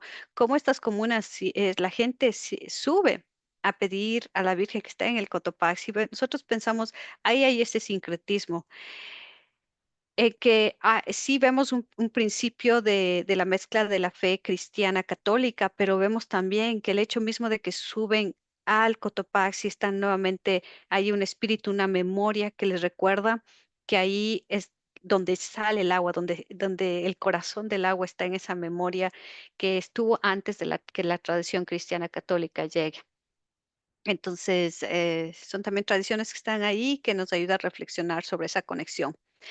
Antes de que empecemos las presentaciones en español, habían compañeras de acá, de pueblos indígenas en Canadá, que hablaban sobre la importancia del fuego y cómo sí estamos hoy en día en Canadá viviendo, sufriendo de los impactos de los incendios forestales.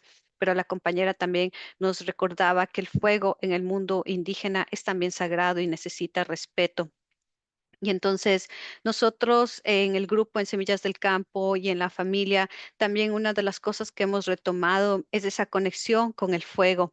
Y gracias al esfuerzo de los miembros de la comunidad en Minga, hemos estado nuevamente conectándonos con las rocas, con las abuelas, haciendo fuego y en comunidad, volviendo a ser comunidad, que pensamos que es lo más importante para que haya vida en ese territorio, el ser comunidad.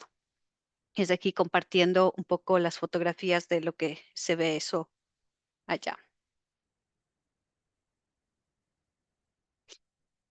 Una de las cosas que nosotros hemos estado reflexionando, como dije antes, es que los miembros de Semillas del Campo, hemos visto que estudiamos la universidad, hacemos maestrías, hacemos doctorados, pero a veces todavía nos sentimos vacíos. Sentimos que tenemos todos esos títulos, esos conocimientos ahí y todavía no se ha logrado avanzar. Vemos todavía pobreza, violencia, mucha necesidad en la comunidad de nosotros, de donde nosotros venimos. Entonces hemos empezado a cuestionar el fin mismo, las metodologías mismo que se utilizan en las universidades, en la academia, en la ciencia occidental, porque sentimos que el modo en cómo la ciencia, la educación occidental está establecida es para matar esa conexión que tenemos con el territorio y con nuestras comunidades ancestrales. Entonces nosotros como Semillas del Campo estamos proponiendo modelos diferentes de aprender y esos modelos diferentes están muy relacionados con el sentir. Queremos ser intuitivos en cómo aprendemos. No queremos depender mucho en conceptos, en teorías, en que que si la ciencia occidental lo ha dicho o no, para nosotros aceptar que ese es el modo, sino que queremos ir sintiendo a través de las historias que nos cuentan nuestros abuelos, a través de los valores que vemos en eventos como las fiestas, como la yumbada, a través de reflexionar de por qué la gente sube en la caminata a la Virgen, a la piedra de la Virgen Santa Bárbara, a través de reflexionar, ese mismo querer de volver de juntarnos y de querer proteger el páramo. Entonces, el sentir es muy importante para nosotras, especialmente para las mujeres que somos parte de este grupo. Entonces, tenemos estos tres elementos son claves para nosotros en lo que llamamos un modelo pedagógico decolonial, en cómo nos reconectamos con el agua. Es muy importante para nosotros el escuchar a nuestros abuelos, el escuchar esas historias que nos han contado. También es importante para nosotros en que queremos tejer o que las acciones que hagamos, los proyectos que hagamos tengan tres fuentes de conocimiento. La primera, como digo, es la fuente de conocimiento de los conocimientos que vienen de nuestros abuelos, de las historias, de los valores que vienen de nuestros abuelos, de nuestros ancestros, que para el caso de la gente de Semillas del Campo está ahí en el Cotopaxi.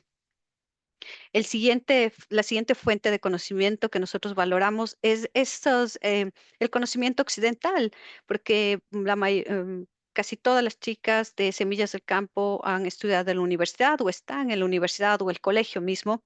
Entonces, ese conocimiento también lo valoramos como una segunda fuente de el conocimiento. Y una tercera fuente es los saberes que nosotros aprendemos de otras comunidades, de otros territorios o cuando nos conectamos con otras organizaciones. Entonces, en las propuestas que tenemos, como digo, valoramos esos tres modos, esos tres fuentes de conocimiento de nuestros abuelos, del occidental y también de otras comunidades. Y es por eso que para nosotros es importante el estar ahora reunidos y escuchando las experiencias de otras comunidades, no solo a nivel local en Ecuador, sino también a nivel internacional.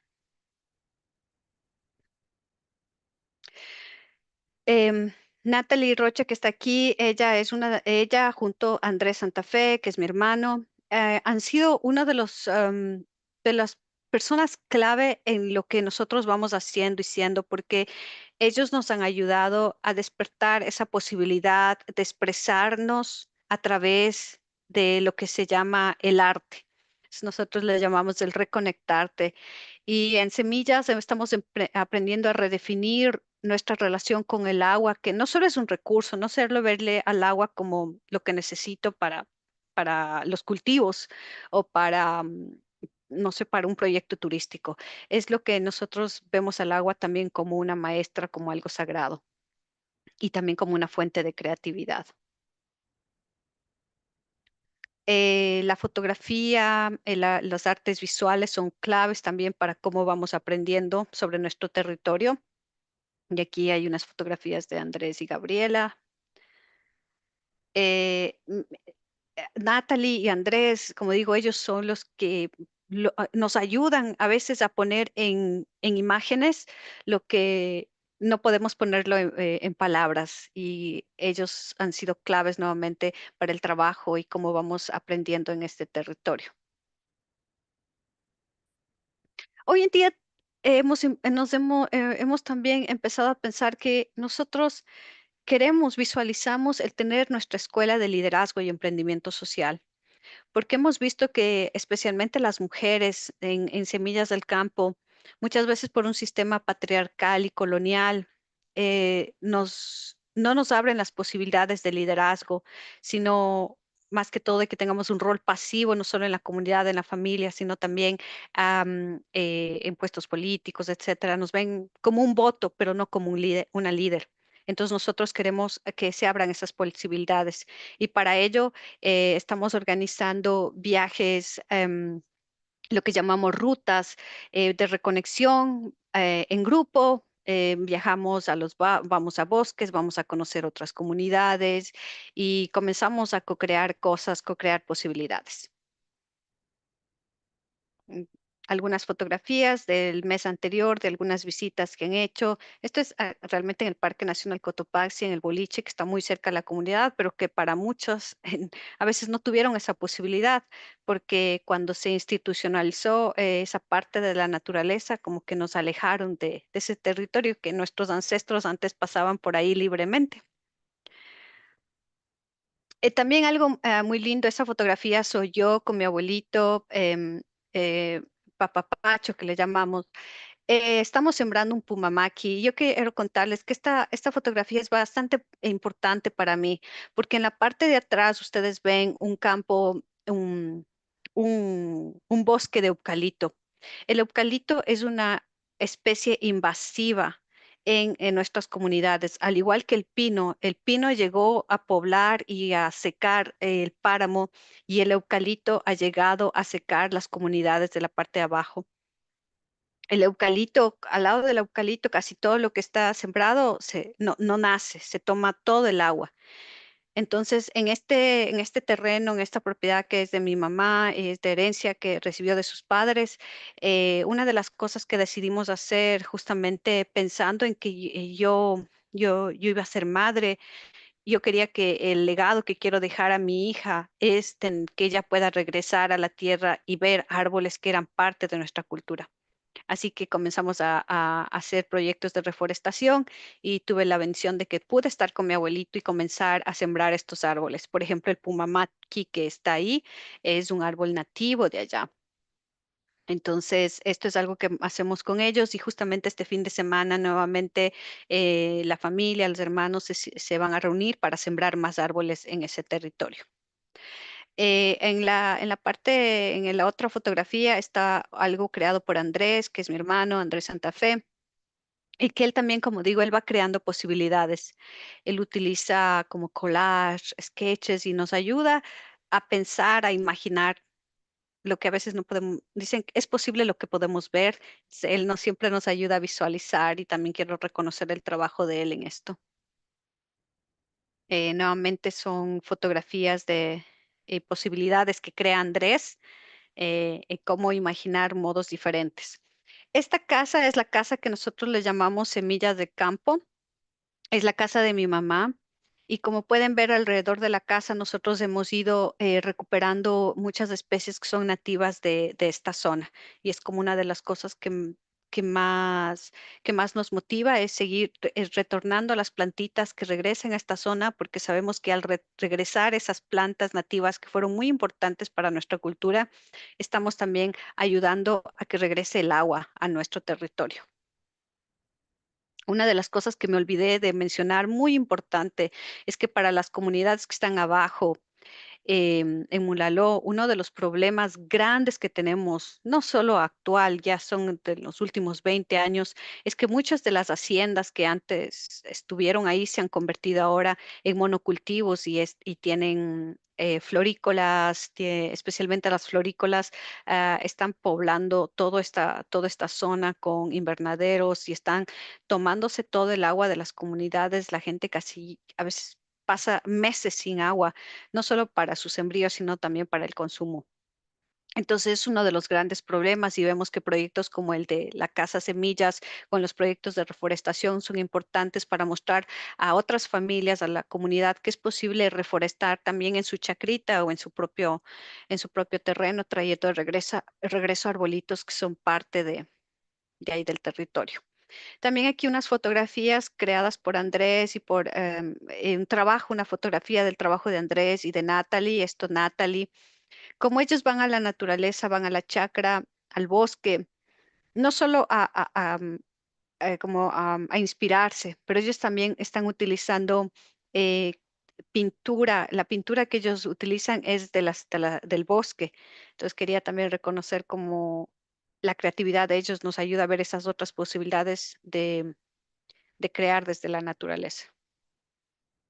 Una de las grandes barreras, sí es cierto para mí que estoy como lejos, es la distancia, pero de algún modo eso también ha sido importante porque he visto crear liderazgos en las jóvenes que están allá en Ecuador, en Cotopaxi, porque ellas mismas lideran sus talleres de creatividad, ellas van a la casa, hacen mingas, yo me conecto eventualmente de manera virtual para acompañarles y el próximo mes estaré con ellas allá en forma presencial, pero el liderazgo de ellos ha sido lo más fundamental porque, como les he dicho, yo con mi conocimiento, no importa que yo tenga una maestría, tenga un PhD, yo me siento vacía, pero es por el conocimiento, el entusiasmo y la fuerza de las jóvenes de mi comunidad en que mucho de lo que he aprendido tiene sentido.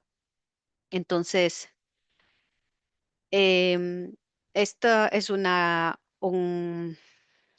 creación de Natalie. Y con esta creación quiero agradecerles a todos por haberme escuchado, por escuchar lo que es Semillas del Campo, y terminar con esta frase del libro de Gloria Anzaldúa y quieren que es el cambio requiere más que palabras en una página, se necesita perseverancia, ingenio creativo y actos de amor.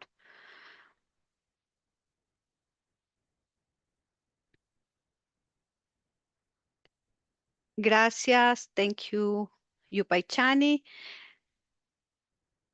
Y si ustedes quieren seguir el trabajo de Natalie, de Semillas del Campo, de Andrés Santa Fe, pueden seguirnos en Instagram. Pueden conectarse conmigo en mi LinkedIn con Verónica Santa Fe.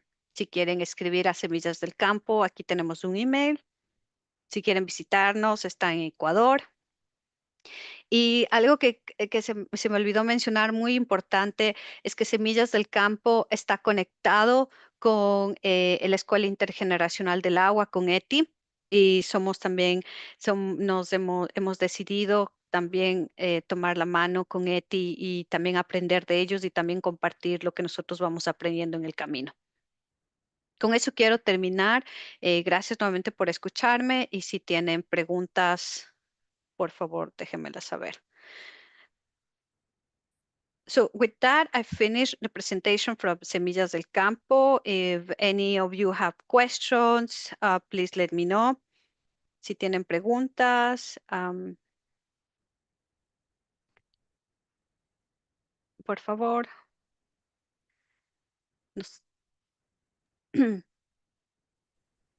Sí que quizás tengo unos 2 minutos. Natalie, no sé si pudieses tú ahora decir unas palabras como em, en referencia a la presentación, si quieres contarnos rapidísimo sobre cómo el arte te ayuda también en el trabajo que haces, te agradecería. Ya. Hola con todos. Muchas gracias, Vero, por la oportunidad. Gracias igual a todos por esta oportunidad. Nada más agradecerles a todos. Agradecer también a todas las chicas que somos partes de Semillas del Campo. Estamos como muy agradecidas con todo, principalmente con lo que nuestros abuelos nos han dejado, el territorio que nos han dejado. Para nosotros las montañas han venido siendo como esas abuelitas, ¿no? Que a veces nos abrazan, que desde su corazón siempre nos están dando vida, ya sea con un platito de comida, con los consejos, con todas sus historias.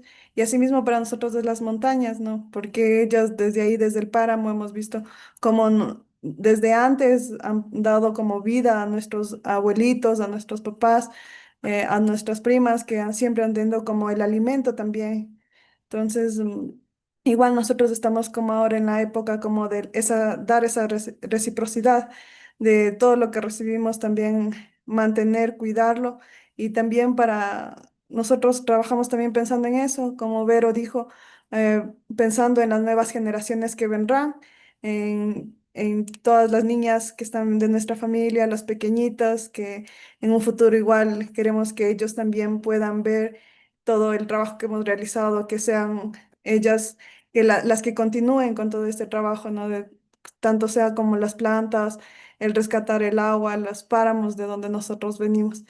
Eso, muchas gracias a todos. Y también como contarles de esto, que este trabajo que venimos haciendo con el arte, que siempre como que nos ayuda a conectarnos mucho, ¿no? Ya sea como también a reconocer lo que tenemos a nuestro alrededor, como también de alguna forma crear esta memoria de lo que nosotros tenemos, de lo que hubo y de lo que también, como digo, en el futuro las generaciones que vendrán también podrán ser como, como tener este registro de lo que nosotros tuvimos en nuestra época. Entonces eso, muchas gracias a todos. Gracias, Natalie. Gracias a las personas de Semillas del Campo que se unieron y a quienes nos han acompañado en esta transmisión que fue en español. Ahora voy a regresar a inglés. Thanks everyone for listening, for giving yourself the possibility to connecting with the people in Ecuador and all these experiences that they have had, from Joel Tanguila, who is the youth representative of COICA, who share about the terrible impacts of illegal and legal mining in their territories, especially in water, and also the alternatives that they are bringing around economy and around conservation of the Amazon rainforest in Ecuador. And also then we had the opportunity to share and connect live with the Intergenerational School of Water by ETI, by Universidad Central del Ecuador, where Shuar, Ashuar, Quichua, Guarani, and Mestizo people in the Pastaza region come together with music, with art, and with stories to also be part of this conference. And we've ended with this presentation of a group, Semillas del Campo, which I am part of, and with Natalie Rocha, where we are emphasizing how we acknowledge how the most we went towards the Western science. In my case, with a PhD in sustainability in Canada, the most I felt that I was empty, and was the same situation that my cousins were having, studying at universities, will felt that there was no answers to the extreme poverty, to the drought, to the unsustainability that is happening in our communities. So we decided to instead propose new ways of learn, of connect, and to build community. And one of the tools that we are using is our intuition, and also what is called art. And Natalie Rocha, who is the artist and an illustrator, is my cousin. She's one of the ones leading this process of help us reconnect and learn through art. So that was our experience, and thank you to all of you who have been on the back of the scenes, helping all the voices around the world to come together and be part of this celebration and this forum. Thanks, thanks everyone. And now I will pass the stage to the next presenter of the next panel.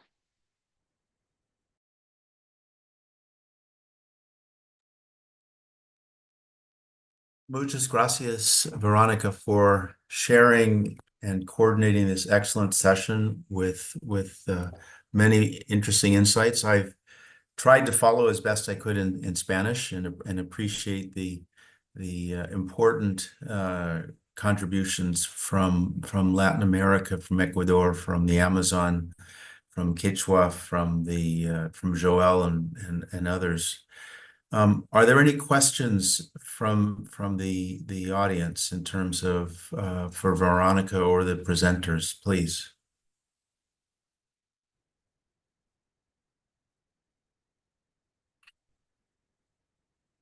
Muchas gracias, Veronica. It was a special contribution to have your observations, and I hope that the dialogues will continue with COECA. Erica, please.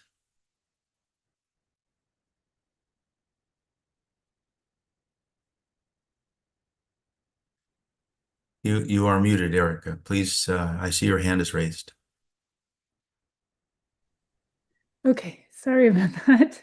No problem. Thank you so much, Veronica, and to all the presenters. It was absolutely wonderful to learn so much today.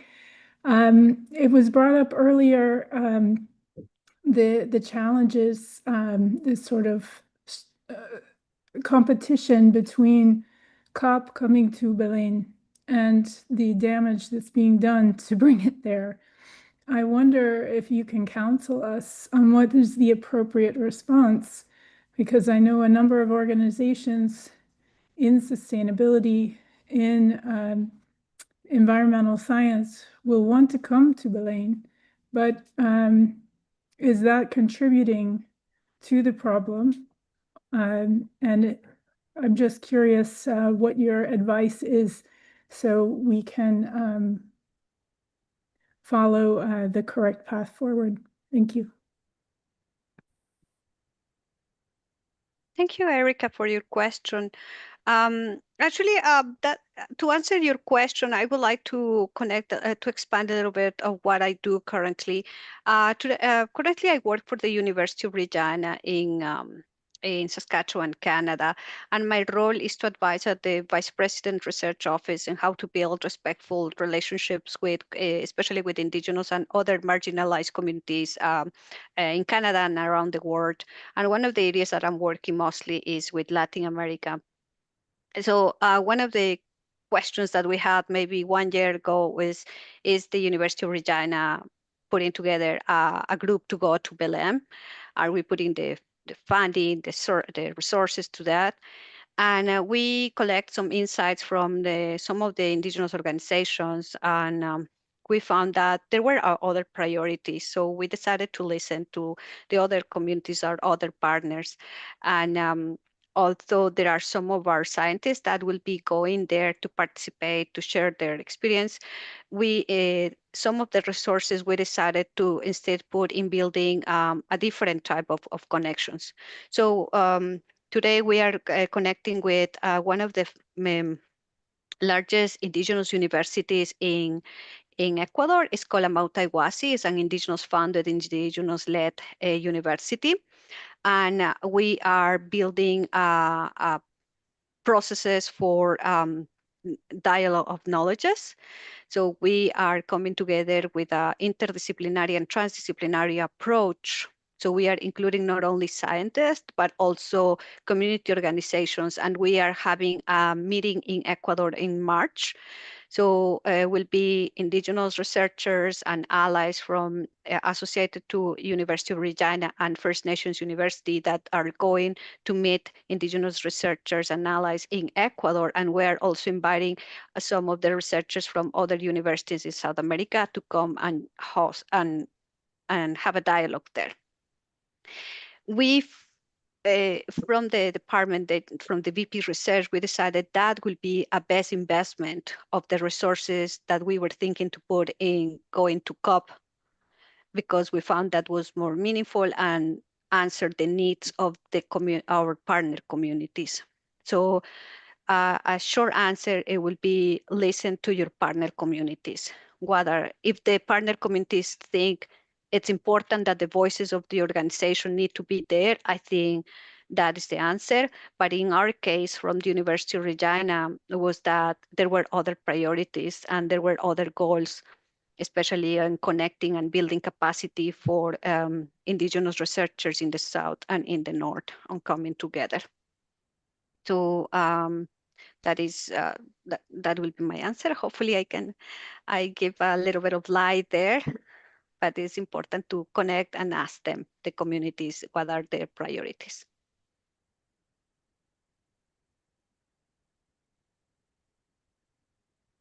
Okay. Excellent. Thank you very much again, Veronica, for coordinating these sessions. Is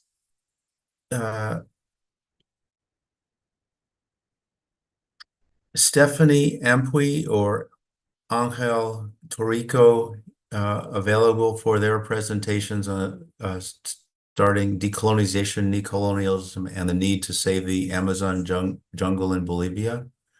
Are these presenters here?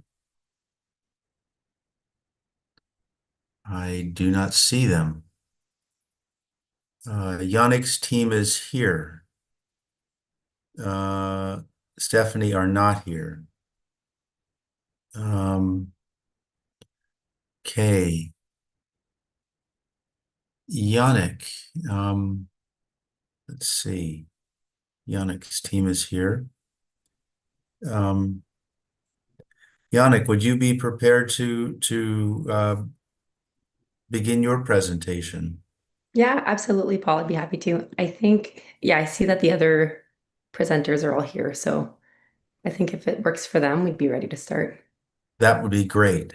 Perfect. It's a pleasure and honor to welcome you to the Global Indigenous Youth Summit on Climate Change. And please. Super. Well, thank you so much for having us. I'll share my presentation now so everybody can see. Are you able to see this? Not yet. Now we can, yes. Okay, wonderful.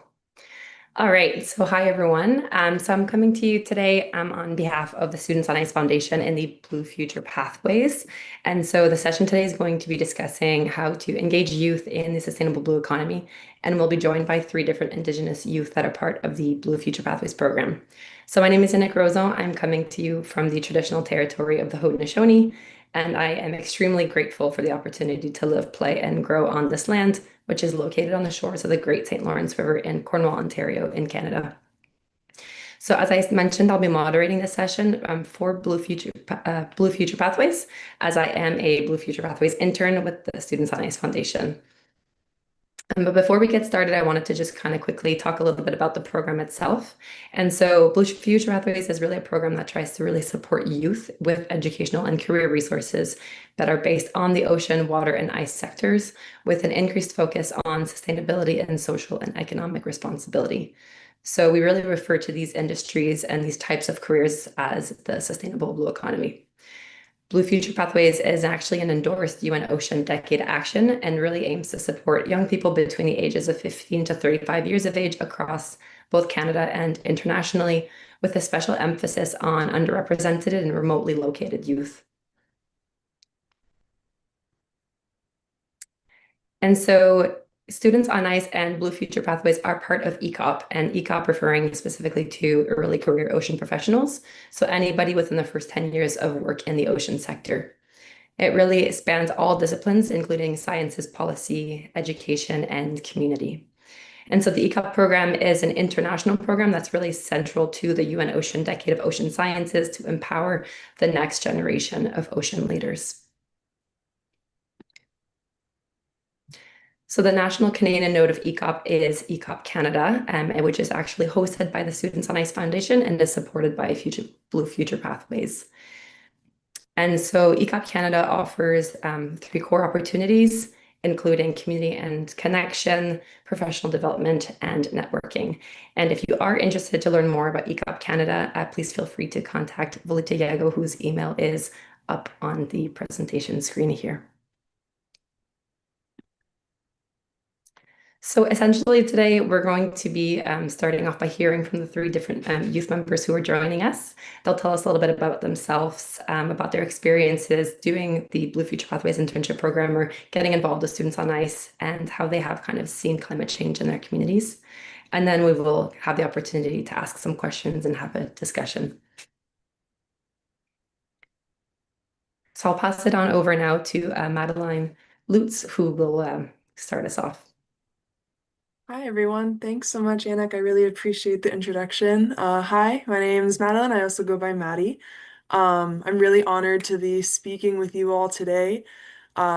Just to start, I'm Georgian Bay Métis from Penetanguishene, Ontario, Canada, and I'm currently entering my 5th year of undergraduate studies in Environment and Society with a minor in Sustainability at McMaster University in Hamilton, Ontario, Canada. During my time at McMaster, I've been very fortunate to participate in several Indigenous-led research initiatives, including the Indigenerds program, pictured in the bottom left corner of my slide here. Indigenerds selects 10 Indigenous undergraduate scholars from across Canada from a variety of different schools and different fields of study. So I was fortunate enough to be selected to participate in Indigenerds last summer. And here in this program, we collaborate with supervisors on research led by Indigenous people for Indigenous people. And my project focused on climate change research trends across the Canadian Arctic. And so I ended up spending many weeks examining hundreds and hundreds of research permits, writing down, recording, and understanding the massive range of research topics and the different locations in which this research was taking place, and trying to see what the extent of Northern Indigenous community involvement was, because a lot of these research permits were applied through Southern researchers. And by Southern, I mean, if Nunavut is like as northern as it gets in Canada, a lot of like Ontario, Manitoba, all of the non-Nunavut provinces and territories is what I refer to as Southern researchers. And so throughout my summer doing Indigenerds, I want to just explore the connections between Northern communities and Southern-based researchers. And I found that a lot of research is conducted in the Canadian Arctic in Indigenous communities, but the research is not often involving the community members themselves, and the research doesn't always aim to benefit the community either. And it just uses their resources and spends time on their land. And so I wanted to really highlight that issue and come forward with it, and then also showcase the few but strong research permits presented by Inuit researchers and really highlight them and show their work. And so this research experience introduced me to Dr. Gita Lubicic, pictured with me in the bottom there, and it ultimately sparked my passion for research and started my research journey with the Straight Up North, or SUN team, that Gita leads. And this team works with Inuit communities to conduct research that supports community-identified priorities while promoting both societal and ecological well-being in the Canadian Arctic. So that's just a bit about me and where my research has gone, and just in the very first few phases of my research career. So again, I'm very grateful to be chatting with you guys today. If we go to the next slide, Yannick, if that's okay, I just wanted to speak on the story of my relationship with Students on Ice. It started in May, and since participating in Indigenerds last summer and becoming a research assistant with the SUN team, I've had the honor of working with Students on Ice as a Blue Futures Pathways intern this summer between May and the end of the month in August. Over the past few months, I've really deepened my understanding of the sustainable blue economy while contributing to ongoing SUN team research projects. One project in particular, a short form WIC, explores community water, weather, ice, and climate information needs. And this has very significantly changed my learning and really shaped my time as a Blue Futures Pathways intern. And engaging with all of the WIC and Students on Ice resources, it has really strengthened my personal connection to water and oceans, and really reaffirmed its vital role in the livelihoods and cultures of Indigenous peoples. And this experience has not only broadened my knowledge, it also inspired me to share it with fellow researchers such as yourselves, and with community members and all of my Indigenous friends here at McMaster, through sharing circles and cultural activities and other collaborative research efforts. And what is pictured on my slide here is just my little office space, and it's including some of the informational posters that I've spent the last few months working on, thanks to the support of Students on Ice while I'm doing my work for the SUN team. And yeah, I'd be super happy to share it with you guys on the next slide. I just talk about kind of my story of now. Here I have 4 posters. They're the same thing over and over and over again, but just in a variety of languages and dialects. But basically, this summer, my project has focused on developing summary posters of these community water, weather, ice, and climate information services for use in Nunavut communities.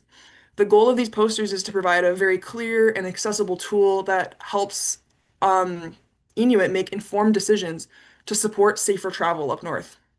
Each poster highlights Sorry, I have another poster on the second slide. We can kind of switch back and forth if you want. This one is community monitoring, and my posters on the next slide are environmental monitoring, which we'll see as we go.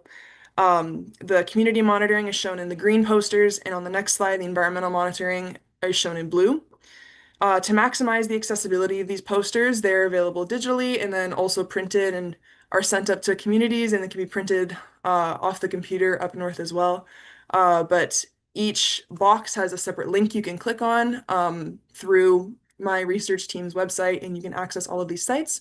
Or if it's printed, you can use your device and scan the little QR codes, and they will also bring you to those sites and those services for easy and accessible use, regardless of what method you are seeing them.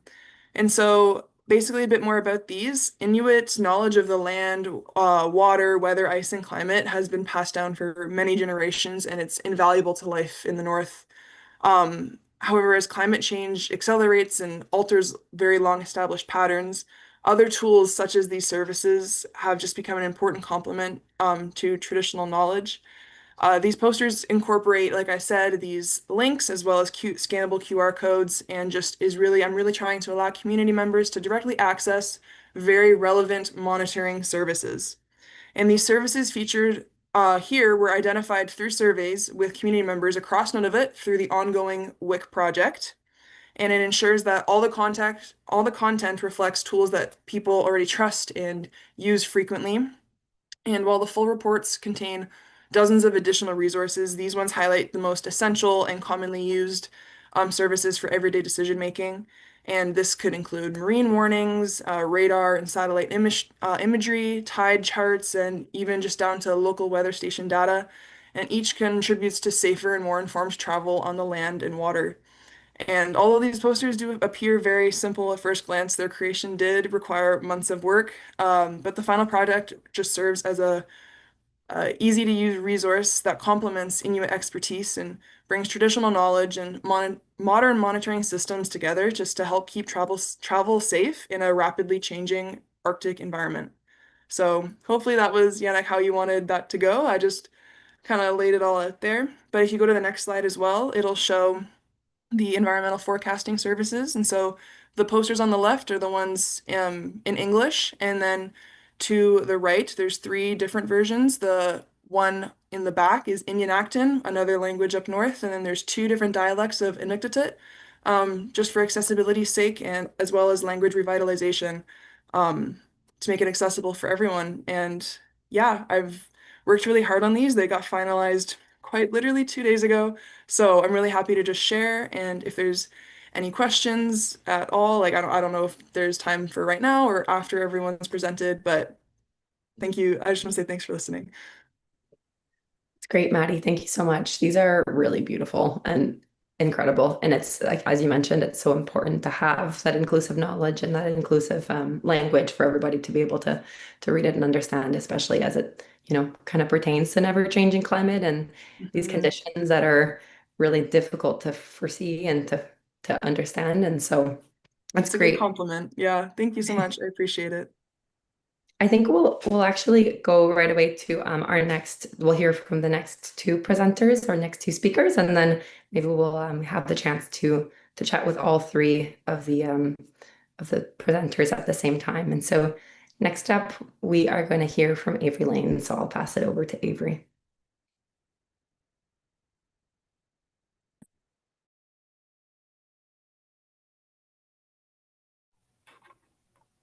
Okay, perfect. Sorry, just had to get unmuted there. Hello, everyone. My name is Avery Lane. I go by she, her. I am a Red River, Manitoba Métis from Dawson Creek, British Columbia, Canada. If you guys know the layout of British Columbia, I am probably one of the most northern cities in BC at the moment. There's a couple others, but this is probably the main city that is up north. I'm a 4th-year undergraduate student in conservation enforcement at Lethbridge Polytechnic in Alberta, and I am a Clear Seas 2nd-year intern this year. Gonna move on to the next slide. Sweet. So kind of my involvement. I grew up in a very rural community, so my passion was always the environment and kind of protecting the animals within it. I volunteered many hours with nonprofit environmental protection organizations in animal rehabilitation centers. So this includes quite literally wildlife rehabilitation centers where we're looking after bald eagles, bear cubs, wolves, stuff like that. And then as well as working with domestic animals as well. So that includes farm animals, dogs, cats, parrots, things like that, that I spent my time working with. So kind of connecting with those and growing up in such a rural community really drawn my attention to protecting the environment because I grew up so connected to it. Move on to the next slide. So a little bit more into my involvement. My first ClearSeas internship involved monitoring databases and focusing on populations for marine invertebrates along the coast of BC. So as many may not know, although Canada is not considered a tropical area, we do have actually quite a bit of amount of variety of species of marine vertebrates. So this is coral. There's different types of seaweeds, kelp species that we look at and monitor, as they're kind of a keystone species for figuring out how well our waterways are being maintained. So this was a big project done on Vancouver Island, but also kind of went closer to in-stream places into the Sunshine Coast and places further north along the coast of BC, heading all the way up to Alaska. One of the main things that we did look at was glass sponge invertebrates, which are very, very sensitive marine animals. So we took a look at that for our internship. I got into wildlife photography as well as a way to kind of aid these organizations in population monitoring. This includes the marine vertebrae. I did a lot of scuba diving and using GoPros and waterproof cameras, but also for bird species in Alberta and going through school. And you can see a groundhog up there and then a little woodpecker and pictured below. And these are just some of the species that I've monitored for either government organizations or other nonprofit organizations. And the use of public databases like iNaturalist, which is becoming more popular around the world, and other online forums, including some Facebook groups, as well as other things, and then some government databases as well. Move on to the next slide. So kind of get a background of ClearSeas, as I know ClearSeas wasn't exactly the topic of this, but this is how I ended up doing a presentation, is they're all kind of connected, and ClearSeas is funded off by my tax, which is connected to the other two groups here. But basically ClearSeas is a nonprofit organization based in Vancouver, BC. On their website, they call their organization Initiative to Conduct Inclusive Maritime-Related Research that integrates traditional knowledge and builds research capacity within Indigenous communities. So basically what ClearSeas does is they provide the opportunity for Indigenous students to partake in a variety of internships all over Canada. So this doesn't even have to include any maritime-based research. You can be from Manitoba, you can be from anywhere, and they provide an opportunity to do internships with. So this is how I got started. And like my first year, I did a little bit more marine-based research. This year, I'm going to be doing a little bit more inland, so it's clear to see their involvement in Indigenous communities all over Canada. The next slide. It's kind of more of my background. I was raised in Sechelt, BC, which is just off the Sunshine Coast, parallel to the Vancouver Island onto the mainland. I grew up learning Indigenous practices with the Sechelt Nation, which is the main nation along the Sunshine Coast. I went to school in a primarily Native school, so I got to really connect with Indigenous peoples as well as learn traditional practices through school. And that included elementary school as well as high school. So I got really connected with learning the traditional methods of hunting, fishing, trapping, and also berry picking, going to pick medicines, things like that. And once moving to Lethbridge, Alberta to pursue my post-secondary education, I got connected with the Piikani Nation, and we learned traditional fishing, trapping, and hunting methods on the prairies, which are a lot different than in the coast region. So it's interesting to see the similarities but differences between the two nations that I've connected with. Next slide. Furthermore into my background, I currently hold a diploma in natural resource compliance, and I'm in my final year of the conservation enforcement degree at Lethbridge Polytechnic in Alberta. I currently am a natural resource officer in Dawson Creek, BC, which has helped me to kind of learn more about the stuff going on in northern BC, as of course I've never lived up here until as of last year. So it's been interesting to see and learn what's going on in different areas of Canada. Next slide. So to kind of give a little basis of natural resource officers, they're not very common. Even people in Canada and BC still have no idea what we do. So natural resource officers focus on compliance and enforcement for a vast variety of resources like water, land, wildfires, forestry, and more. Is some of the things we do as well is heritage conservation. So we take care of artifacts and sites that are known Indigenous areas. This can include unmarked grave sites, other artifacts, smokehouses, things like that that are historical and are protected by Indigenous peoples. We can also protect that under our legislation. I'm using this branch as a way to help protect and preserve the environment for years to come, as I'm able to actually actively enforce rules for the environment, but I can also seek out help and places where there needs to be development as well. So it's been interesting to get that background and use my background as a natural resource officer to help through my internship as well. Next slide. So I've been living in Dawson Creek, BC as an NRO for 2 years, and I have been involved in learning the area and climate change tactics. For most people that don't know Northern BC, specifically the Northeast region, it is a very heavily industry-related area. It's not just forest, there is heavy oil and gas industry, other energy, things like hydro dams, wind turbines, things like that. And one of the things that I have personally been learning over the last few years is the Yehi versus British Columbia case. And it's this precedent-setting case for the North area of BC. Basically, Yehi was a chief of the Blueberry River First Nations. And they saw that there was an issue that all these industries and companies were continuing their work, not collaborating or even speaking to a lot of the Indigenous communities up in the area. And they were destroying land, they were ripping through rivers. You can see the fragmentation of the area is significant. So this case was to go after the government for letting these industries do this. And it was precedent changing. It affected the large industry in the area and is now helping us take a more collaborative measure with the government and with these agencies and industry into the Indigenous communities, because again, Blueberry River First Nations is not the only Indigenous community. There are several that take up all of the Treaty 8 area, which is a significant area of the Northeast. Next slide. So my internship and my focuses are looking at the intersection of environmental conservation and industry development. Many think that industry and development are not good when it comes to climate change and looking at these other things, but in my perspective and my learnings is I'm trying to figure out where we can have that happy medium of between the two, and making sure that interface is correct and that we're not damaging the environment, but we're still able to give gas and oil to other places, and we are able to develop and have an economy as well from this. Restoration projects and oil and gas industry monitoring is something I'm focusing on as well.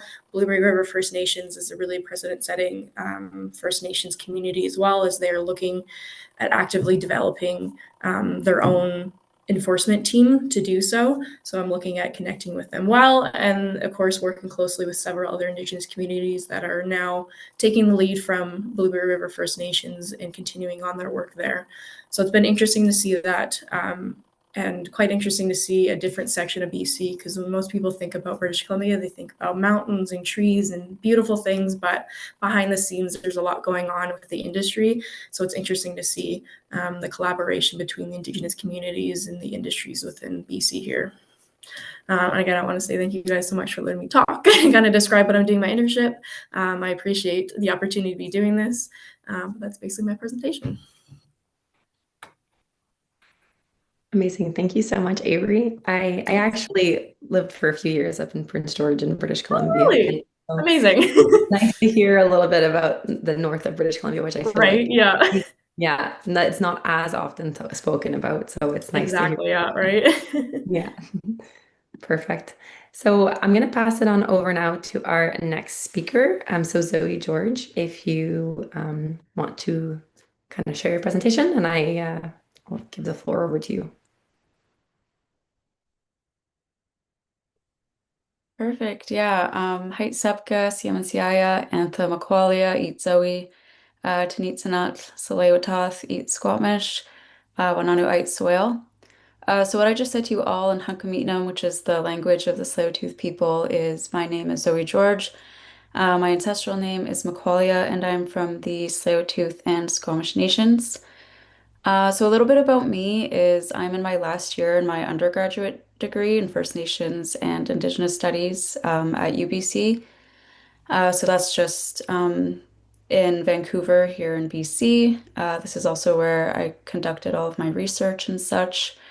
I'm also in my second internship with Clear Seas. Thank you, Avery, for laying out what Clear Seas is because it is going to touch on what I'm going to talk about as well.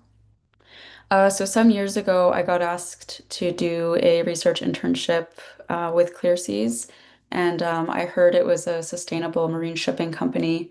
And I've been a canoe paddler since I was about 13 years old here in my home community, Tsleil-Waututh. I come from a long line of war canoe paddlers and a long line of people who participate in like war canoe culture. So I thought, what better way to do research with a marine shipping company than to share about war canoe culture and history, just because since colonization and since contact with settlers, my communities have been dealing with a lot of industry and a lot of marine shipping since they've come to Vancouver. So basically, the research project that I did included interviews with elders from my community in Tsleil-Waututh, and all of which are residential school survivors as well. And their themselves and their parents had to go through a lot of low paid, very strenuous labor jobs that had to do with marine shipping or logging here in Vancouver and Burrard Inlet. But more than that, despite having very low paid jobs in the labor industry, they would also participate in war canoeing. And so in the exhibit that I ended up opening at the Maritime Museum here in Vancouver, I have a lot of photos and archival research that has to do with my Tsleil-Waututh and Squamish family. And you can see that the men and the family in the exhibit, they're like super jacked because they would be working like 12-hour days as longshoremen and as industry workers, but then they would also participate in war canoeing. But more than that, where the Taiwan Snahua exhibit is, it's in Sanok or Kitsilano, which is in Vancouver, BC. It's almost like right in downtown Vancouver, but Squamish families were actually unsettled from that area in the late 1800s, and their longhouses and canoes were burnt down in that village of Sanok, and then they put Vanier Park where the museums are, and it's like a very popular and like rich neighborhood in Vancouver now. But you can see that Squamish, their canoe club, when they try to canoe pole and when they go to practice, they're weaving through marine shipping traffic, and there's huge barges and there's docks that are right in their way. So basically, what I'm trying to say is that war canoeing is not easily accessible even still because of the amount of heavy marine shipping traffic and the amount of industry that has been laid out here in Vancouver. So the lasting impacts of colonization on our communities still really affects us, but it doesn't affect the greater Vancouver public. So I just see that as an injustice that I kind of wanted to talk about and highlight in my research project. So again, the exhibit that's at the Maritime Museum came from the research that I did with Clear Seas initially, and that led me to the ECOP Ambassador Program. So with Clear Seas, I went to the Coastal Zone Canada Association Conference. That was in PEI. So if you could go to the next slide. So basically, I went as a research intern speaker with Clear Seas, and we went to Charlottetown, PEI. Those are some photos there of my experience. And you can go to the next slide, please. And I come from a history background. I'm in Bachelor of Arts, so I'm not really a science major or scientist. So I really enjoyed my time at the conference learning from people in more scientific backgrounds, but my favorite part was definitely connecting with Lennox Island First Nation. As you can see, the photo in the middle is a canoe, so I got to connect with them and learn about their culture around canoeing and some of their teachings and history with canoeing. So I've carried that over into my exhibit and museum work. But yeah, through the conference, we were offered a tour of the First Nations community there, and it's a little tiny reserve in East Coast, and I'm from the West Coast on a little reserve, so it just felt like I was home and where I was meant to be. I felt very welcomed, and I really appreciate that about other First Nations communities, that wherever you go, you can always have some sort of connection and yeah, common grounds. But yeah, that's kind of what my research project was all about. Again, my reserve, both Tsleil-Waututh and Squamish, have had very long-standing legal battles and court cases that comes to the amount of industry and the amount of climate harm that industry has on our people. In Vancouver especially, there is so much research and studies around the displacement of First Nations people and placing them right near industry, and getting us basically out of the way of settlers and making it more accessible to the beach and shoreline for settlers and richer people in the city. And that's still an ongoing issue that I try to get out there through my research. And yeah, the amount of marine shipping that comes in and out of the inlet is a very problematic issue that we've been discussing with the Port of Vancouver. They're the third largest port in North America, and they make billions of dollars leasing our land and taking up the shoreline. And then First Nations people still have a hard time accessing their culture and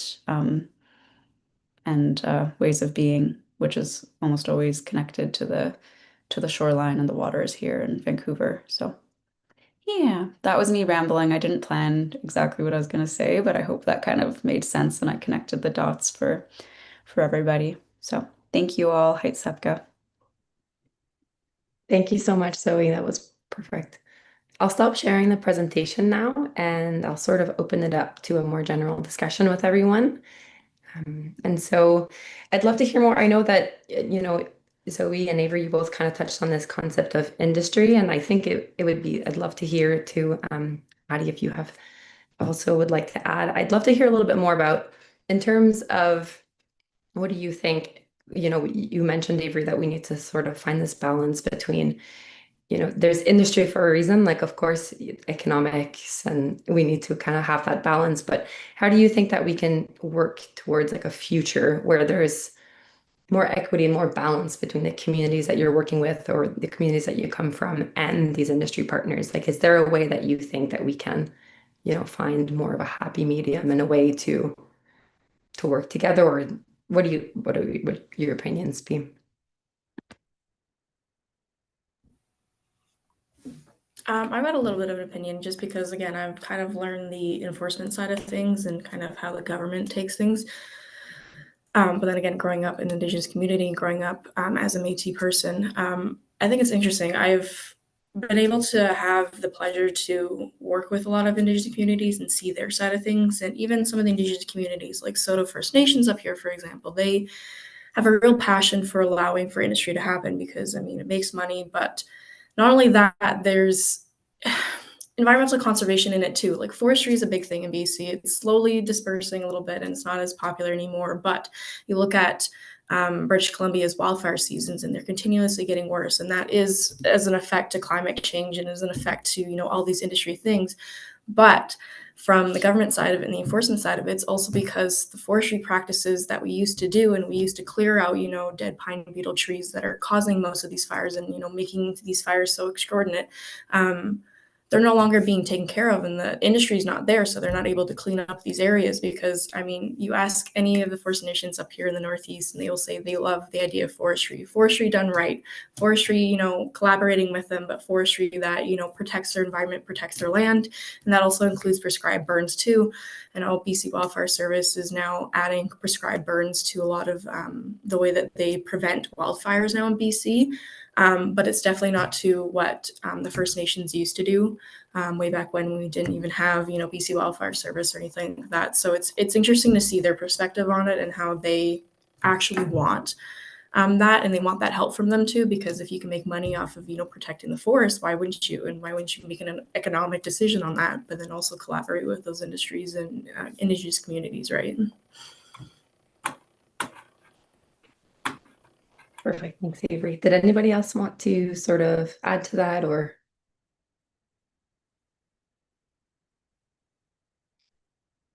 Okay, perfect. No worries. So I'd also love to hear a little bit more about, specifically looking to climate change. Do you feel as though your communities are really looking to you all as, the youth in your communities to be addressing some issues, and what concerns exactly are you experiencing or having experienced? I know, Avery, you just mentioned, wildfires are becoming more prominent in British Columbia. But what other, climate impacts have you experienced, and do you feel as though it's sort of what can your role be to address these changes?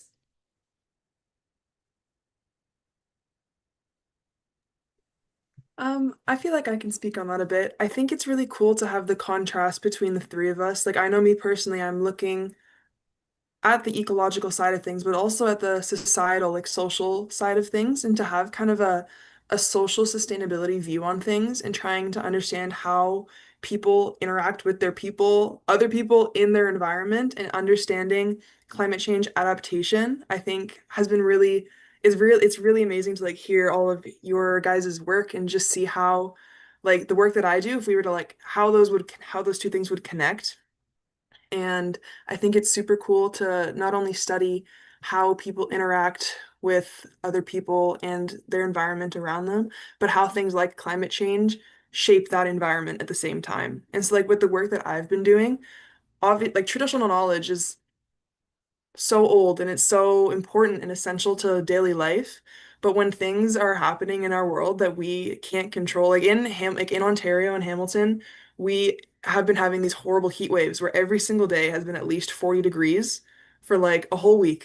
And it's miserably hot out. And it's something that's so out of our control. And it feels very strange because in the following week will be 20 degrees the whole week. And it flip-flops back and forth. And there's wildfires and there's air advisories because the air quality is becoming so bad of all of the wildfires, the air coming down all the way to southern Ontario where I am.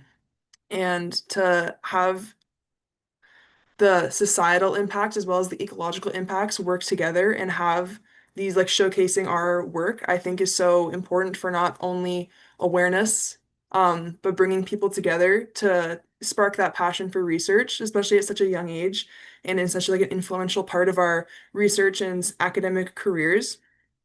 I definitely feel like in my community and even within like the McMaster community, I spend so much time here to have like these sharing circles and to like share with people and get their input on how they feel different. There's a lot of bills like going around and laws going around that are really stripping away Indigenous people's rights right now in Ontario, and is really hard to just witness it and feel so powerless. But these types of events and this type of research are those stepping stones to like take that power back.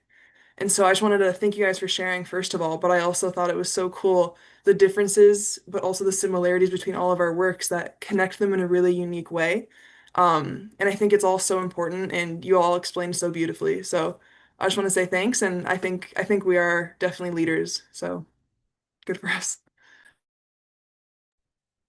Thanks, Maddie. That was beautifully put. Yeah, Zoe, would you like to say something? Yeah, I totally agree. Thank you, Maddie, for saying that. I feel like all of us really came together and showed our unique perspectives on this. I did want to mention my reserve, we're right on the shoreline, so we have a shoreline restoration project, and that's in response to climate change and the rising sea levels here. And every time our reserve has meetings about the shoreline restoration project, they have to include both the canoe clubs, and we've been taught different parts of the water and different parts of the inlet that are safe to put in restoration projects or not, because we have that traditional knowledge that's been carried on through generations to generation. So I did want to mention that the work that I do, I really do try to highlight the traditional knowledge of paddlers and work canoers in this inlet. And yeah, that's just specifically here to Tsleil-Waututh in North Vancouver. But yeah, when it comes to like sea kelp beds and like sand that they're trying to put in place and other restorative measures of the shoreline, they look a lot to the canoe clubs to be a part of those conversations. So yeah, that's another kind of thing that we do to help out.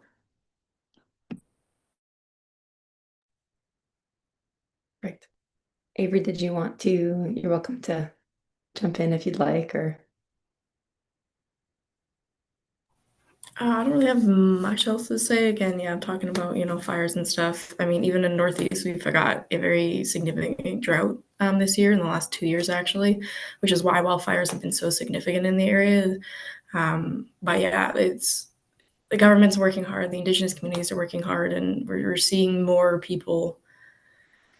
regular people get interested in this and interested in climate change and making a change. And I mean, even seeing like other young women kind of in the force of helping this out, whether it's, agencies or whether it's school and stuff. Like, it's really amazing to see for sure. And I love to see the connection. So thank you, Zoe and Maddie, for all that. Right. So I was kind of wondering, hearing you all speak, if you faced some like significant challenges or specific challenges, either in the work that you're doing or in addressing some of these problems, or is there, challenges that your community as a whole has experienced that, are maybe barriers to these improvements? Yeah, go ahead, Maddie. Yeah, sorry. So much comes to mind. Being a student at McMaster has changed me for the better as a person, but I also am a student athlete here, so I spend purely all my time here. I really don't spend much time at home, so having to like find another community at school has definitely presented its challenges. And it's surprising the number of people in your own like institution that you go to who really try and like push you down and really try and make you feel lesser than because you have different traditions than they do and different cultures than they do. And I make my earrings and I wear them and then they look at them funny and like things like that. Um and so just finding myself and understanding why I do what I do has been like, what is my why? Why do I do my research? Understanding what my why is has been such a huge part of my research and academic journey in university. And understanding my why has been so important because it helps me not only find myself and recenter in myself and understanding that the work that I do is not only foundational for me as like a early career researcher, but is also important for the McMaster community, and as a result, important for the Hamilton and Ontario community, as a result, important for my community, and for even in my involvement with my research team, the Inuit communities who I don't even have like direct like relationships like with like this is all like secondary research that I'm doing for people who I've not even necessarily met, but I know that I'm passionate about it and it's important because we're in it together. Like it doesn't matter geographically what separates us. It's bringing together this knowledge and all of this important work that's done and inspiring other um, young Indigenous researchers and scholars to really highlight their knowledge and highlight their opinions because we need to continue to put our voices out there and really just we're important and we have a role to play. And um, I think those people who really try to put you down are they can do their own thing. They're good. You don't gotta listen to them ever. And you just gotta find your right people in your community. And so being here and being away from home is really, really hard. But the searching and the finding my why has been completely worth the journey. I'd do it over again a million times. It was great, Maddie. Thank you. Yeah, Zoe.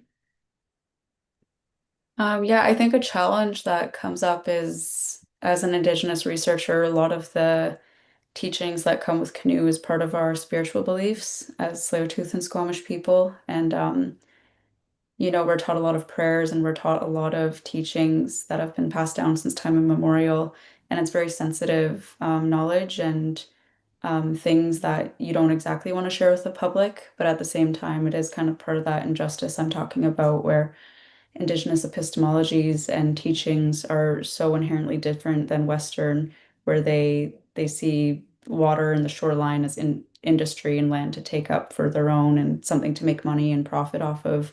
Whereas for us, it's part of who we are and it's part of our traditional and spiritual beliefs. And it's not treated the same in Canada, whether people like it or not. A lot of other religions can go to a church whenever they want. There's many around in the city, but for us, when it comes to access to the shoreline and access to the environment, it's really cut off by industry. And that's a problem that I really try to highlight. And it's something that can get very emotionally taxing at times. And I think that goes for a lot of Indigenous people, because when it comes to our traditional beliefs and our spiritualities and our ways of being, it's very blocked off by industry, and not only industry, but climate change and global warming. So it's a very multifaceted issue that Indigenous people have to carry and face. So that is definitely a challenge that I find in this career, in this profession. So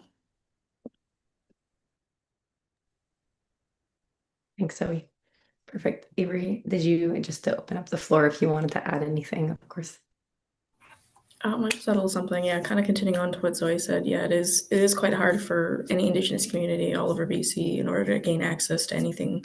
Like even I see in the Northeast, like you see culture camps and stuff that have been destroyed by industry in sacred areas. I mean, that's part of why we are now enforcing the Heritage Conservation Act, which is protecting all the burial grounds, these prized possessions of areas and stuff. So it's been interesting to see. And I think kind of like my biggest challenge is kind of being that middleman of I'm working for the government and an agency, but I'm also an Indigenous person, and I believe that we should be able to have access to land and access to the resources and be able to use and just share the space.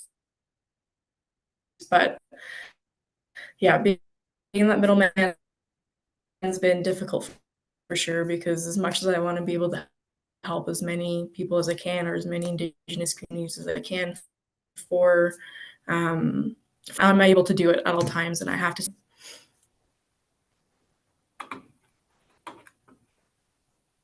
Thank you very much, Yannick and Zoe and Madeline, Avery. We are juggling presentations. Share my screen.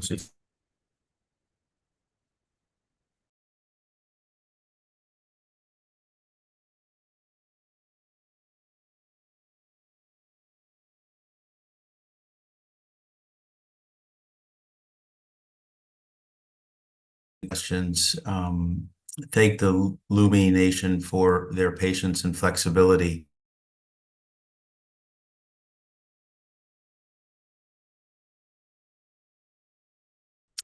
The concept of the compliance and enforcement officer is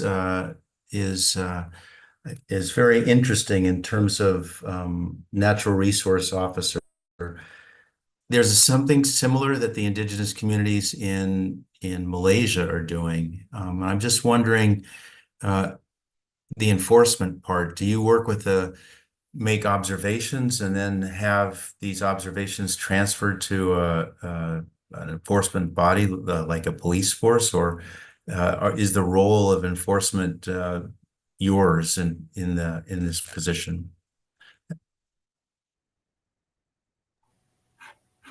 Yeah, just kind of add to that. So Natural Resource Officer, we collaborate with like the conservation officers and stuff, but it's basically our own, and we're able to do that. But we do have processes now with restorative justice that we're able to actually work alongside Indigenous communities for stuff like that. And there's even some communities up here in the north that have their own kind of agencies, like lands department, stuff like that, that we're able to collaborate with them as well, because they are lawfully under BC law, a law enforcement agency, so we're able to do that as well. Excellent. Thank you for that. Thanks, Paul. The other question I have, and then I see Erica's hand as well, is there was a comment about, I guess, increasing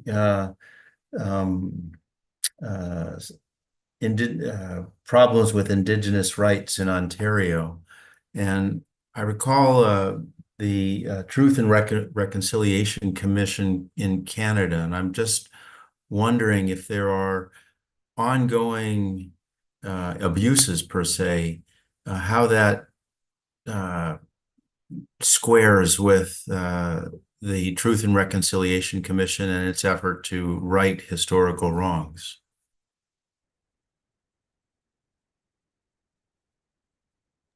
I can speak on that a little bit, just trying to keep the time quickly.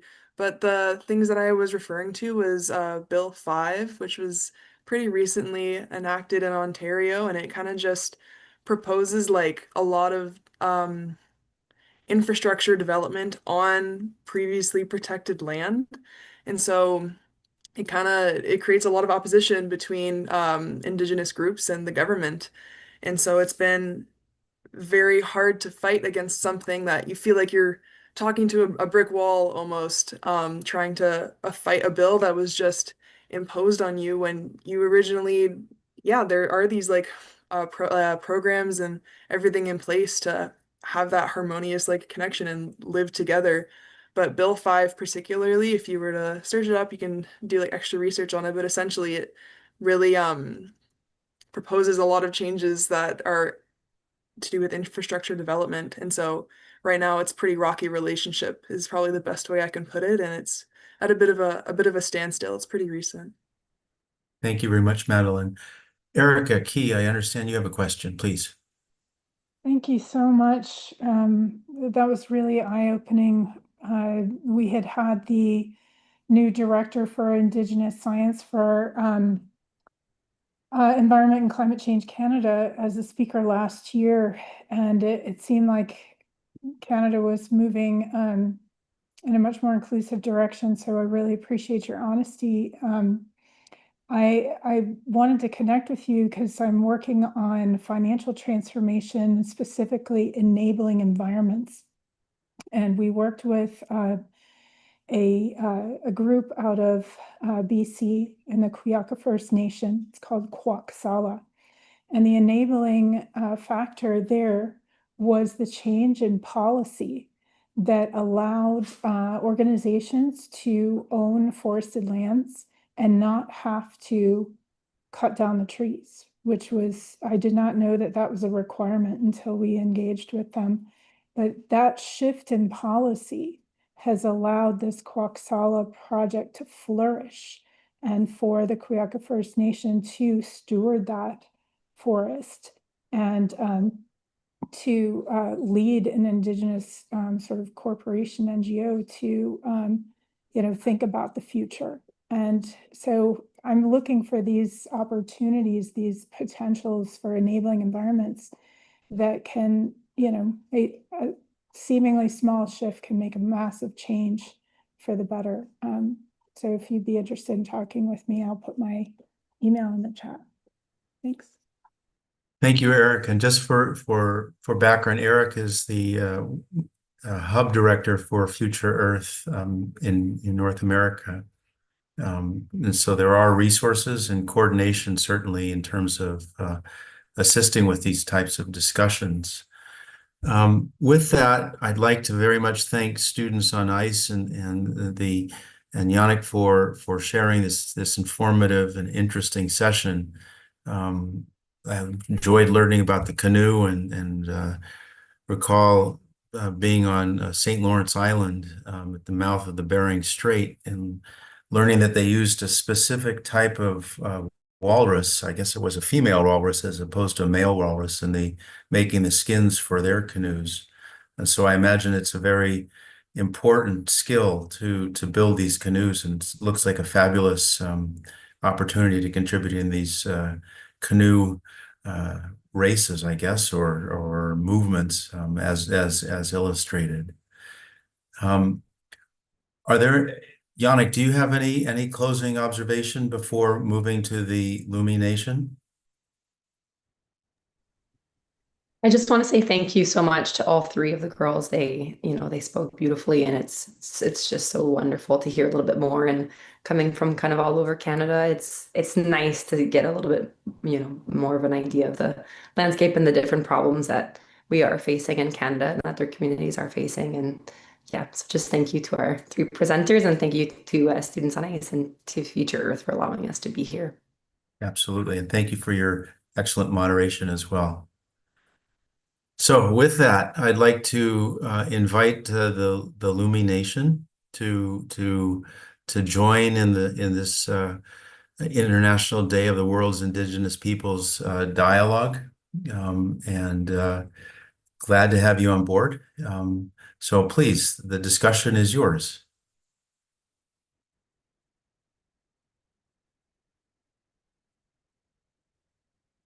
I was asked to come and witness the work that is going on in Indigenous land. It's important to our people to get back what we owned and rebuild what was destroyed. It's going all over Indian country, Indigenous country, clear around the world, that the lands that has been destroyed, that all disappears. Animals, fish, the water, the people are just going to die. It's hard to realize that, think about it, what's in store for our future, because we see it being done now, the way our land is being taken care of. So it's important, people, to do what is, there's enough talk. Now is the time to do. Start doing the work that needs to be done to take care of our land, our fish, our resources, our trees, our water. This is what's in my heart. I'm 75 years old. I've seen the changes in our land, and it's sad. The polluted water, the polluted everything. Our resources, our fish are disappearing because the water is being polluted. The spawning areas are being destroyed. That's what's in my heart as an elder. Enough talk, it's time to do. Get all the people, Indigenous people together. It's the only way it's going to happen. The only way it's going to happen is stand together as one, because God created us as one. To take care of this earth that He made for us, to take care of in a good way. Again, I'm going to sing this song, Stilmachen. This man is talking about that person that's greater than I, that lives up there. He's crying to the people, singing this song to his people. Take care of what I made for you. If you don't take care of it, it's all going to disappear, and you are going to disappear. Again, Hashkahela Sam. Yes,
CM, CM Anastalatus, Itzan, Uhila, Asla, Sanaquilia, Theokaius, Talenpal, Sanasna, Chochlamis, Inastipanas, Hanat, Aquaquino, Squal, Haisuka, CM Asla, Stalem, it Elias.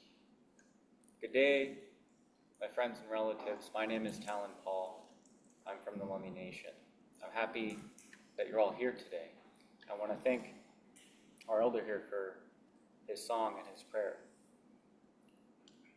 I wanted to share a few words, and I wanted to share a story today. One of our old stories. I wanted to share it in our language first, and then I'll offer you the meaning.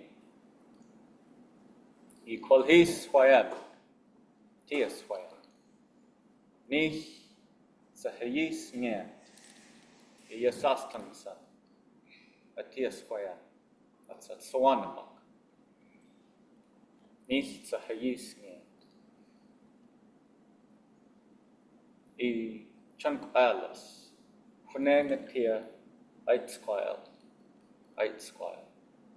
Each sahin watch, sanasana, chas squire. Ik ayachst, sahohwas, mok ahin, ayachst. Nis chasu, kolashtam, sasnyant, kolashtam. I makwatu, honakwan, nis sahwas, kuchap sasnyant. Nis hayis chakos. Nis kuchas fnatin sasnyant. Kskolshan. Ini chalasaslanis sakolshan. Nis chasu kakalam. Kakalam. Chatsa kolshani saslanis. Nis chasu yes slaling sakolshan asakolma. Yes yet quilling. Nakam. It's a true sheen, and it's a squacken. It also calamasa nataslanis whatish. Cakalam, it's a whatish, it's a quashan. It tall yet a whatish. Yet a tall. Iawanastalos. I hunengat ads a hutchins, a quashan. A chaisen sa upstalo, nisan su hiatal. Nis su hoit sa stalos, isu anas wakwiling, sa watish. Nis su tasatas ksa, ila sa takwach, snas sa ksa. Ix sa takwach sla, nis kuchas fnatin sa ksa, takwach. Nis chasu yes shakal ya sa panahon I la kuschats at sa panahon nis kuchas fnating sa skasa panahon it also yes shakal ya a kokone nis flas sa kone nis chasu yes ya shakal chuchina it alu khanats chat at the chuchin. Also, yes, shackle. So, slew slout come on. Alu kanats. chat sa shusha. Nis chasu yes ya. Whiten. Islalas sa tochtoch sa whiten. Nis chas hunating sa hul sa skusatla.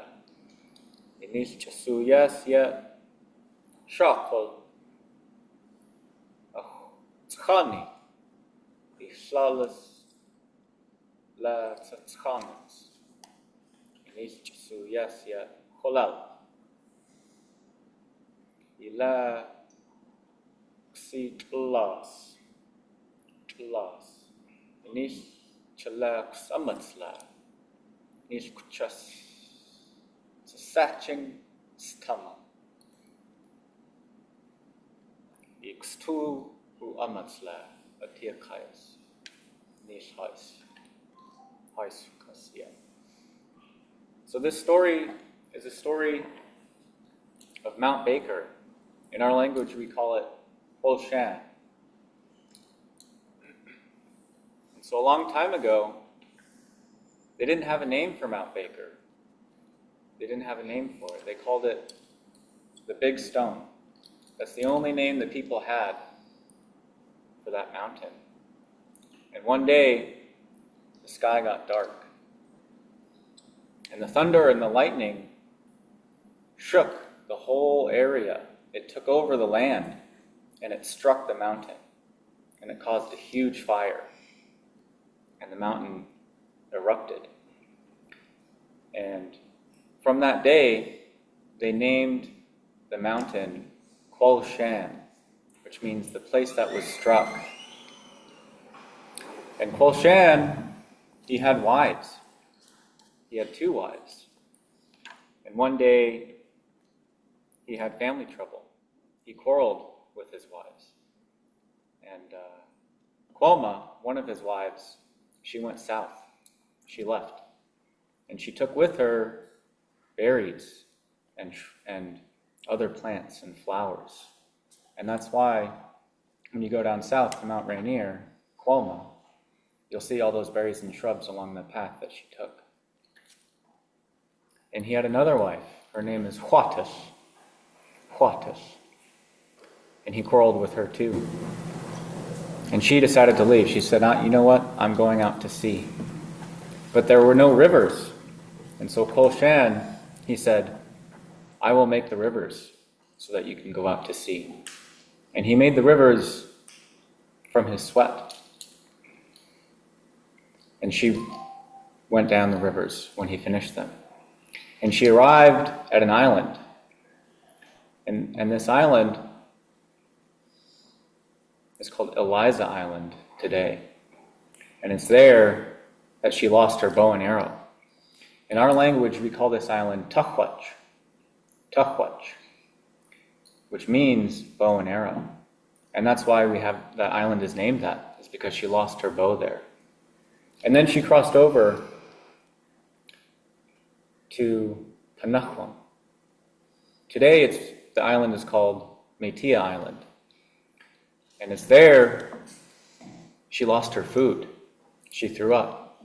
She threw up Panakwam, vegetation, bulbs, other types of plants that we eat. And that's why that island has its name, is because of the food she left there, Panakwam. And then she went down to Vidi rocks. Kokkoning is the name of those rocks that we have for it. And she went and gathered seagull eggs. And that's why that island has its name. And then she crossed over to Trutsheen, Barnes and Clark Islands. And it's there, the same thing happened. She lost her food. And she lost Trutsheen, berries and shrubs. And that's why that island has its name. And then she crossed over to Sushlautkamung, Susha Island. And it's there, again, she lost her food. She lost mussels, Sushlautkamung.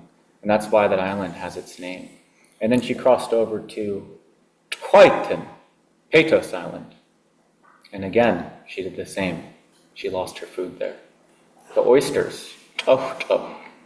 And that's why Peitos Island has its name, Quite. And then she came down and she crossed over to Tskani. I can't remember the English name for that island. Tskani. Is it Waldron? Waldron Island. And there she lost her fish spear, her tkongens, and that's why that island has its name. And then she was going to cross over to Palau, San Juan Islands, but there's a dangerous tide there. And if you don't understand the tide and you try to cross, you will drown. And so it wasn't safe for her to cross, and she decided to lay down there. And she's still there today, Huatas, near Spiden Island.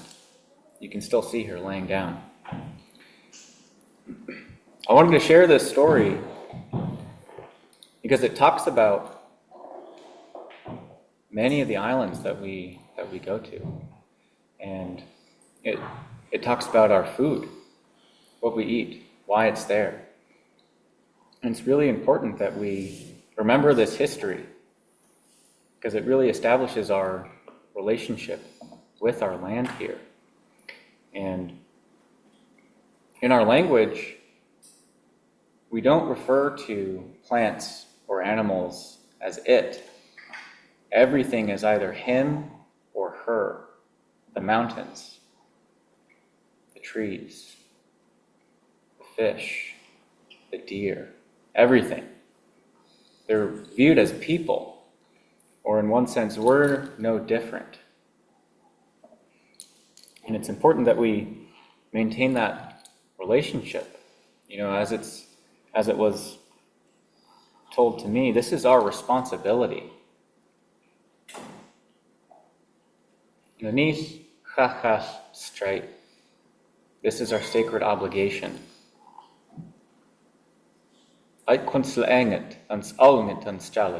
Look after your relatives. Look after your family. And that's not just referring to your parents, your elders, your cousins, but your relatives out in the sea, your relatives out in the woods.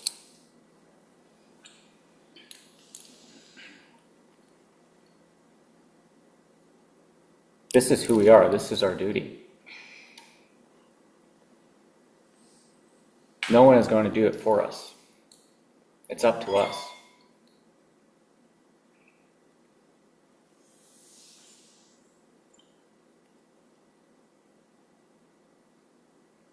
Yes, I thank you. I also wanted to. Here, we can stand up here.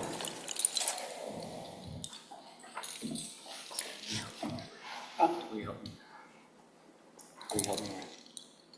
I can't hear. Oh, yeah. Will you help me wrap her? Yeah.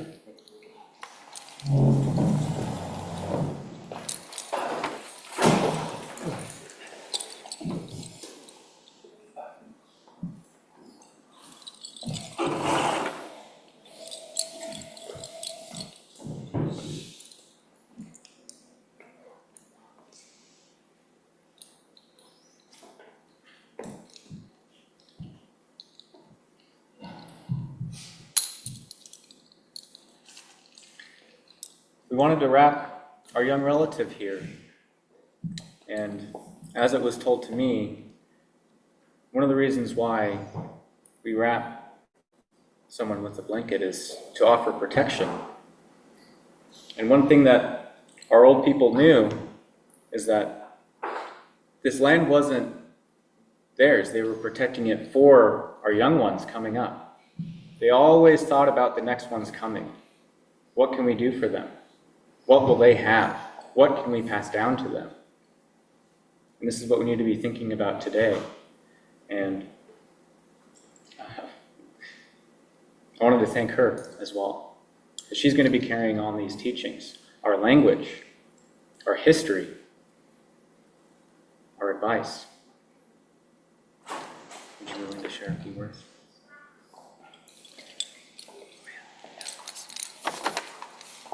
My name is hello. My name is Ari, and I'm from Lummi Nation. I am the daughter of Katrina Williams and the granddaughter of Kathleen Solomon. I love swimming in the Salish Sea and sitting on the beach while enjoying fresh seafood. It's important to be kind to the water so that we can continue to enjoy our coastlines and feed our families. Hashka.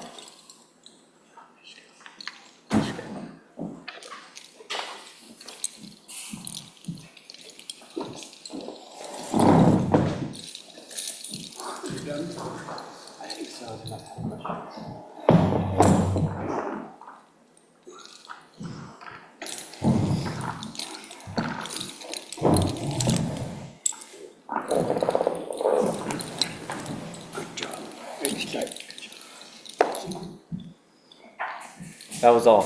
GIYSCC.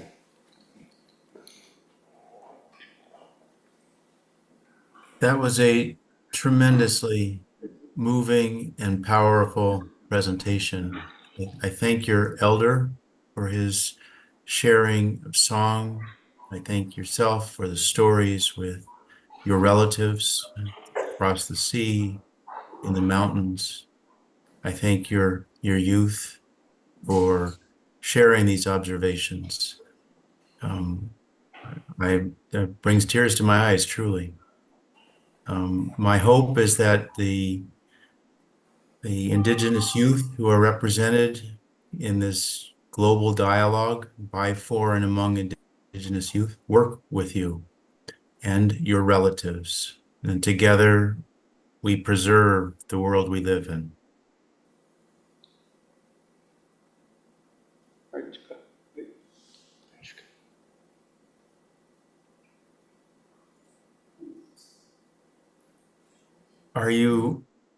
Would you take questions from the audience?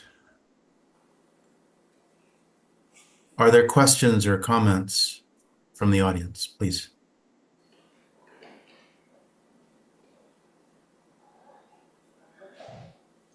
Davina, please. You're muted. Yes. Okay. Oh, I don't know what happened. Yes. Hi. Thank you. Thank you. Such a beautiful story. It's really moving, and thank you for taking care of your elder and even the younger. My question is, how do you pass down this, knowledge or this culture to the younger generation? Like, or how you're doing to pass down uh, this knowledge or the story about how we have to preserve our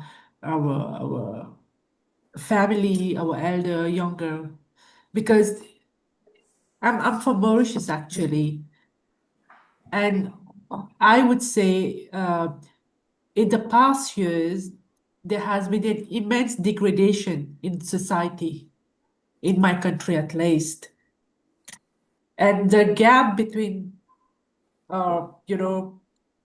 like me and a younger one, it's like really, really big, and it's getting more and more difficult to really make them understand why we need to preserve the nature, why we need to take care of our elder. So maybe if you can highlight how do you do it? That's a great question. When I was growing up, my father would sit me down and he would discuss these things with me. And he would always tell me, one day it's going to be you. You have to carry this on. It was the same thing with my grandparents. My grandparents would tell me, it's going to be your responsibility. And, even when I would come and visit, because I didn't always live here, when we would drive up and down, there's, labels for the different reservations, Swinomish, Suquamish. My dad would tell me, these are Mish people. We're all relatives here. And even up in Squamish, you're also Mish. I'm a survivor of the flood. I know you too are a survivor of the flood. These, you have to sit down and you have to speak with your children. And it needs to come from the whole family. And you need to take them with you, like how she's here today. They need to be included in the work that you're doing in order to pass this on. Thank you. Thank you. This is really wonderful.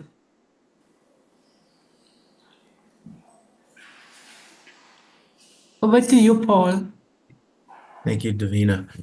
Are there other comments or questions? Please. Certainly one of the objectives of the Global Indigenous Youth Summit on Climate Change is to empower Indigenous youth, next generation leaders, and to carry on this dialogue across generations. There is interest and has been written communication from the Indigenous youth leaders about building a global partnership of Indigenous youth. And in the spirit of your elders' wise words, it's enough. We have to figure this out. We're all Indigenous in that sense on Earth. We all have to figure this out. I thank you very much for your important observations and for sharing your culture and your wisdom with us. My hope is that we continue this discussion and we work together to solve the problems that you have identified. I'd like to say a few words. Please. Relative. What I see going on in our world, the Indigenous people, what was done to our land, what was done to our waters, what was done to our resources, the fish, the animals. We don't take care of them, what's going on needs to be done now. Needs to be done now. Enough talk. We're right in the right time, the right moment, the right hour, the minute, that everybody's listening. What's going on in our lands has to stop. It's sad. I've seen the changes, 75 years of changes in my country. How the mountain, the trees, and the fish disappeared. No more fish in our country. Whatever the hatcheries put out is what we get. I know the statistics of the fish, what we have to fight for, the 2% after it gets done from the ocean. That's my problem. I was a fisherman almost 60 years of my life. I seen the changes. I seen the mountains change, the spawning grounds change. No more spawning grounds, all hatcheries. There is wild stock, but they won't let us touch them. They won't let us mix hatchery fish with natives because they're different. No, I don't think they're different. They're stopping us from doing that to help our resource. There's no more fish, we no longer exist as people. No more mountains, we no longer exist as people because you see the mountains getting stripped bare by big money.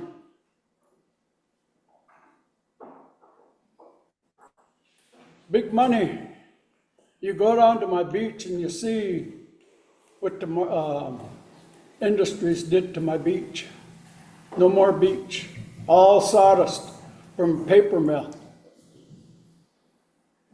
Destroyed my beach. It was a beautiful beach.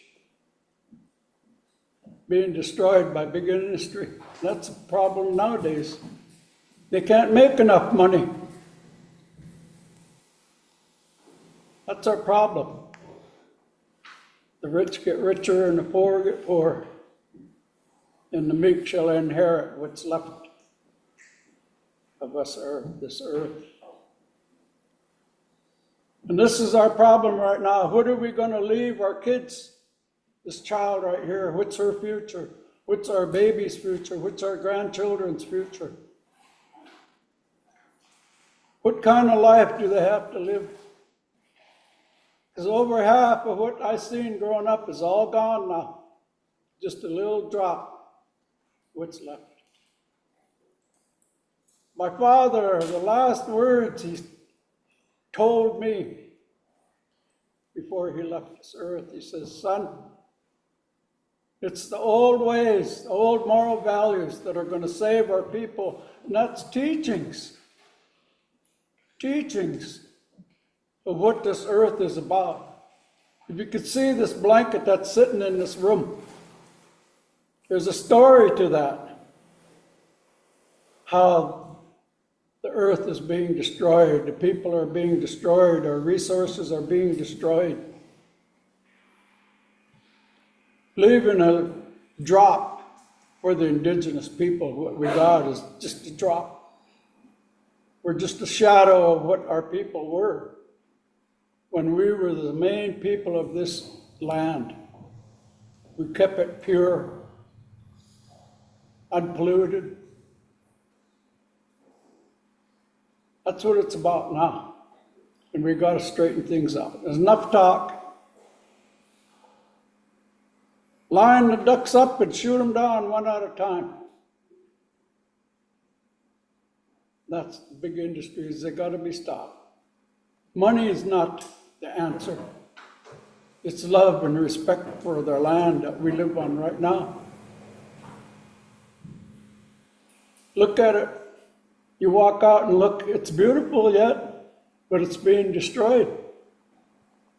Look at the mountains, look at the spawning beds, being destroyed, all because of big money. There's got to be a solution, people. There's got to be a good solution. Because that time is coming, we got to wake up. You all know what's going on in the world. You all know what's going on right now, right this minute, right this second. We're in the sign of the times. 2 roads we got to take. Which road we're going to take? One going downhill or the one straight ahead to goodness? That's all I got to say. I said my piece, why I'm here. Why my elders told me, don't quit talking, you're seeing the changes. And most of you people are seeing the changes, what's got to be done to live happy and be healthy on this earth, because it's not happening right now. They forgot about that main man, the creator of this earth that he built for us to take care of in a good way. That's my word. I call you all my relatives, because we all have red blood. 5 fingers, 10 toes, 2 eyes, 2 ears. We're the same people. Why God put us in this situation right now, to do the things that we need to do to change, to take care of what was left us, what's left. Again, love you all. No room in my heart for hate. Just take care of the original people of this land. Take care of what we need to take care of for these young ones here, for our babies, for our grandchildren. That's all I got to say. Let me talk.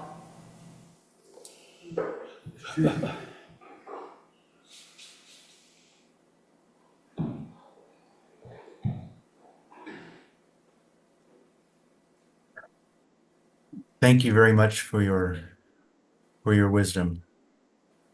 My hope is that the world understands and listens, and enough talk.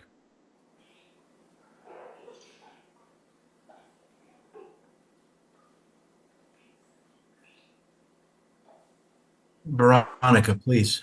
Question, comment. Thank you, Paul.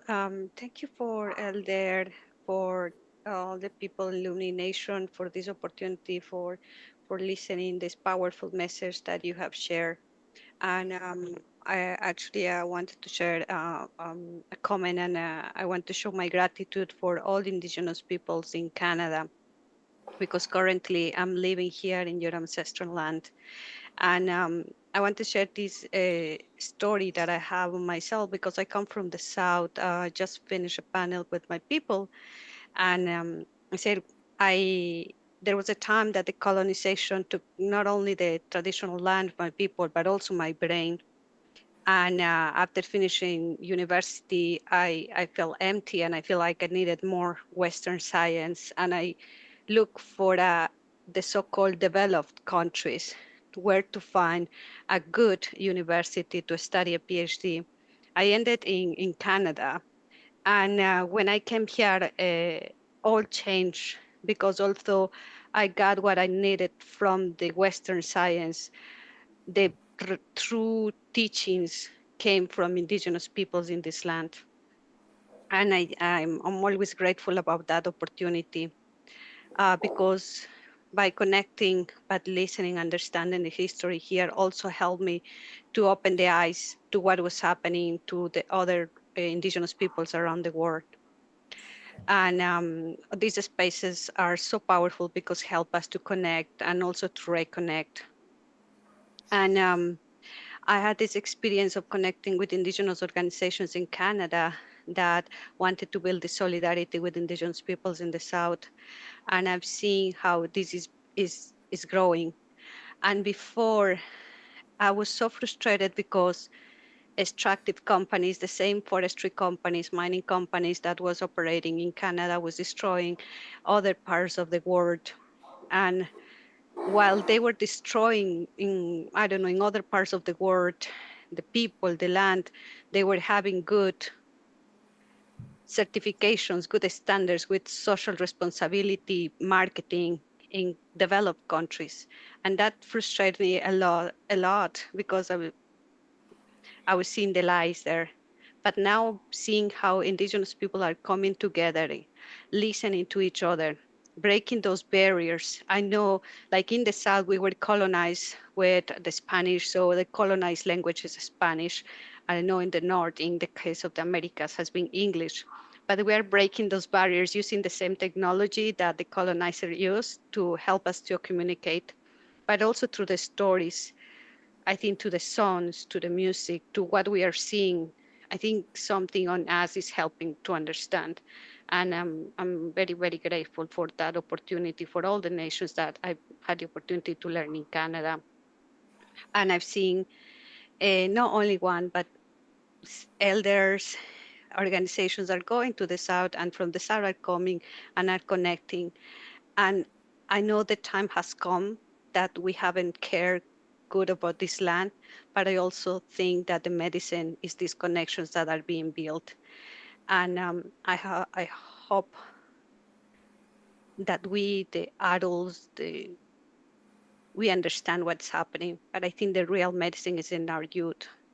And sometimes we feel that the ones with less hope are the adults, because I see in the schools, I see in the kindergarten, I see how the kids interact, and I think they still have this medicine there that they don't see through the eyes, but through the hearts. So thank you again for this opportunity, for the people in the forum, and also with Illumination. Thank you.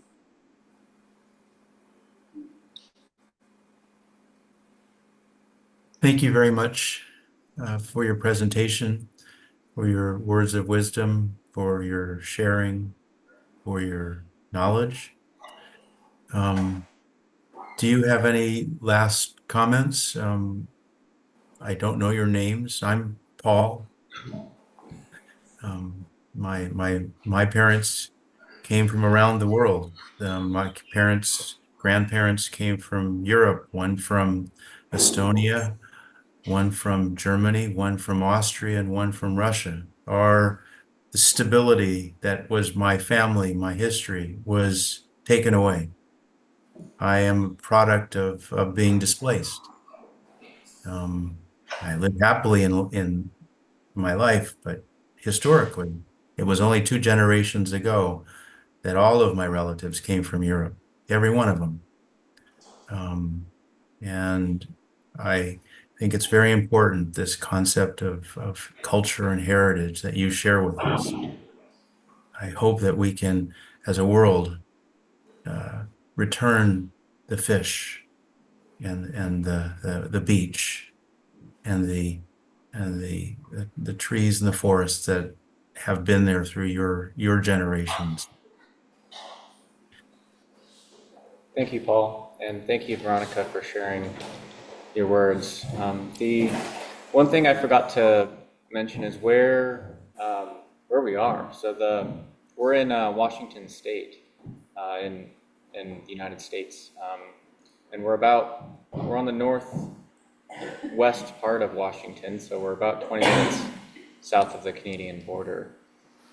I just wanted to share where we are, and also too, throughout an Indian country, you'll hear a lot about living in two worlds, and that's very, very true. Today our world is very, very fast-paced. Everyone with a cell phone knows exactly what I'm talking about, and even with our relationship to our food, I can get oranges all year round. It didn't used to be that way. We ate what was available, what Creator provided. And getting back to that place, there's a lot of, greed's not necessarily the right word, but it's pretty close. Impatience, maybe. I'm able to go to my faucet and get clean water right away. I don't go very long without water. I don't go very long without food. It didn't used to be like that. We had a very specific and special relationship to our food. We were grateful for every meal and for every drink of water that we got. And I think coming back to that place will help us, and it'll help this earth. If we take care of it, it takes care of us. GIYSCC. That's all. Thank you very much. Indeed, I look forward to continued discussions and sharing, and hope that we can stop the talk and act. It is a pleasure as well. Interrupt. I never got to introduce myself. My full name is Skyux. My grandfather, Teteslam, was first native to greet the Spanish people coming into Puget Sound. That's how far my name goes back, to the early 1700s. That's my trail that my people left me. My name is Sam Kagi. My father was a politician. He's been all over the world, helping people. Just that was the start for the older ones, the older warriors, starting to take care of our land. Those old warriors are all gone now. And just like what we need to do is start training our young people about our land. This is what needs to be done right from the babies up, and telling them what this earth is about and what it has for us. Just like our old people say, every time the tide went out, that's when our dinner table was served, because that's where we go get food. The salmon, the deer, we didn't know there was elk. Mostly deer and salmon and clams. That's what we lived on, because we were saltwater people. As it goes on, just like what I was saying about training our young people, what's in the future. You can't just leave them out, can't leave them without nothing. Got to tell them something, teach them something about this land, because that's where it's going to finish up with our great-grandchildren, because they're the ones that's going to be needing to take care of this earth. They're the ones. We're the seed that's being planted right now. We are the seed. We're the beginning of this transformation into a good earth. It was prophesied. They're going to have to come see the native people in order how to take care of this land in the right way. It was prophesied. And that prophecy is coming true. This is where it's starting. I had to say something. I couldn't keep my mouth shut. What's going through my heart and my mind is our young people. What are we going to leave them? Our babies, our grandchildren. We don't want to leave it ugly for them, like what's going on now. We got to stop it. And that's your job, the young people's job, to start at the beginning of a new story of Earth, all over the country, all over the world. It's got to be rebuilt. Everything shall be as it was in the beginning. What's it going to be? It's going to be up to the Olmec, the original people of this land. We are the originals now. What are we going to do? Again, GIYSCC. That's all I got to say.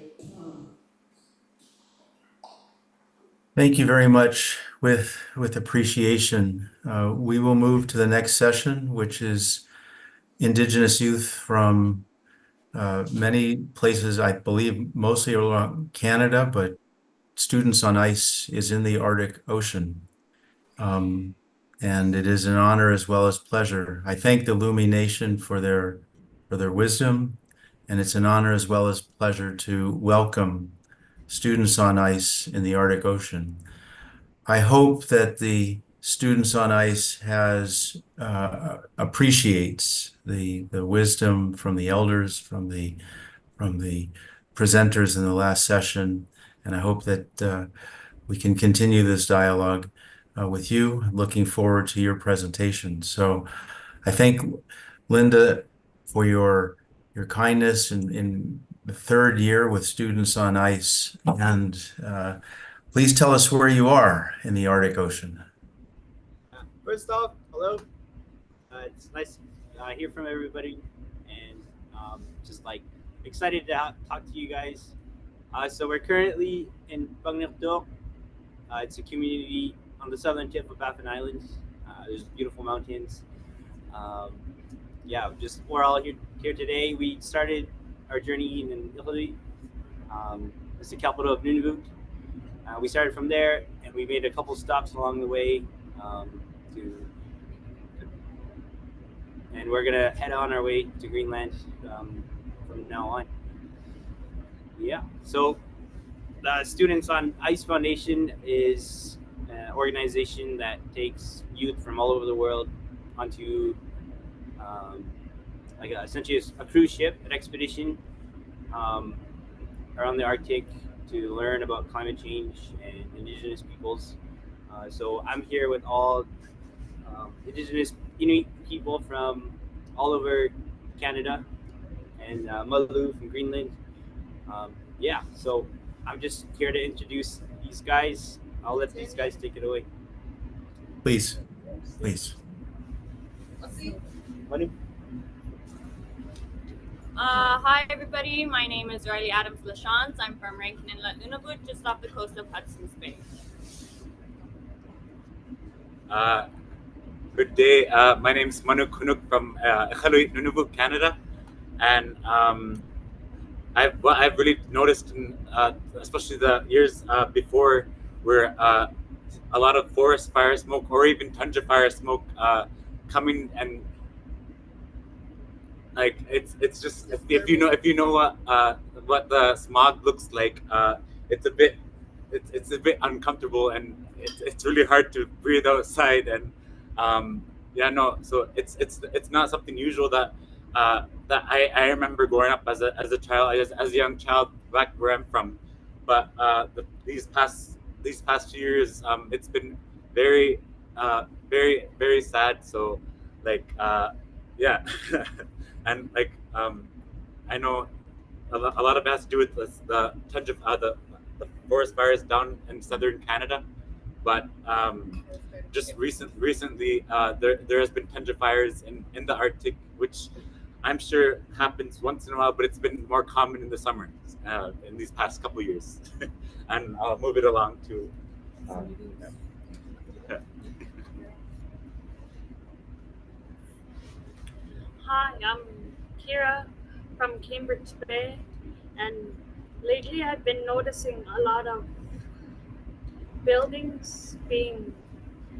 There was this building that collapsed, and a lot are starting to get like that from the climate change and all the permafrost. And I'm gonna move it on to Malu. Hi, I'm Malu from New Galashidanat, Greenland. And this year, the first time in my lifetime, there was a lot of glacier melt in the Nuuk Fjord, which is not normal. And everyone I've known from my generation was like all surprised because usually we do get icebergs coming from the glacier, but this year the whole fjord was full of glacier melt. There's also been moving more Atlantic fish, which is not that common more north, that we catch more often than before. So things are changing. The changes in Rankin Inlet, we've been noticing a lot more southern wildlife coming up, which is starting to affect our ecosystems. So things such as grizzly bears and more wolves coming up, starting to affect our way of hunting. David?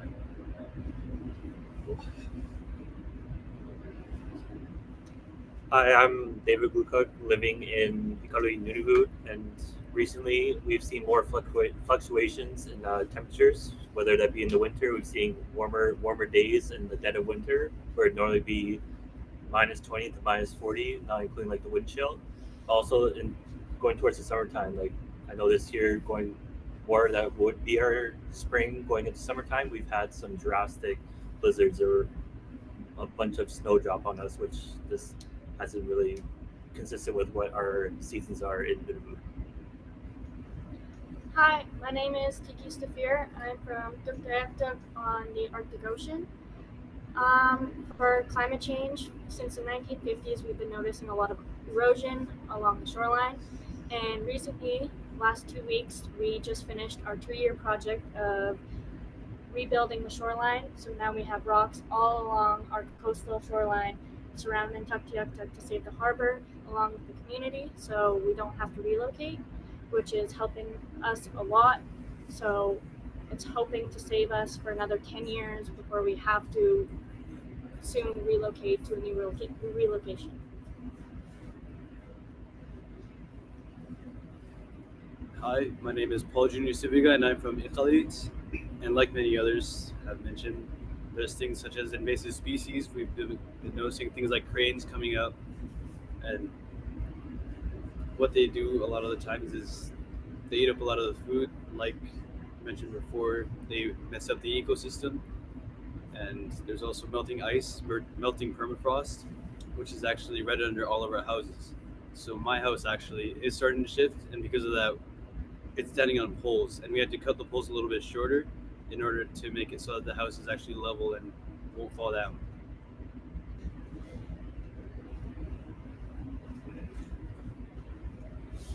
All right, that was awesome.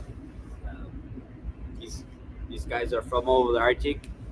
So I'm an educator on Students on Ice, and I was on the 2019 expedition, and so I was like 18 at the time, and I learned so much from all over the circumpolar world, from Inuit from all over the Arctic, reindeer herders, and the Sami in Scandinavia.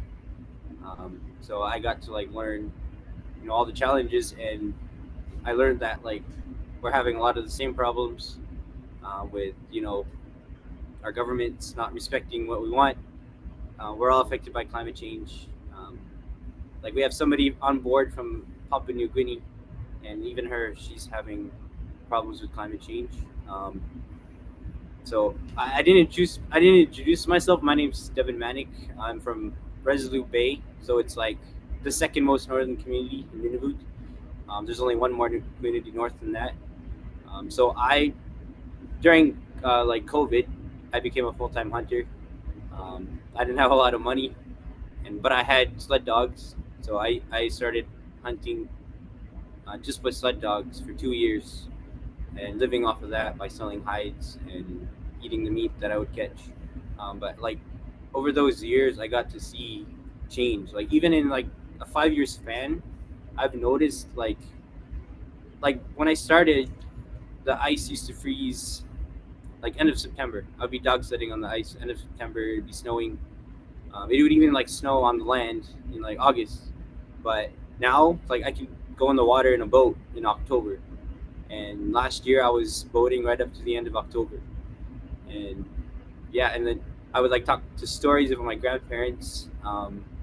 They said they used to go hunting to the farthest islands on the sea ice, and to think that like I thought that was crazy because like how could it be so cold and back then? But yeah, so climate change is real. It's affecting all of us. It's making it harder to hunt. The weather's very unpredictable. It used to be a lot more stable. Like it would during freeze up, it would slowly get cold and continue to slowly cool down over time. But now that I noticed that it's there's like hot and cold, and the hot and cold difference creates more winds. So then it breaks up the ice before it could even freeze. So just like yeah, like it takes longer to freeze up. The animals are changing their migration patterns, so it's getting harder to predict when they're going to come. Because every year there's migratory animals like beluga whales, narwhal, walrus, geese, and they would come at a certain time. But now they're either coming later, or they don't even come at all, and they just skip the area that we live because it's all open water and they don't need to come through this way. Um, yeah, and then like springtime, um, the ice used to break up like the beginning of August, but now it's the like the middle of July. That's when the ice breaks up now, um, and it starts to melt maybe like end of May. Um, I remember growing up and it wouldn't the snow wouldn't melt until like mid June. So yeah, like in such a short span, it's changing dramatically. It's making our lives harder, and like as these guys say about permafrost erosion and coastal erosion, like Tiki over there. Yeah, we just wanted to share our experiences and what we've learned, and yeah. Do you guys have anything else to say? You guys good? Okay. Do you guys have any questions? Yes, but I will open it to others first, but I certainly have questions. Okay. Are there questions from others that are listening?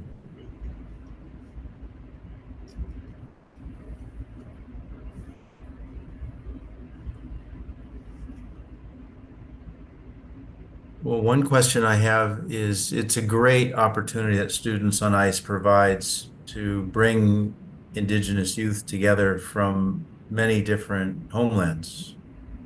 What have you found among each other in terms of commonalities as well as differences in terms of your culture, cultural upbringing, stories? Yes. You guys want to answer? Good. Okay. I've noticed that all the indigenous people living in all the other countries, were not treated right by their colonizers.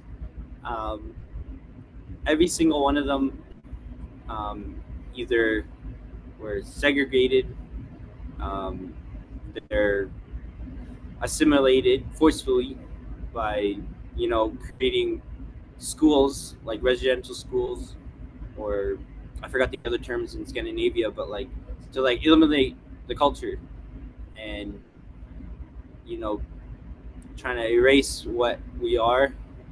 And then I noticed we all are affected by climate change because we live with nature. And we see nature because we live in it and we rely on it.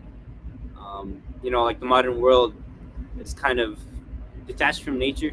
It's a separate ecosystem, like cities and people working 9-to-5 jobs, and they don't see what's happening and all the patterns. They have no incentive to like see the weather patterns changing because it doesn't really matter to them. But like I have to like rely on, when it's gonna freeze up so I can get ready and get all my equipment ready. Yeah, that's what I have to say. Anybody?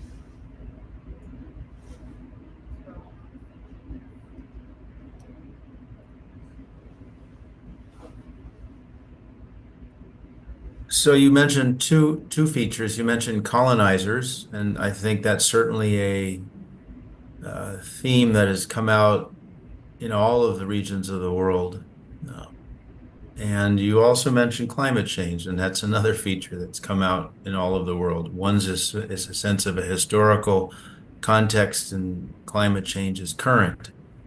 How do we reconcile these? How do we address these together as a world?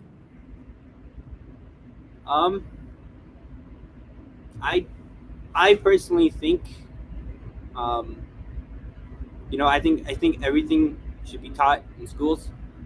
I think it should be known what happened, because there's so many people that have no idea what happened, and I think it should just be known, and stop treating us like we're, not human. And I think we should take this opportunity because we've been access to the world. We've been given internet and connections throughout the world. Like I have friends, in Scandinavia and Papua New Guinea. And,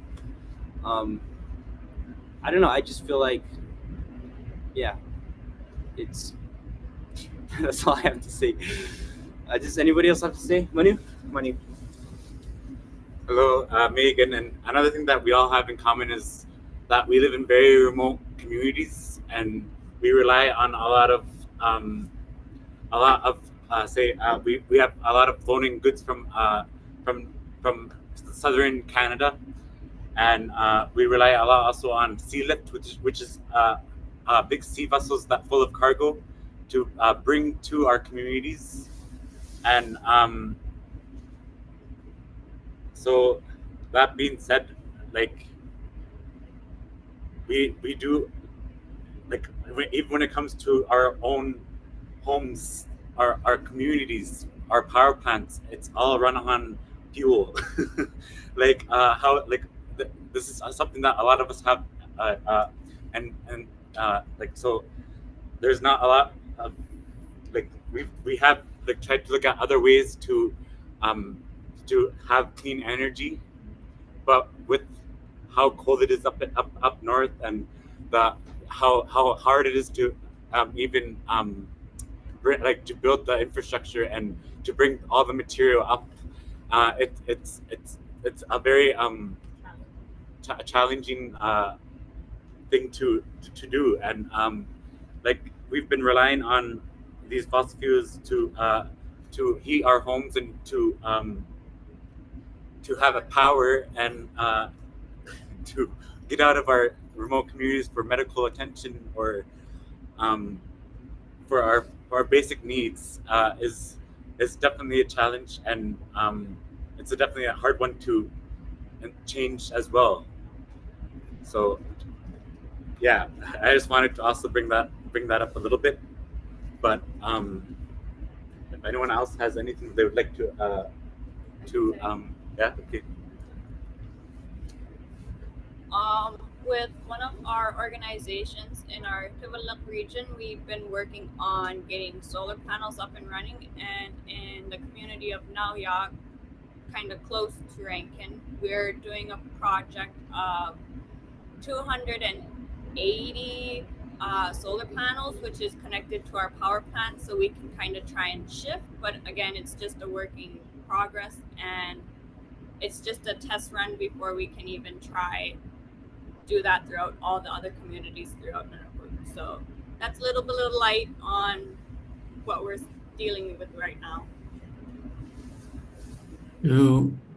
How do you, I don't know where the word is right, feel, or dress, but how do you respond to having, on one hand, a cultural heritage that's in harmony with the land, with the mountains, with the sea, with the fish, and on the other hand, being introduced into a world with fancy gadgets like solar panels and other things?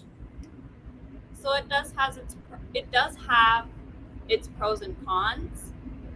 Cons being it's disrupting our land and things like that. But again, it saves money with fuel as things are so expensive up in the north. So it's just trying to find the medium between the two. So we're trying to place the solar panels in areas where there's not much wildlife, but then again, throughout the north, there's so much wildlife everywhere you go. And it's, again, finding the medium between the two. If you were to look across your lifetime, I would imagine some of you will be alive in the 22nd century. What kind of balance would you want to see in terms of these new technologies and innovations and the historical cultural heritage that you carry with you? Well, we're already challenged with that enough today. It's whatever's thrown at us is we just try to deal with it in the best way possible. And to add vision to future generations. So actually on this expedition we learned about something called two-eyed vision, and with that you're combining scientific research or knowledge with traditional or native, like indigenous knowledge. So putting the two together and getting indigenous people to work with scientists is another thing that we actually do in Nunavut, but there's not as much being done as we are hoping for. So certainly we can be relatively passive in responding to the world's circumstances. Are you learning skills that will enable you to be more proactive in how to address change in the world?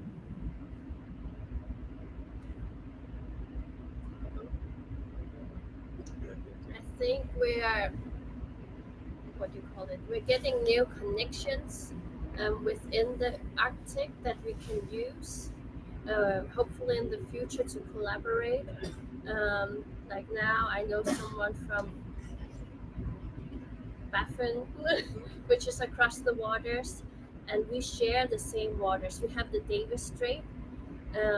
So now when I go home, if I work with someone with a project, I know, oh, I have contacts. Let me ask them that can further help me do whatever I want. Or not whatever I want, but try and, collaborate with stuff. Yeah. We're all learning from each other's different ways and different ways we're dealing with climate change. So just again, as she said, collaborating with one another and just trying to find our own ways that help each community. I see a hand from Erica. Please, Erica. Thanks, Paul, and so good to connect with Students on Ice again this year. Thank you so much for joining. I think one of the big questions that we are left with is the how. I think we have a general idea of where we want to go or the ethos of where we'd like to be, but a lot of people are uncertain about how to get there and how to act. And I've been inspired lately. I can't tell you exactly what the name is, but in relation to experiences I had in the Arctic, seeing remnants of colonialism left to decay in the Arctic, because it was only enough money to get it there. They didn't budget to bring it back. This businessman said all businesses should be responsible for the handling of their waste. And I think this would be a really interesting business venture, maybe a collaborative venture, to explore how, the barges that bring products north, or the remnants of the Air Force, radar stations that are just left to decay, could be handled appropriately, maybe, led by indigenous companies, charging those companies that created the product to do the dismantling and removal. So, just something I've been thinking of, but thank you so much. I'm really amazed to hear about the positive effect of COVID on one of your team members there.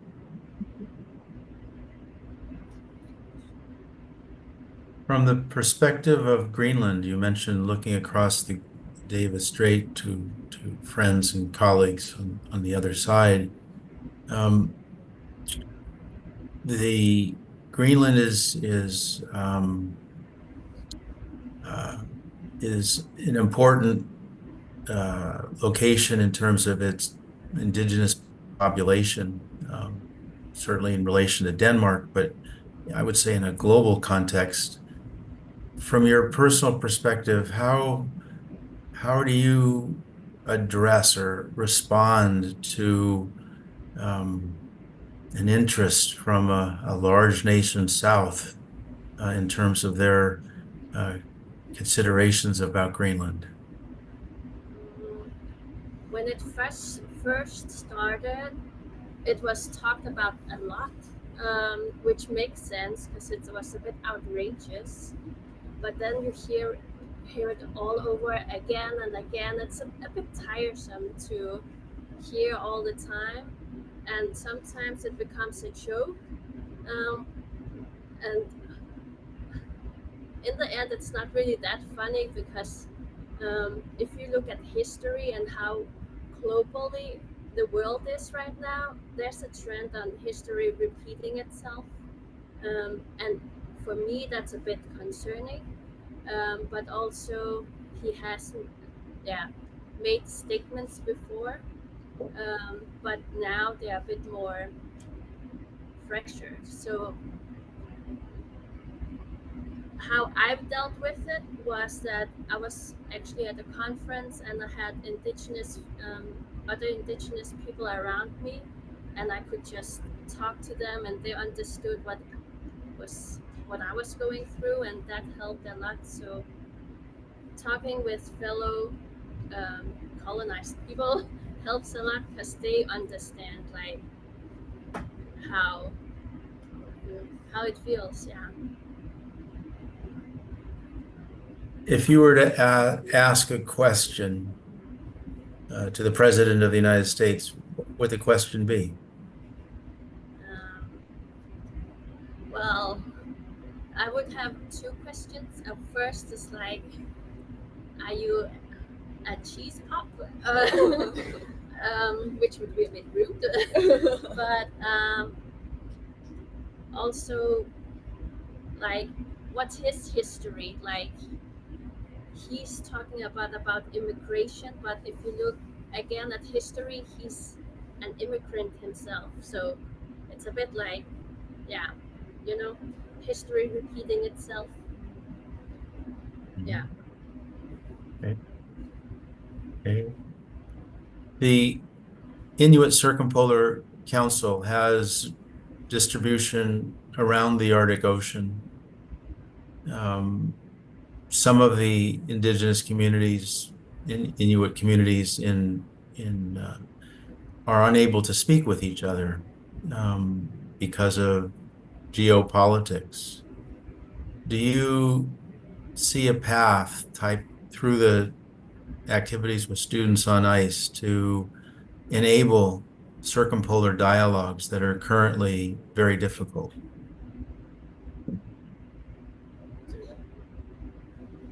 I would say yes.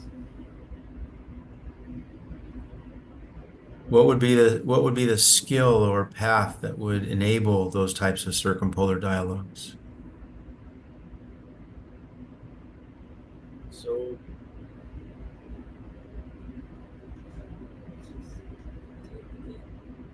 a lot of what Students on Ice is, they usually they get youth, any youth in general, but a lot of us may be going into like politics or even like some of the sciences. So I would say a lot of politics or sciences would be really good. Okay. Do you have other observations you'd like to share or collaborations you'd like to build, considering that you're talking with Indigenous youth from around the world in this dialogue?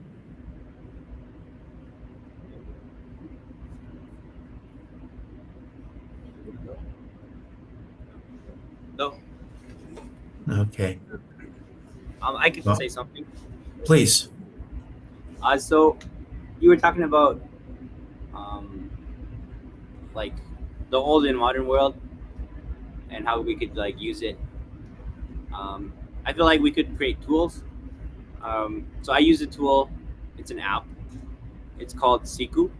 It's an indigenous made app for indigenous people. It's like a social media app, but it also has like tracking, um, radar imaging map, like live imagery.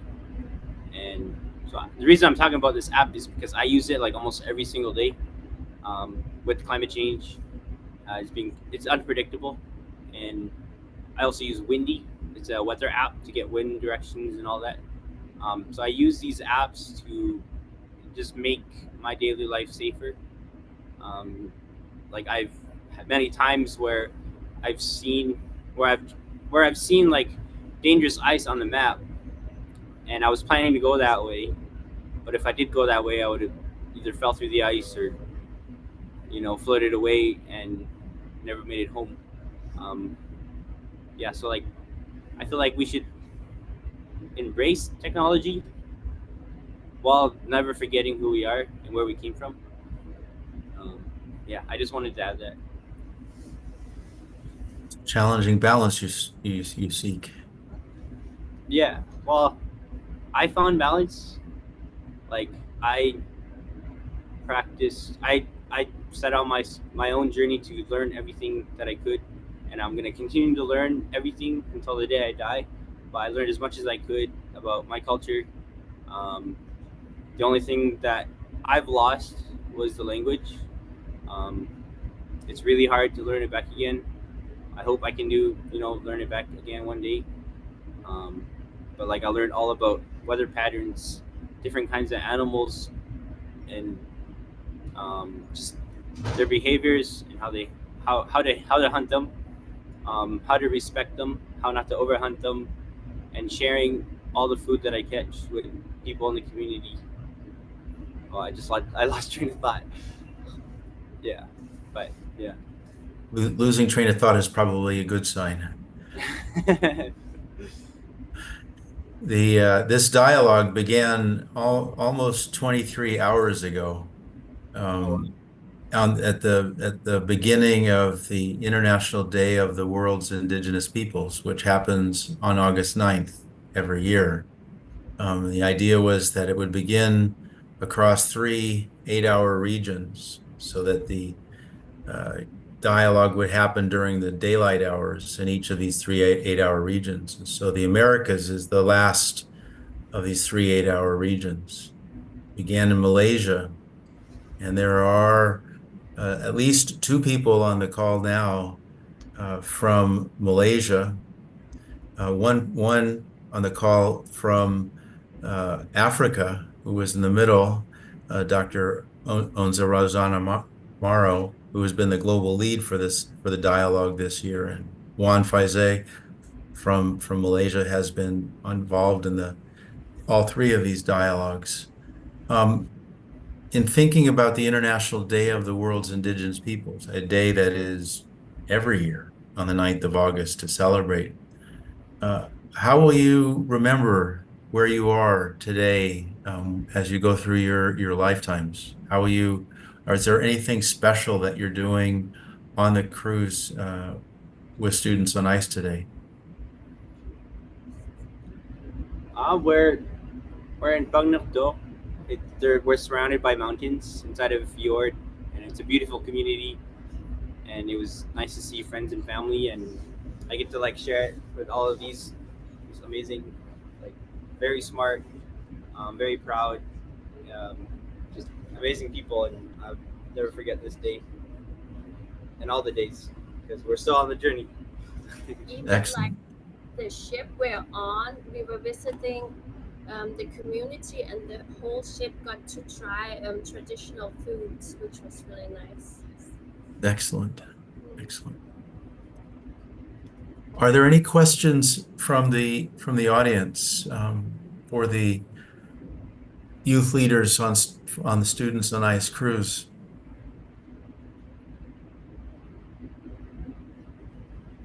Well, with appreciation to Linda Brown and Jeff Green, certainly with Students on Ice, and to yourselves for sharing your insights from the Arctic Ocean, from the southern parts of the world to the northern parts of the world, and in a circumpolar context. It's an honor as well as pleasure. Onza, please.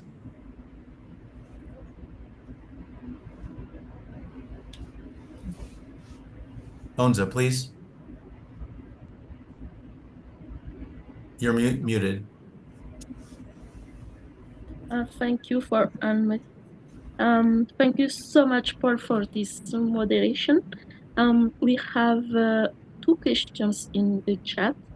So one is about how might we take the action globally in short term through this summit, and the second one is about is these apps that you have indicated, is it for you or you can share it globally as well? Thank you. Thank you, So I can answer the question for the app. The app is free on Android and Apple Store. Anybody can download it. You just make an account, log in, and it's access to anybody. Another thing that's on it is traditional place names in Nunavut, I think Greenland, and Inuvialuit region, and I think Alaska. Yeah. And the other question, can you guys answer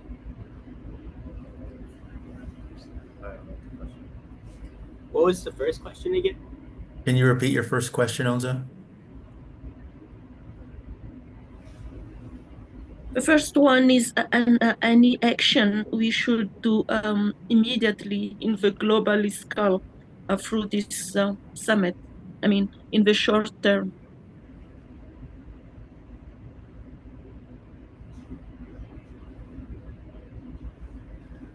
I would say as like one of the key pieces we've learned here is this collaboration. So being open to like collaboration with Indigenous people and the experts in any science field that relates to climate change.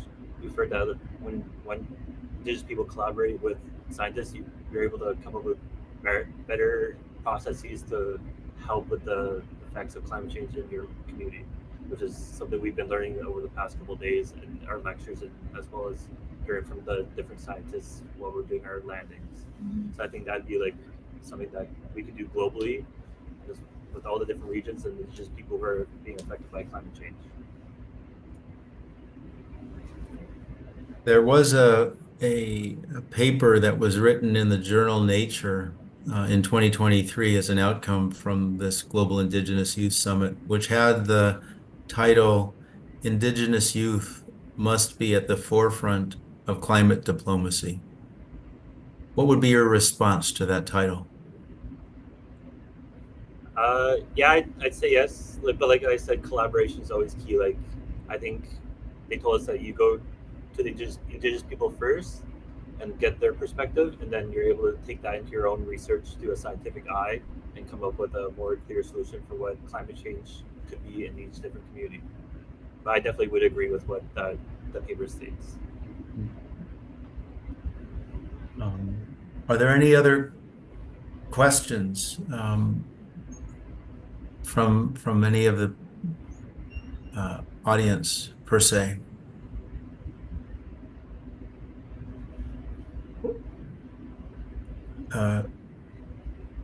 well, let's see, there's one comment, if there is one thing a quick win action could do to collaborate with the rest of the world. Do you see, is there a quick win that you can see? Um, uh, I'm drawing a blank on that last one collectively. Sorry. No. I don't know whether quick wins are realistic in terms of operating across generations. With that, I would certainly like to thank Linda Brown for another year of engaging dialogue with the Indigenous youth that Students on Ice has brought to the Arctic Ocean. And I thank each of you for your thoughtful comments and collaboration in this virtual dialogue by, for, and among Indigenous youth with global inclusion.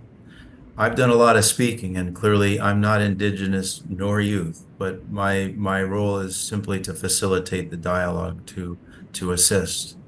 So I appreciate your sharing observations with each other and look forward to continuing this dialogue. And thank you each for your comments, your collaboration. Thank you. Thank you. So we are quickly moving, Onza, to the end of this discussion. You are the global lead for the third annual virtual dialogue by, for, and among Indigenous youth, which is almost toward the end. I'm not sure whether we will last another hour for this dialogue, but I open it up to discussion from all. If you could, those that are on the call still, if you could turn on your cameras and we can look to each other and perhaps be in a large group per se, sharing up possible to spotlight everybody. But thoughts, certainly. Juan, you've been involved from the very beginning of today. So have you, Onza. Molina, you were certainly there at the beginning, and welcome back. Wilson, I thank you for your comments earlier. And as you could see, the word respect came up many, many times and was expressed in many different ways throughout the discussion. Erica, thank you very much for Future Earth and hosting this Global Indigenous Youth Summit on for the second year, with appreciation to Bridget, certainly for assistance in the coordination, to Stefan and to Laurel for their leadership and assistance in navigating this dialogue through today. But I leave it to you, Onza, to take us through these last observations. Well, thank you so much, Paul, for this. I don't have a word to for a last observation. I'm just very inspiring for this summit. Very happy for making this summit a real success, and with a lot of inspiring thinking from Indigenous people. And something that I've learned during this one day, two 24 hours for the summit is about it is time for action now. It's let's move on, talk into the action. So I think we are now at this stage, at the beginning of an action. So we are open for any suggestions to move forward on that action, and I think we should take this this part of message from elders, um, uh, telling that action is now our big part of our future from this summit from now. So I'm very happy to be here, and I'm very thankful for all of the participation of indigenous youth leader from around the world, and also very thankful for all of the patience of you as participants and as moderators and technicians through this summit. It was not easy, but you make this summit successful by your creativity and your flexibility. So thank you so much for that. We are very happy and very honored also to have you, Paul, as our mentor, and your guidance was very incredible. And we learned a lot of things through your mentorship. So thank you so much for that, and as well for all of the partners and for all of institution who support this summit in terms of making all everyone contribute on this summit. So thank you all for that. I don't know. Happy International Indigenous Day, and um, have a good evening for some of us, and also a good day for some of us. I don't know how to finish this. Thank you so much. Well, a feature of dialogue is that it continues, that it's not just a discussion. The nature of a dialogue is its continuity. And certainly in the spirit of the coordination hosting with Future Earth and with INCSA Africa, with ILAM, with the International Institute of Science, Diplomacy, and Sustainability and at UCSI University in Malaysia, many organizations around the world, Students on Ice, Illumination today. The opportunity is to continue the dialogue. And Juan, as I think correct, you've done an awesome job, Monta. You've brought together, inspired the Indigenous youth leaders. You've carried us through the 24 hours. And have you had fun? Yes, this is this is the sentence that I love during this preparation of this summit, having fun and also having a hope and tools in our hands, because we have the youngest uh, um, uh, the youngest people who make us who give us a hope, and as well a creativity tools to move forward. So this is also, I think, a strongest tools that we have. So across the regions there is this hope of having a youngest person inside of the summit, and I think it is the first initiative where we have this multiple and variation of of uh, of a member involved on this initiative. So yeah, we will continue, and we will grow together, and hope the discussion will take action shortly. Yeah. Juan, do you have any observations? You've been awake for most of this dialogue. I think we interrupted your sleep somewhere around midnight in Malaysia. Um, Hi, Paul. Hi, everyone. Um, it's been excellent. I learned a lot from the other region. Yeah, first, okay, maybe I speak of the Malaysia, the Asian region. Well done to Sabrina and the co-leads for Asia region, Arnab, etc., because they did an excellent job in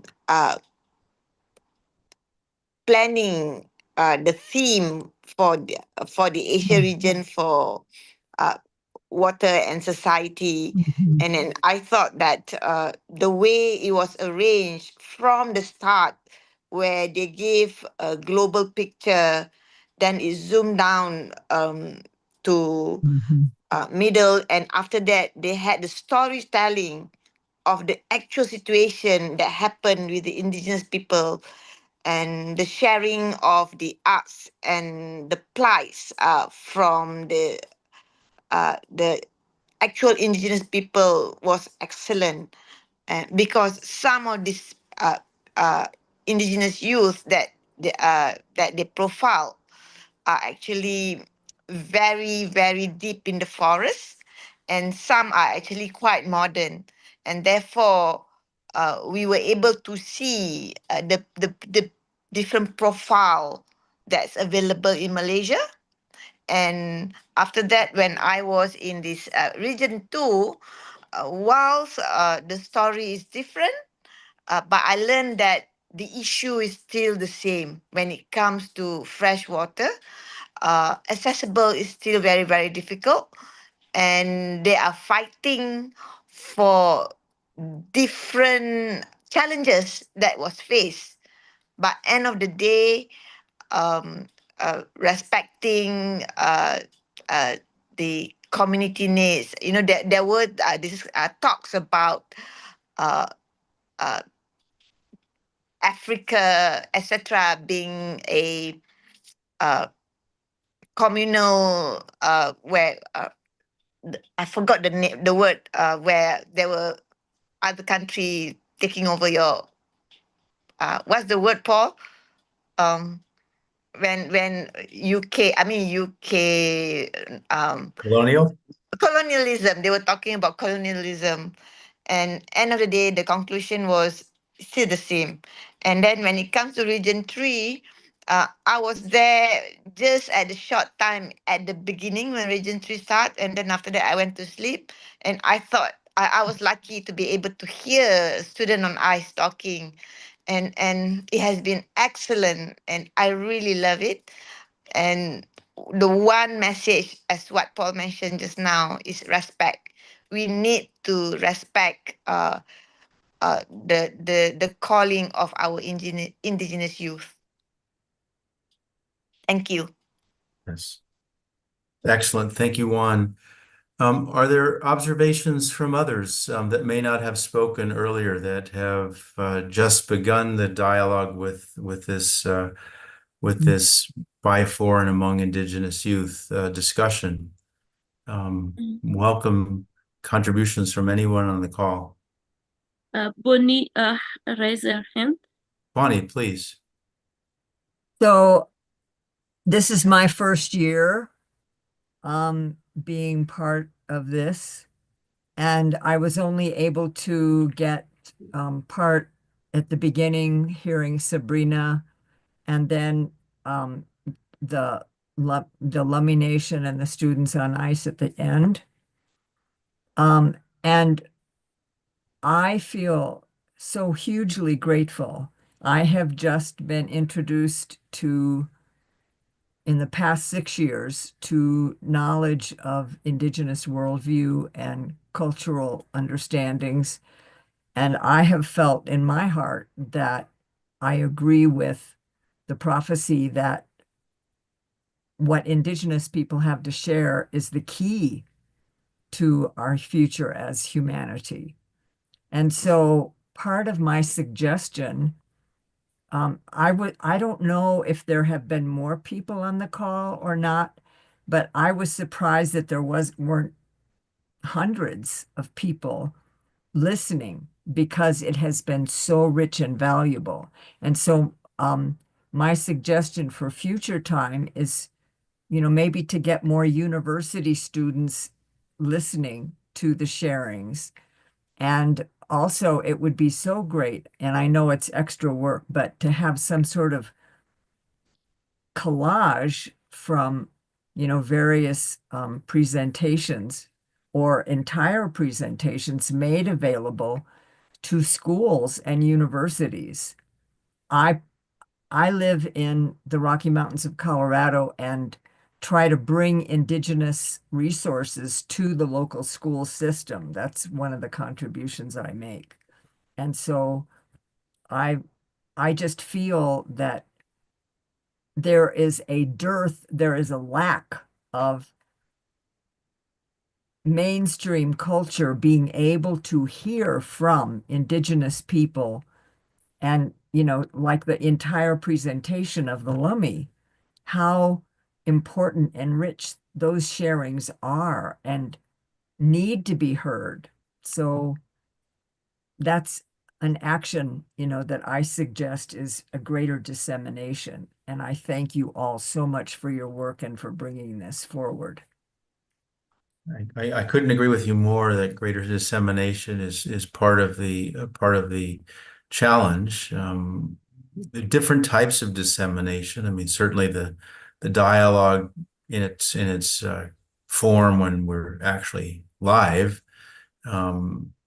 Certainly welcome more participants, and it varied. In region one, which is Asia, the number of participants varied from about 25 to 35. In region two, which is Africa, the number of participants varied probably between 40 and 50. And in region three, it was somewhere between 15 and 25. So it varied across the three regions in terms of number of participants, but I agree with you that the potential size of the audience is much larger, especially considering that 136 nations registrants represented across 136 nations in the first 2 years. So they all haven't been online at the same time. But I think your observation is correct, and certainly in working with others, we recognize this challenge as well. And so I have a question about that. When I originally saw the announcement, and I don't even remember where it came from, I wondered, am I as an elder welcome to attend? And somehow I just kept filling out forms and, found, oh my goodness, I'm in. And so that's the question I still have is, do you welcome non-Indigenous people to be witness? so I will let Onza answer that question. I can answer it, but I will certainly let Onza answer that question as the global lead. Oh my, okay. Thank you so much for this question. As in terms of inclusivity, it is true that the initiative is for by for created by for and among indigenous youth, indigenous people. But in terms of inclusivity, to make this initiative strengthen, I think we should learn from other, community as well. So it is I hope we are flexible on that and uh, in, invite some another non-indigenous people to be included in this part of this initiative. I think that is one.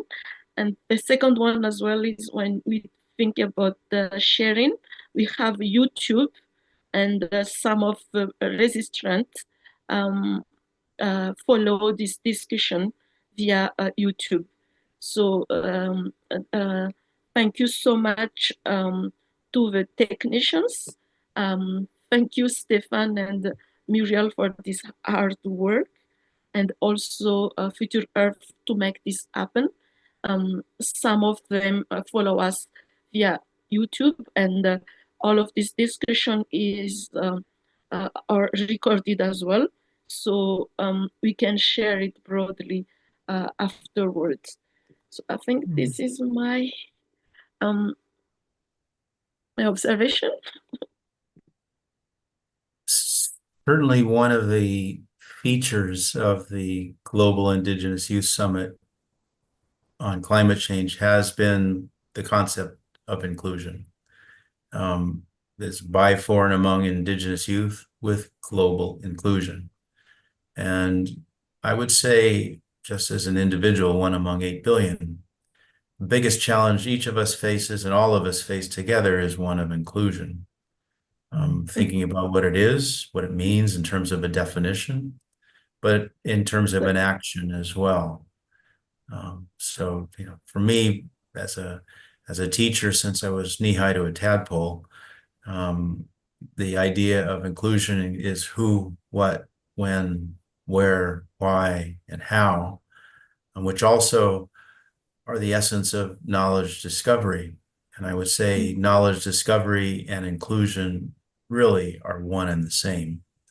And the challenge in terms of being inclusive and the opportunity is to build common interests among allies and adversaries, among different perspectives and backgrounds and cultures. So your question is correct, Bonnie. And I think perhaps in terms of making it more clear in future iterations of this virtual dialogue that all are welcome. And I would say as a tribute to Onza and her predecessors, Davina and to Tope, they have operated with inclusion. They have enabled the other Indigenous youth leaders to think of not only Indigenous youth, but of elders and even non-Indigenous collaborators as part of this discussion. So, but your question's a good one, and I think is important in terms of making it clear that all are welcome in terms of this Global Indigenous Youth Summit on climate change. Thank you. Are there any other words? We have half an hour remaining if we were to circle the entire Earth with the sun on this Global Indigenous Youth Summit on climate change. We began yesterday at 8 in the morning. Well, we began earlier, probably about 7:30 actually, in terms of preparing for this at the UCSI University in Kuala Lumpur, Malaysia, where I am right now. This year is the first I've been away from the United States in terms of participating in this dialogue. And this year I have the good fortune to be on the other side of the planet, 12 hours set apart from the United States. So we're about half an hour away, but if there are any other questions, comments, observations from anybody online, they are certainly welcome. Paul, perhaps Yes, you would Paul. like to, he's from Malaysia, perhaps you would like to share your experience or your feeling, because you've heard Alam sharing some of our projects in the past two GIYSCC. And this year, we actually brought you to our projects and you experience it. And then when you hear we talk about the project, what difference does it make? Makes a big difference. I mean, I mean, it was always it was interesting and certainly moving to see the Rangers, Oren Isley, the indigenous communities, and to actually go to Royal Balloon in Malaysia next to the Thai border to have the opportunity to go on an extensive boat trip down through the jungle and to visit the villages of these communities that are protected and isolated. Was very special to sit with the children who are just learning to write with things like pencils, to laugh with them and to go to their community and see how the challenges that they face, to learn that They can't have livestock in their villages because the tigers will come and eat the livestock, and they can't grow crops in the villages because the elephants will come through and stomp on the villages, and in a sense, describing why they're nomadic. That was very special. And I appreciate certainly Alam and the leadership of Alam with the Bank of Malaysia and its support. And you have an outstanding board of trustees, which I was honored to meet and to talk with. It's special each time I come to Malaysia. But I would say the trip through Royal Balloon was very special in itself, and I will cherish and remember that journey that you enabled one with appreciation. Thank you, Paul. My learning from that project is that, while we thought that modern education is what we want to give to the indigenous people, I had to change my perspective. I had to unlearn and relearn, yeah, because that is not what they want. And what they are very happy, and it's not that they are poor, they have enough, like.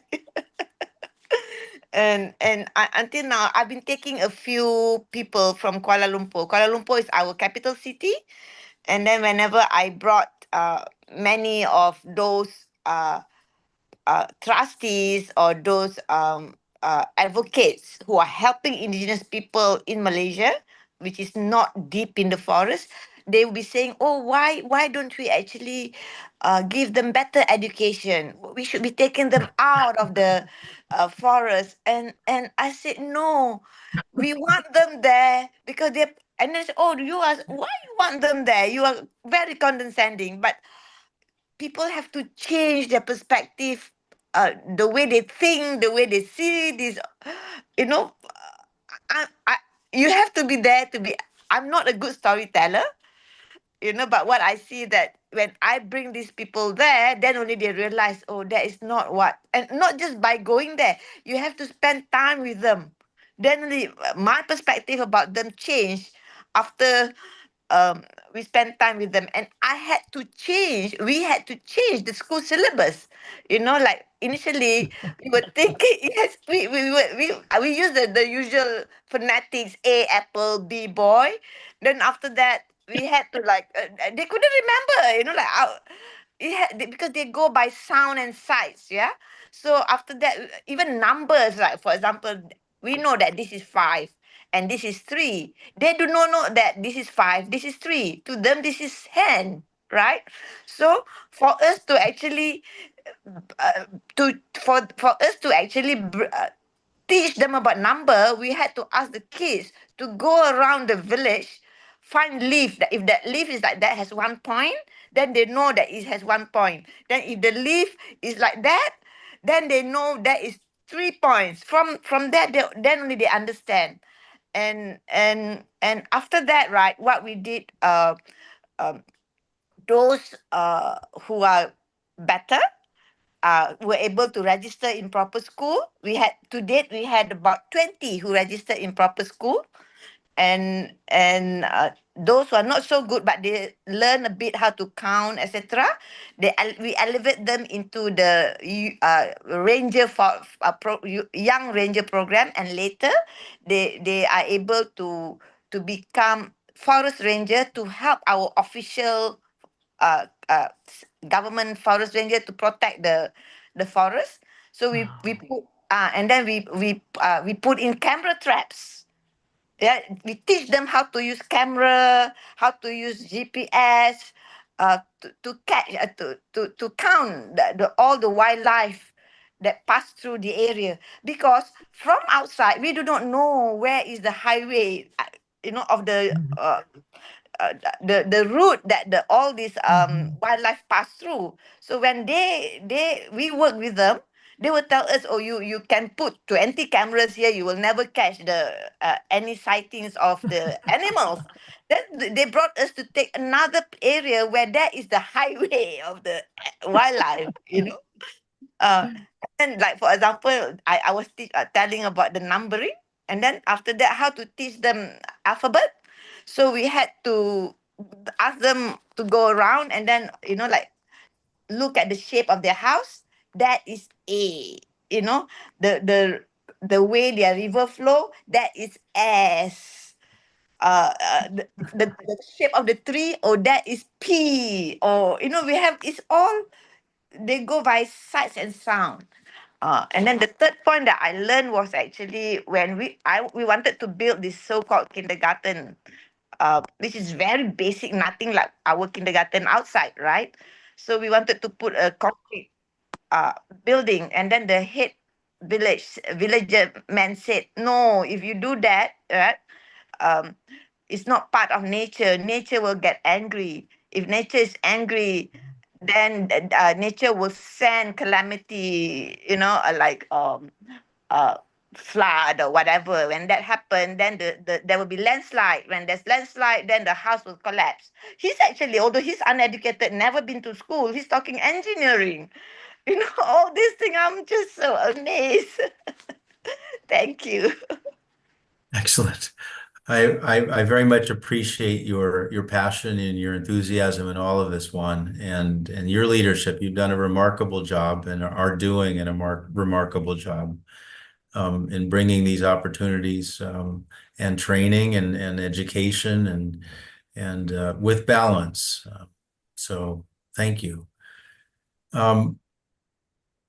I welcome any final comments. Onza, you are the lead for the third Global Indigenous Youth Summit on Climate Change. I leave the closing words for you at the end of this International Day of the World's Indigenous Peoples. Why not for my mentor?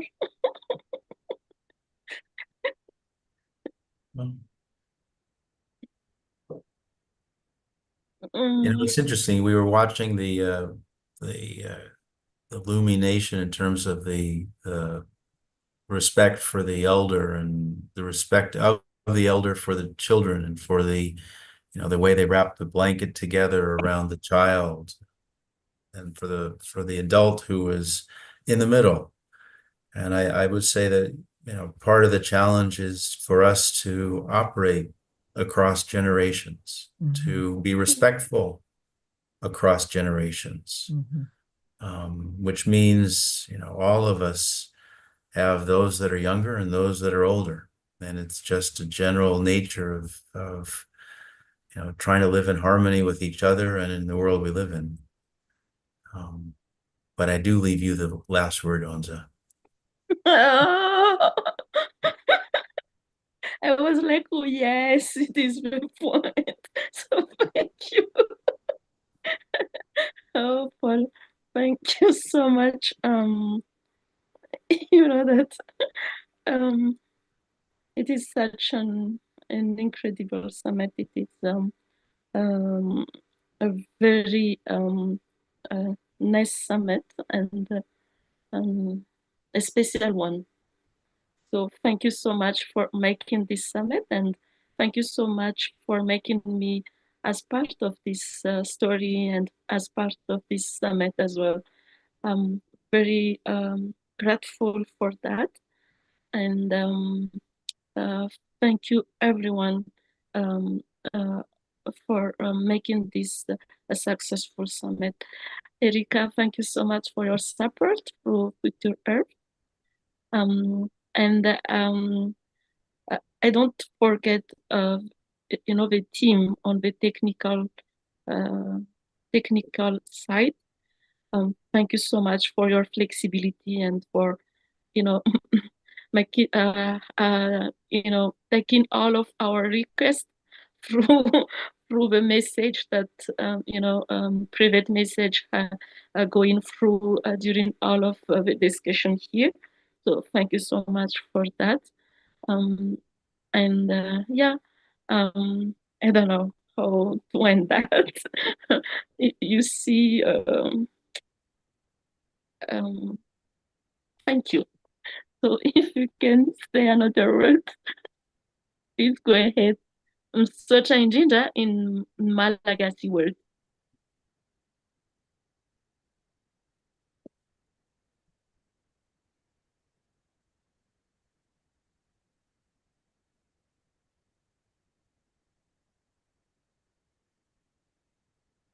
So enjoy your last of the day, and um, maybe we will rest a little bit.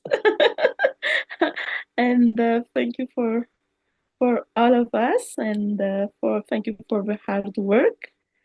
So see you next time, maybe shortly for the next step. Thank you so much, and bye.